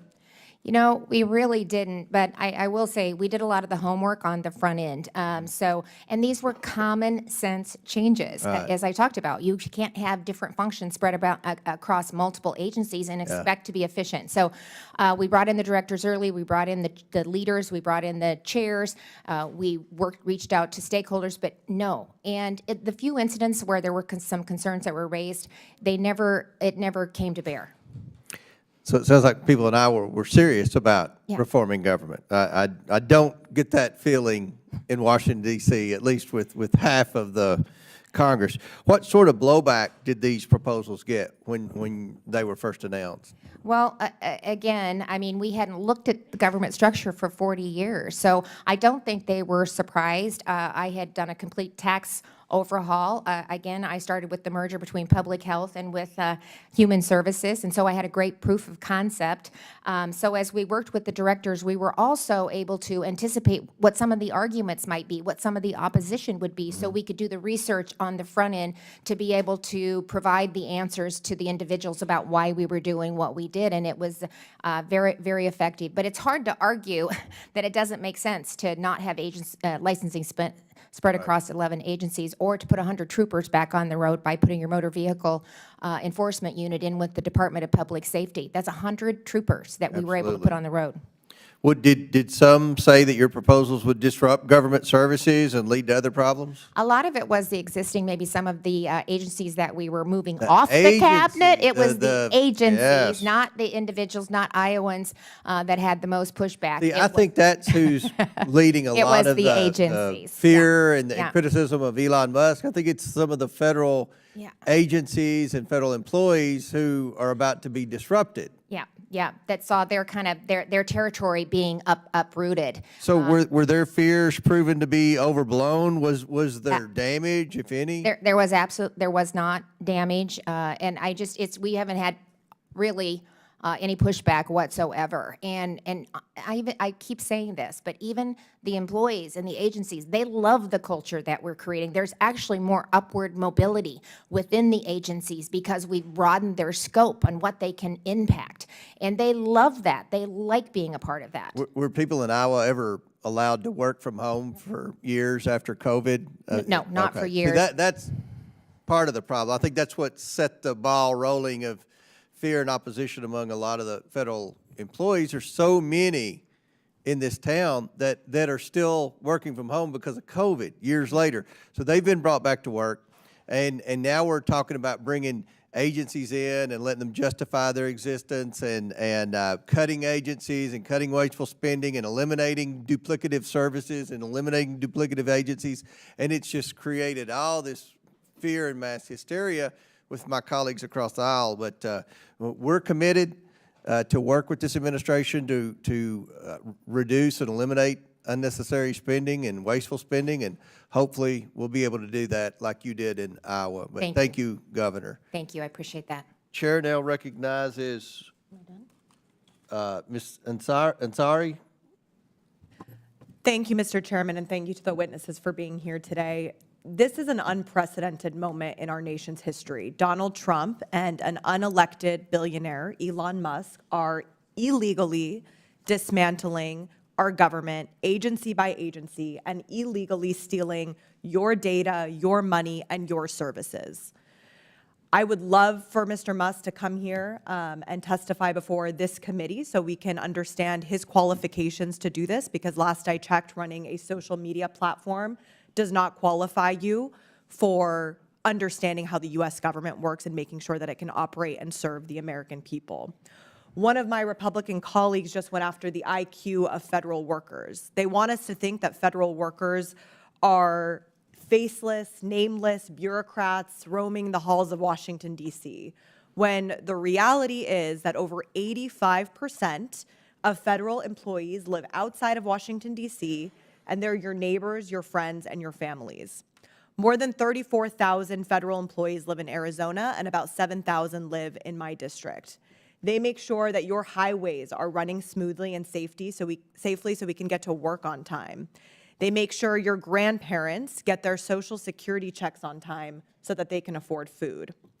In my district, we have multiple VA health centers to make sure our veterans get access to basic health care. Maricopa County, one of the largest counties in the United States, has over 245,000 veterans who do not know if they're going to keep getting their benefits. That is absurd and disrespectful to so many Arizonans who put their lives on the line for this country. Because of the Musk funding freezes, I had constituents calling my office panicking about whether they would be able to get urgent surgeries. Renters on subsidies are distressed about whether or not they will get aid or get evicted and end up on the streets.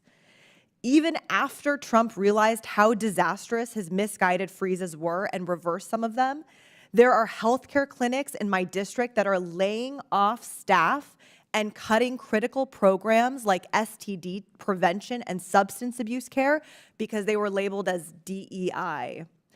Republicans want to take a vote about fentanyl later today, and yet they're cutting care to get people off of fentanyl. I previously served as the vice mayor of Phoenix, Arizona, the 5th largest city in the country, and I can tell you firsthand how much federal funding and agencies matter to a city like Phoenix.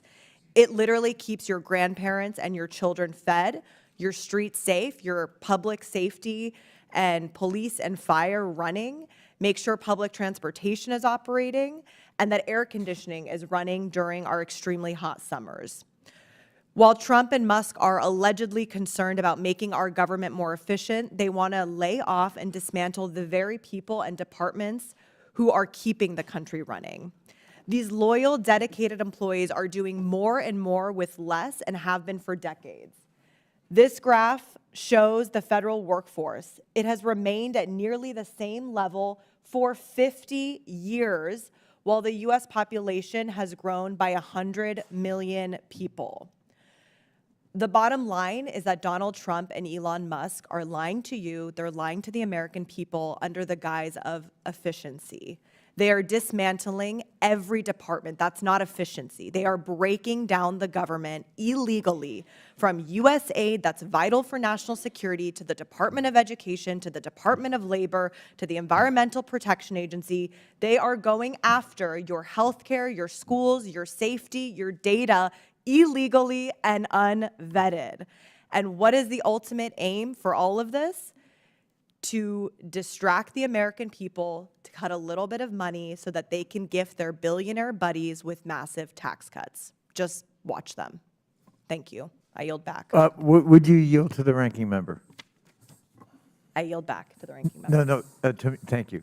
Just real quickly, and does Elon Musk bring some specialty or some expertise in terms of ameliorating or cutting back or pruning or making qualitative judgments about the value of the programs you described that are being hurt right now?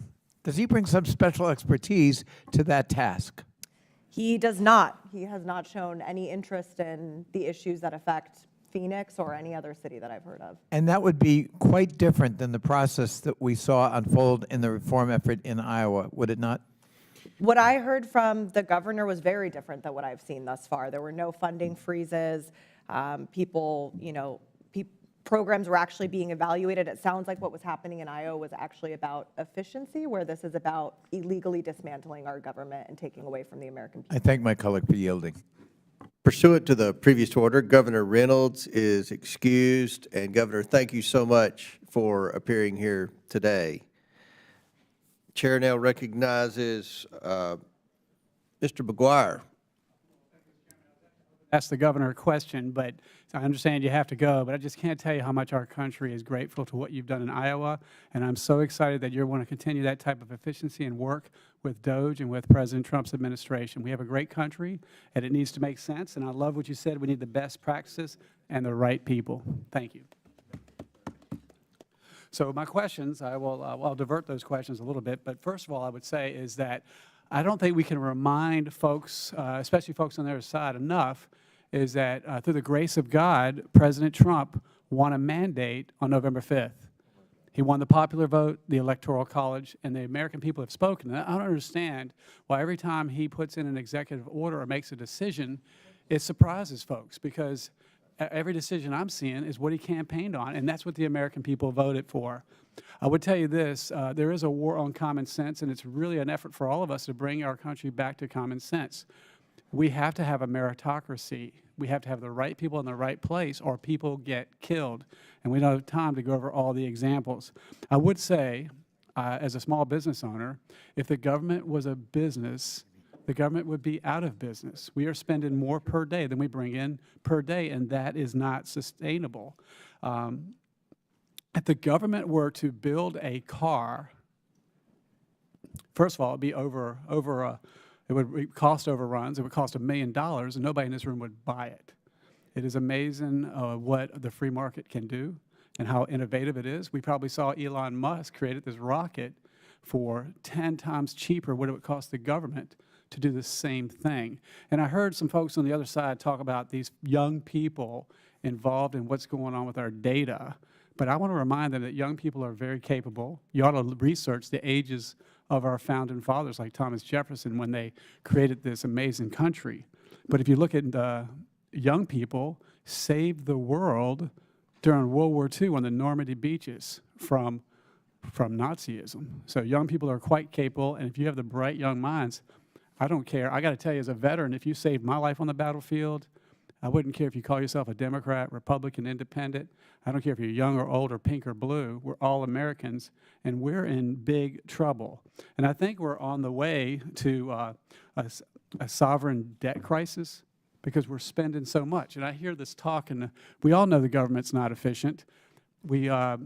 Corporate America and the corporate world is talking about how people perform better face-to-face in an office environment. And so we want to bring people back to work, yet folks on the other side are saying it's a terrible thing to bring people back to work. I got to tell you, people in my district have to go to work every day, and they don't understand why people who work in the government don't have to go back to work. We also heard a testimony in this committee about a week or so ago about a guy it took him 3 years to fire.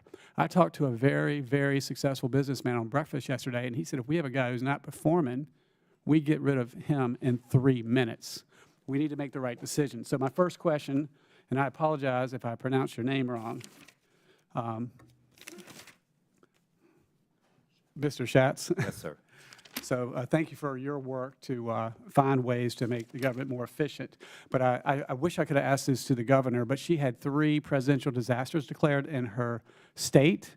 And what are some things that you think we could have done better, more efficient, if we would have returned that power to the actual states or to the governors when they have these disasters?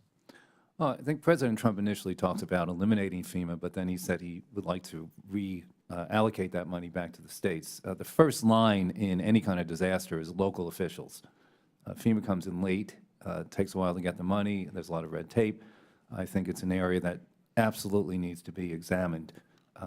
These are things, by the way, the other way to address this is to set up a federal fund that Congress provides every year so that you don't have to have these special appropriations, supplemental appropriations that then add on other funding for things that have nothing to do with the initial disaster. A lot of states have these rainy day or reserve funds. I think that would address a different aspect of emergency spending, but it would also reduce the need to have FEMA run out there every time something happens. That makes a lot of sense. When is the last time our government passed a budget for Congress? It's only been done 4 times, I believe, since 1974. Would you agree, at the rate that we're growing government, that we are in danger of a sovereign debt crisis? Well, it's $36 trillion now, going to grow by $2 trillion annually over the next 10 years. And yes, everybody says, oh, when is it going to happen? But we're really robbing our children and grandchildren of their future when we keep doing this. Yeah, if we could make one best decision to fix this, what would you do? Oh, part of what this committee is doing today is determine which programs are essential, which are functions that only the government should be doing, and if the private sector can do it. President Reagan talked about the yellow pages test. Now there's no more yellow pages, but pretty common sense to have a business answer or have the private sector do something. Usually it's more efficient, or at least match them, see which performs better. Thank you. I yield back. Gentleman yields back. Chair recognizes Mr. Bell. Thank you. Today marks just over 2 weeks since the Trump administration took office. In the last 16 days, we have witnessed an unprecedented, full-blown attack on federal workers and the services they provide to people at home in our districts, a power grab by the DOJ and unelected officials like Elon Musk that have the ear of the president. So to my colleagues, I'm not surprised by the president's executive orders, but as a prosecutor, the rule of law matters. I hear about telework and we need to get people back to work, but several of my colleagues and myself went to USAID, and the administration had told them to telework and to stay home. So I'm a bit confused on the value or of these arguments or what have you. The president has instituted a hiring freeze, slapped federal workplaces with hostile and counterproductive policy changes, took action to potentially purge large swaths of the federal workforce and weaponize career professionals by threatening involuntary reassignments. Trump also sent federal employees an email offering them free pay and benefits until September 2025 if they agree to resign by February 6th. Dr. Resch, will this approach lead to the retention of our best and brightest federal workers? No, it will not.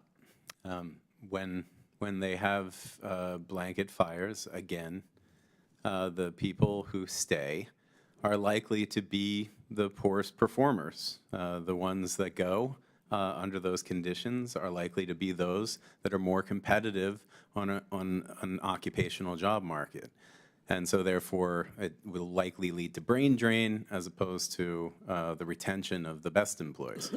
And let me ask you this. What would accepting this offer mean for federal workers across the country, including the nearly 13,000 federal workers in my district?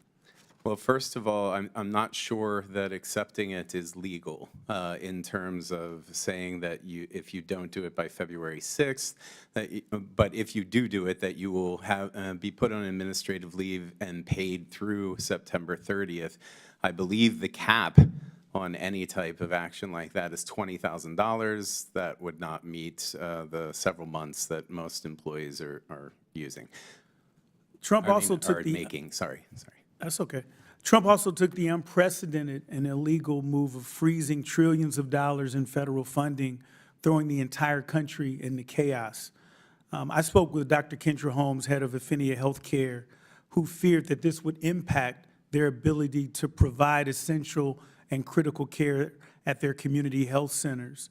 I spoke with Dwayne Butler, the CEO of People's Health Centers in St. Louis, who said the action would have a significant adverse impact on not only healthcare centers, but so many other federally funded companies and programs. The Missouri Department of Elementary and Secondary Education had to pause payments to daycare providers, and school districts in St. Louis County were concerned about their ability to feed and support their students. Dr. Resch, do the administration's actions reflect standard operating procedure for right-sizing our government? No, they do not. In fact, they increase inefficiencies. Many of our partners, whether they be private sector partners, universities, nonprofits, first of all, have to also pause their operations. They have uncertainty in the reliability of the federal government as a partner. And yeah, I think that's enough to get the picture. Our federal workers go to work every day dedicated to serving the American people. They are the reason that communities across the country receive critical federal funds that support healthcare, safety, education, and infrastructure. They deliver congressionally mandated services and administer congressionally directed funds. The Trump administration should be supporting them in their mission to deliver the best possible services to the American people, not making that mission impossible. We cannot and will not allow a takeover of our government or our democracy. Thank you, and I yield my time to the ranking member. I thank the gentleman for what he just said, and I know that my constituents as well as his who work for the federal government appreciate it. Thank you. Chair recognizes Mr. Gill from Texas. Thank you, Mr. Chairman, and thank you for putting on this hearing. You know what? It's great to be on the side of the aisle after having won a massive mandate from the American people. President Trump, of course, winning not only the Electoral College, but the popular vote, delivering us a majority in the House and in the Senate. It's kind of funny to me because we've seen such outrage over DOGE as if this is something that's new. Whenever I've been talking to my constituents in North Texas for months and months and months about President Trump coming to the White House and getting Elon Musk involved in cleaning up waste in our federal government, it seems to me that leftists are apoplectic not because our tax dollars are being wasted on idiotic things, but because all of it is being exposed all of the sudden, which I think is certainly a beautiful thing. So much of this government waste has been operating in the shadows where the American people don't know about it and has been largely unaccounted for. And so many of these programs wouldn't exist and will not exist now that they're being exposed. I could give so many examples of wasteful spending, but I'd like to name just a few and get y'all's opinion on these. Just recently, the Department of Health and Human Services spent over $400,000 studying whether lonely rats seek cocaine more often than happy rats do. Mr. Schatz, thank you for being here. I'd like to ask you, do you think that that's a responsible use of taxpayer dollars? No, it's not. And those are the examples that get people interested in doing more about wasteful spending. They're silly, but it's where their money is going. That's exactly right. And Mr. Resch, let me ask you, do you think that it is responsible for the federal government to tax working class American citizens to pay for studies that cost over $400,000 asking whether lonely rats seek cocaine more often than happy rats do? I have no position on that particular policy. I would need to know more. You have no position on whether we should be spending taxpayer dollars getting rats high on cocaine? I know that addiction is an important problem, and if it leads to insights that lead to reductions in addiction, I'm sure that it has a multiplying effect. If that's the case, you would have to see the indicator. I agree, and I'm going to reclaim my time here. I agree that addiction is a very serious problem, but I doubt that the plumbers and electricians and working class citizens of North Texas that I represent are going to be very happy whenever they find out that they're paying to get rats high. Let me give you another example. We've recently spent $123,000 to teach youth in Kyrgyzstan how to go viral. Mr. Schatz, do you think that that's a good use of taxpayer dollars? No, I don't. I don't either. What about you, Mr. Resch? No position. No position. Okay. Got it. Let's do another one then. We've recently spent over $3 million from the Department of State for girl-centered climate action. Mr. Schatz, is that an appropriate use of our tax dollars? I don't think so. Mr. Resch? No position. No position. Got it. What about, over the past 4 years, the United States has had a grotesque border crisis that was created by the federal government in the Biden administration. Nevertheless, we've spent over $2 million for border security in Paraguay. Mr. Schatz, let me ask you, do you think that that is an appropriate use given the context of American taxpayer dollars? Well, only if it impacted immigrants or whatever you want to call them, people coming to the United States illegally. That might have some merit, but depends on the purpose. I agree. What about you, Mr. Resch? Again, depends on the purpose and the outcome. Got it. I think that that's incredibly enlightening. You know, over the past couple weeks, really, we have seen all of the nonsensical areas that our tax dollars have gone to. We found that our taxpayer dollars, we just found out today, are being sent to left-wing media outlets like Politico and the BBC. We've known for a long time that our tax dollars are funding NPR and PBS. We've seen our tax dollars go to left-wing NGOs, and I think that the takeaway is that large portions of the left's institutional ecosystem are dependent upon taxpayer subsidies, and I think that that's a problem. I'm thrilled Doge is here because we're going to get rid of it. Thank you, Mr. Chairman. I yield my time. Gentleman yields back. Chair recognizes Ms. Simon. Good afternoon, Mr. Chair and Ranking Member, and thank you, witnesses, for coming to speak with us today.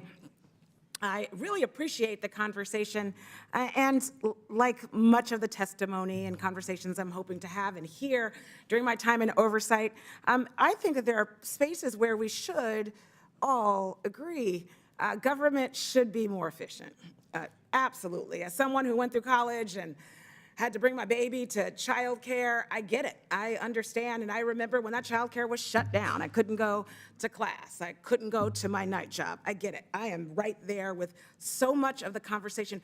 What's interesting, though, to me is last week when I returned to district, I went to go visit, like many members, organizations that are providing work on the ground for our most vulnerable populations. I was prepared to offer a check that an organization, East Bay Asian Local Development Corporation, had earned through a grant process to extend housing to elderly Asian Americans in the East Bay. Again, these are the descendants of the folks who built the West. Elderly folks seeking and needing low-income housing. Clearly, they're not going to get that money right now. Housing is on the line, as is childcare, as is Medicaid, as is Medicare. After this meeting, I will go and visit the president of a children's hospital. He's in my office right now, and I went to go literally sit with the folks in the NICU last week. Care is in jeopardy. There is a heart transplant that is in jeopardy. A small child, I would like for us to look at in the faces of that parent. What's really interesting to me, I actually have a question for you, Dr. Rush. Like you, I've had this amazing benefit to study government budgeting. I have an MPA with a focus on municipal and federal finance. I have a lot to learn, as we all do.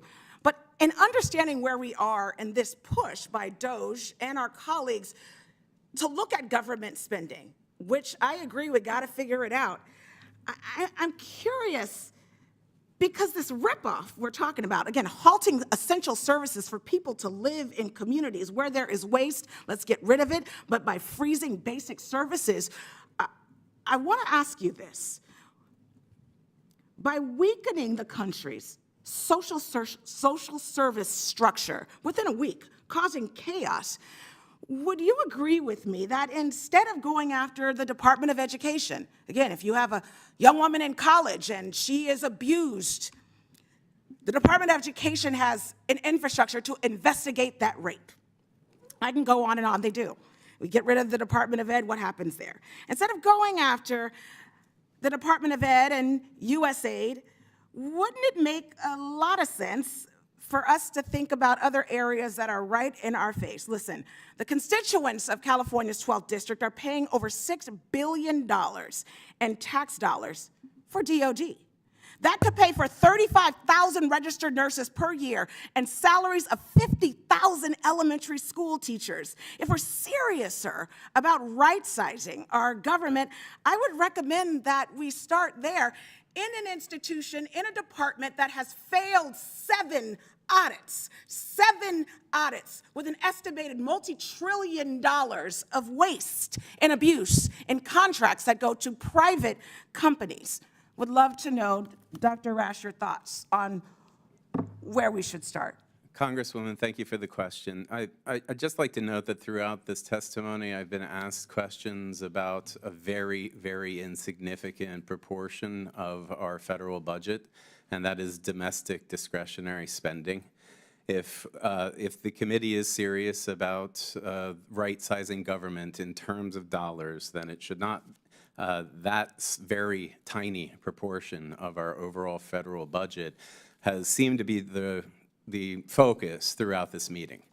$14,000 grant to something through AID is nothing compared to the non-discretionary funds. But if we were talking about the Department of Defense, it is not subject to some of the same scrutiny as well as these programs that offer social services, so on down the line. Thank you to all the witnesses. Thank you to all the witnesses that came today, and thank you, Dr. Rash, for your answer. I yield back. Chair recognizes Mr. Jack from Georgia. Well, thank you, Mr. Chairman, and thank you for letting me get a little exercise this morning. I appreciate that. I want to start by saying, throughout this hearing, I've heard over and over and over again from our colleagues on the other side, Elon Musk's name invoked. And to me, it rings very similar to what I experienced over the last 9 years I've worked for President Trump. It seems like the Democrat playbook from 2015 through 2025 has been to singularly target one individual and over and over and over repeat talking points against that individual. And some pre-political advice, in 2016 it didn't work. In 2020, House Republicans gained seats. In 22, we gained seats. In 24, Donald Trump delivered one of the most impressive historic landslide victories we've ever seen. And it's because he offers solutions to the American people, and that's exactly what we House Republicans are doing. I want to spend my time today engaging with Mr. Schatz, talking about a solution that I campaigned on, something that really resonated with the constituents across my district. And I'll predicate by noting I'm probably one of the few members on this committee who actually was a federal employee. From 2017 to 2021, I served in the Executive Office of the President as the President's White House political director. And one of the things that I was tasked with while working for the President was helping move departments and agencies outside of Washington, D.C. so that they could be headquartered in areas that are more reflective of the people they're targeting to, or designed to serve. And Mr. Schatz, in your testimony, I very much appreciated you noting that 17 of the 24 agencies only use an average of 25% of agency headquarters office space. The American taxpayer is paying for office space that is not being used. And it's one of the things that I'm very passionate about. In 2019, we relocated large agencies from the Department of the Interior to Colorado, and we found a lot of success in doing so. So I just would love to get your thoughts and comments on that. I think that's an innovative solution that this Congress can move forward and something President Trump campaigned on, and I'm so proud the American people gave him the victory and affirmation for that. Well, thank you, Congressman, and we completely agree with that concept because it would enable the federal government to work more closely with state agencies that in many cases perform a lot of the same functions. And that's another form of duplication. That isn't necessarily turning those functions over to the states, but it is determining where it might be more effective and more efficient and deliver those services. And just briefly, the objective of an agency should be to deliver a service to someone, period, right? And then determine how that gets done, and then determine how much it costs. And the reverse is true. It's spend the money. If that doesn't work, spend more money. Don't take the time to figure out what works. This would be very helpful to reaching that conclusion. Well, in that vein, and as my esteemed colleague to my left, Mr. Gill, noted, all the programs that were all the money previously spent by USAID, I have to imagine the people of Texas's 26th congressional district or Georgia's 3rd congressional district would not have made those decisions had they been employees at that agency headquarters. And in that vein, I just want to also note for the record, you'd have to drive an hour from where we sit right now to reach a precinct that voted for President Trump, yet of course, we saw a landslide victory across our country. To me, you need a federal workforce that's reflective of the balance that America is. And in this general area, we've got 90–95% Democrat participation in elections. To me, that's from where our federal workforce is coming. That's why we have so many problems that we've discussed here today. I also want to note, Mr. Schatz, your leadership at Citizens Against Government Waste has led to trillions of dollars of savings for Americans. You've done an incredible service to your country. And I just want to close with a final question to you. Based on your wealth and knowledge and experience, what are the most prominent patterns or locations that you find waste, fraud, and abuse in our federal government? Any advice to the committee before I finish? Well, it runs across all agencies, and I would note on the Department of Defense, when the Grace Commission made its recommendations and found $424.4 billion in savings, 25% of that was in the Department of Defense. As has been noted, they failed an audit. Joint Strike Fighter is pretty much of a mess. Less than half, about 55% of them are available for use. So the procurement system needs a lot of reform. Information technology, 80% of the systems are legacy systems, and some of them, they're so old you can't find people to fix them or service them. And that's an investment, in our view, that's worth making. Upgrade those systems, and then people will be able to find out from the click of a button, what's going on with their money, and that would be extremely helpful for transparency, accountability, and more efficiency. Well, I'm grateful for your testimony today. I hope every committee member reads all the innovative solutions that you've offered us, and likewise, I hope my colleagues join me in helping relocate our departments and agencies outside of Washington, D.C. I yield back to our distinguished chairman, Mr. Comer. Gentleman yields back. Chair recognizes Mr. Min from California. Mr. Schatz, Dr. Resch, thank you for testifying today. Now, this hearing's happening because of Republican concerns about the size of our government. But I would submit they're missing basic economics here, and particularly the chapter on public goods. As a reminder, public goods are things that governments provide that we all benefit from. National defense, infrastructure, education, police, firefighting, air traffic control, all examples of public goods. And the most important thing to recognize is that these are all things that private markets typically do not provide on their own. So when we're talking about making cuts to the FAA budget for air traffic controllers, understand that no one is going to fill that gap to make our skies safer. When we cut the budget for FDA and USDA inspections, no one's going to step up to come and ensure that our foods and drugs are safe. That is why the government provides these things. Now, I realize it makes for a great talking point to talk about getting rid of waste in government. And I'm sure there are many examples we can point to. I know my colleagues have pointed to some if we look closely enough, just as I'm sure we can find lots of examples of waste and corruption in large private companies as well. But here's the thing. The reality is that what you're looking for is just not possible at the scale you're talking about. Elon Musk and many of my colleagues on the Republican side of the aisle have publicly stated that their intention is to cut $2 trillion from the federal budget. The problem is that this is just bad math. And yes, I'm Asian, and yes, I'm pretty good at math, but you don't have to be very good at math to understand this. The chart behind me illustrates very clearly the entire domestic discretionary budget that's the primary focus of today's hearing is only $917 billion. You can cut everything: education, food safety, air traffic safety, wildfire prevention, affordable housing, the FBI, the DOJ, and you're still not even halfway to the amount that Elon Musk and the Repubs are trying to cut. You can fire every single person in the federal government. That's 4% of the federal budget, a tiny fraction of what you're looking to cut right now. You can cut all military spending, $805 billion. You're still not there. So let's be realistic and talk about what's really at stake here. When we're talking about $2 trillion, we're talking about non-discretionary spending, which is a fancy way of saying Social Security, Medicare, and Medicaid. These are earned benefits, the checks that my mom and dad rely on for their retirement, that your moms and dads and grandmas and grandpas rely on, that they spent their lifetimes paying into.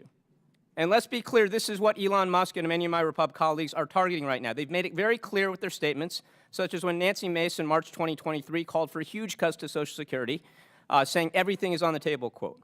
And so that brings me to my first question. Dr. Resch, I assume you're familiar with the United States Constitution. Yes, sir. Article 1, Section 1 states, all legislative powers herein granted shall be vested in the Congress of the United States, which shall consist of a Senate and House of Representatives. Article 1, Section 9 gives exclusive authority for appropriations to Congress. Are you aware of any provisions in the Constitution that allow the President of the United States to unilaterally take away Congress's legislative and appropriations authority? I am not. Are you aware of any provisions in the Constitution that allow a special governmental employee appointed by the President to take away Congress's powers? I am not. Are you aware of any references in the Constitution to efficiency? I am not. That's right, because they do not exist. Because efficiency, while important, is not something that the founders thought was a constitutional priority. Founders were very aware that democracy was a messy and inefficient way of running a government. It would be far more efficient to have a monarch or a dictator decide how to fund programs rather than have 435 members of the House and 100 senators debate and deliberate and vote about it. But this country was not founded as a monarchy, not founded as a dictatorship, because we expressly decided that democratic representation as inefficient as it might be, was more important than pure efficiency. And that's the point that my Repub colleagues need to recognize. We can debate our views on Social Security and Medicare and government spending. In fact, it's critically important that we do that. But those debates belong here in Congress. And we should not lose sight of the fact that Elon Musk, an unelected billionaire, is playing God with the federal government, deciding at a whim which programs and agencies he wants to, quote, delete at the flip of a switch. Elmo has gained control over our federal payment systems. He's universally declared that certain agencies we've created here in Congress are terminated. He's locked federal employees out of their systems, and he's threatening to end federal disbursements that he does not like. This is all illegal and grossly unconstitutional.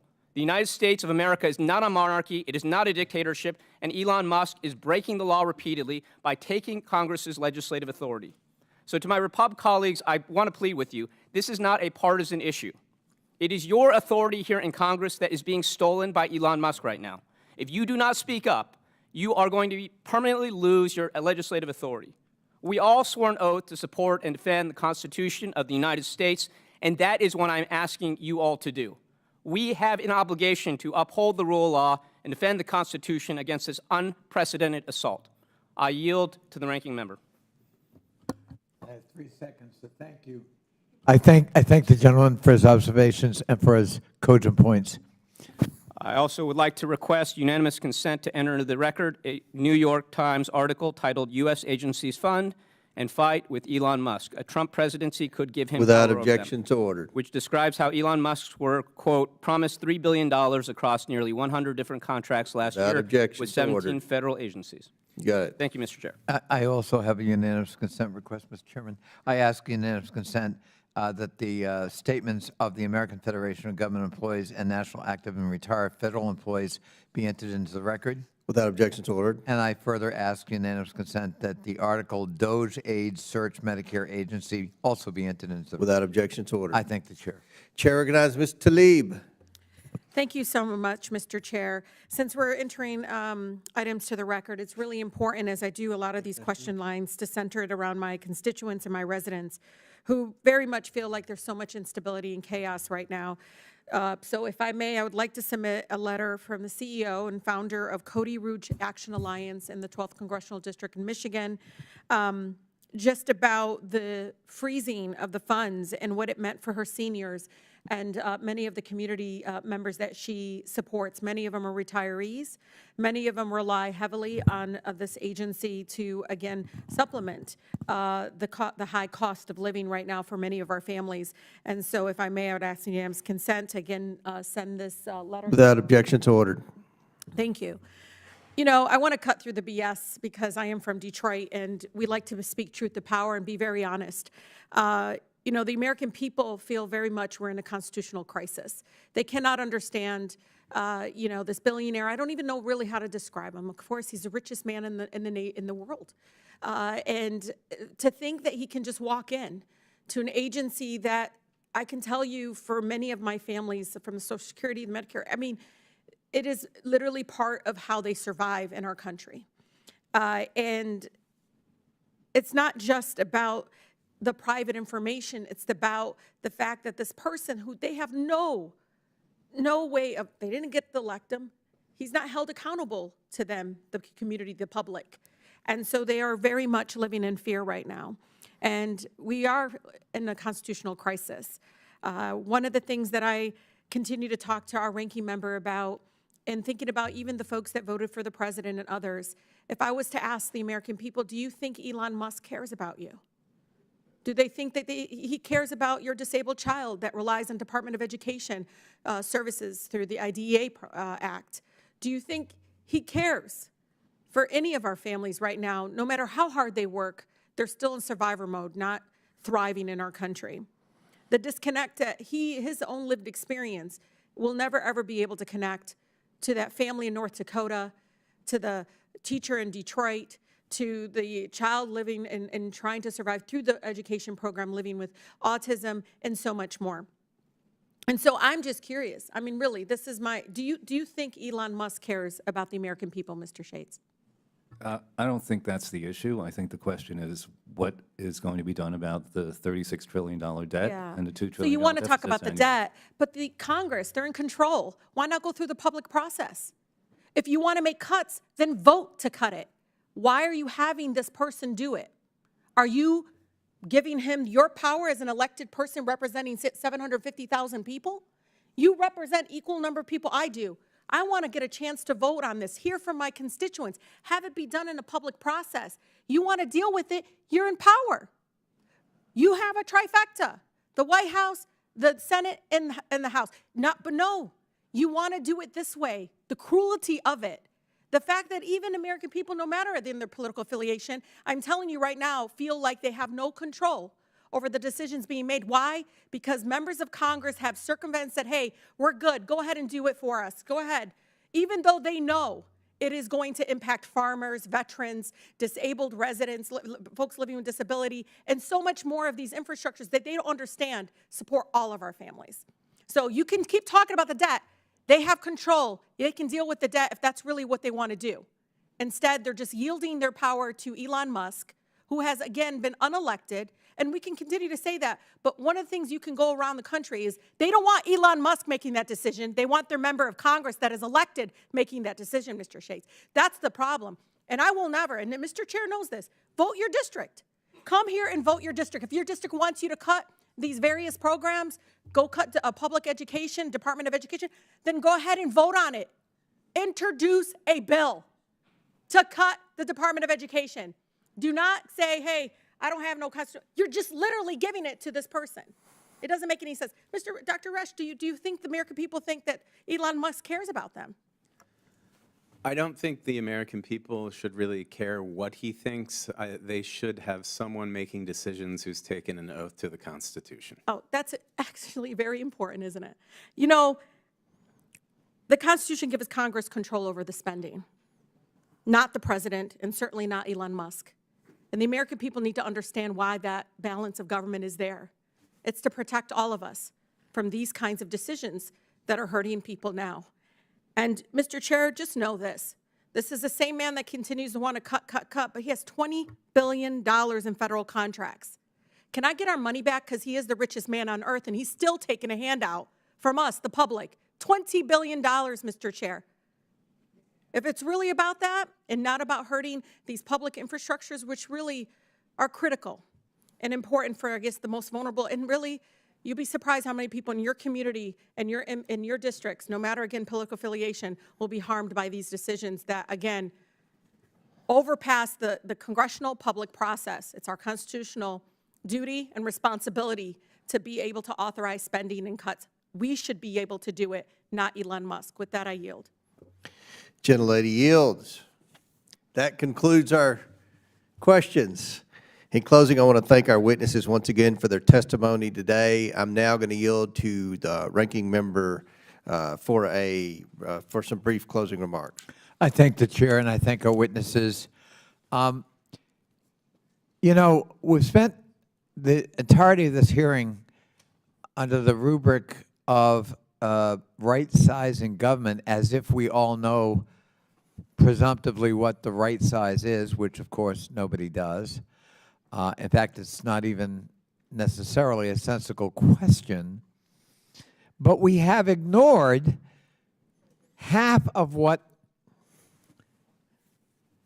should be involved in any enterprise, business, nonprofit, or government, and that is the revenue side of the picture. You cannot right-size, whatever that means, government by only looking at expenditures and investments. You've got to look at how we finance it. Does anyone think that Elon Musk, in running Tesla, had a meeting when he took it over and said to his management crew, whatever we do, we are never again discussing or modifying the price of a Tesla. Whatever it is today, it's frozen forever. And all company profits will be derived from spending, expenditure cuts.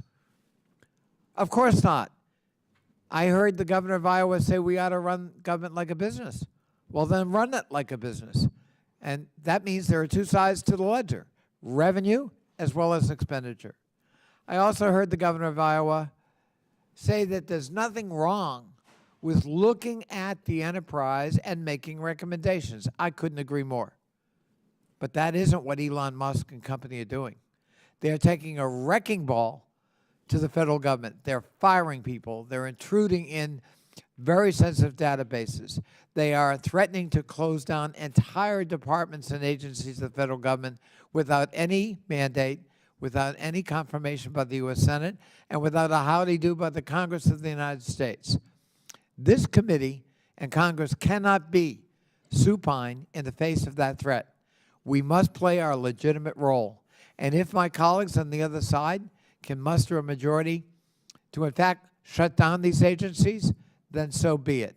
But it cannot be something delegated to an unelected billionaire oligarch from South Africa.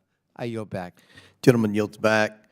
I must say, there's been a virus that has been spreading throughout the inside of Congress for the past 4 years. It's called Trump derangement syndrome. But it appears over the last week it's mutated now into Musk derangement syndrome. And all we have here is a business guy, an outsider, much like many outsiders and many business people on the local and state levels all over America that have been asked essentially to serve on a board to make recommendations to make government more efficient. What a noble idea on the federal level. And we welcome Elon Musk. We welcome any individual in America who has ideas on making government more efficient.